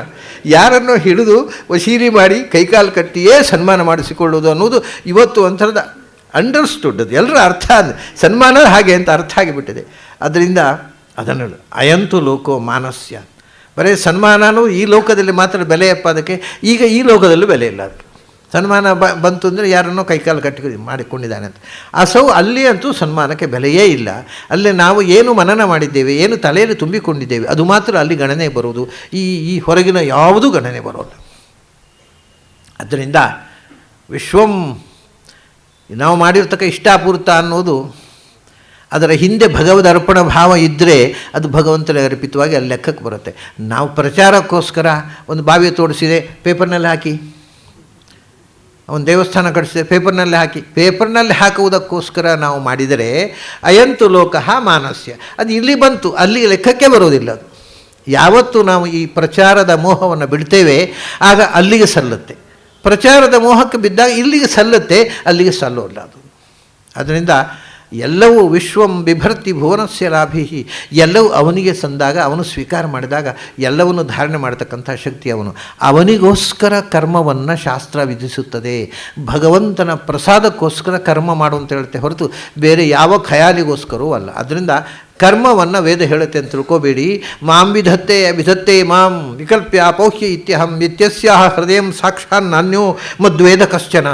ನಾನು ಬಿಟ್ಟು ಯಾರಿಗೂ ಗೊತ್ತಿಲ್ಲ ಈ ವೇದದ ಗುಟ್ಟು, ಅದು ನನಗೋಸ್ಕರವೇ ಕರ್ಮವನ್ನು ವಿಧಿಸುತ್ತೆ, ಅದರ ಹಿಂದೆ ಇರುವುದು ನನ್ನ ಆರಾಧನೆಯ ಉದ್ದೇಶ ಹೊರತು ಬೇರೆ ಏನೂ ಇಲ್ಲ ಅಂದ ಕೃಷ್ಣ ಭಾಗವತದಲ್ಲಿ ಉದ್ಧವ ಗೀತೆಯಲ್ಲಿ ಬಂದಂಥ ಮಾತಿದು. ಹೀಗೆ ಇದನ್ನೆಲ್ಲ ಹೇಳಿದೆ. ಇಷ್ಟಾಪೂರ್ತಂ ಬಹುಧಾ ಜಾಯಮಾನಂ ಜಾತಂ ವಿಶ್ವಂ ಬಿಭರ್ತಿ ಭುವನಸ್ಯ ನಾಭಿ. ಎಲ್ಲ ಕರ್ಮಗಳಿಗೆ, ಎಲ್ಲ ಕ್ರಿಯೆಗಳಿಗೆ, ಎಲ್ಲ ಜೀವಕ್ಕೆ ಆಶ್ಚರ್ಯನಾಗಿರತಕ್ಕ ಅವನಿಗೋಸ್ಕರ ಇದೆಲ್ಲವೂ ಈ ಚಕ್ರಭ್ರಮಣ. ಅದು ಬಿಟ್ಟರೆ ಅದಕ್ಕೆ ಯಾವ ಅರ್ಥವೂ ಇಲ್ಲ ಅಂತಕ್ಕಂಥ ಅದಕ್ಕೋಸ್ಕರ ನಾವು ಬ್ರಹ್ಮಾರ್ಪಣಂ ಬ್ರಹ್ಮಹವಿಹಿ ಬ್ರಹ್ಮಾಗ್ನೌ ಬ್ರಹ್ಮಣಾಹುತಂ ಬ್ರಹ್ಮೈಮತೇನ ಗಂತವ್ಯಂ ಬ್ರಹ್ಮ ಕರ್ಮ ಸಮಾಧಿನ. ಎಲ್ಲವೂ ಭಗವನ್ಮಯ ಆಗಬೇಕು ನಮ್ಮ ಜೀವನದಲ್ಲಿ. ಅದು ಯಾವುದೂ ನಮ್ಮ ಸ್ವಂತದ ಕ್ರಿಯೆ ಆಗಬಾರದು ಅನ್ನುವ ಎಚ್ಚರ ಕೊಟ್ಟು ನಾವು ಇವತ್ತಿನ ಈ ಮಂತ್ರದ ಚಿಂತನವನ್ನು ಮುಗಿಸೋಣ. ತಮಗೆಲ್ಲ ಅಭಿನಂದನೆಗಳು ಮತ್ತು ಅಭಿವಂದನೆಗಳು.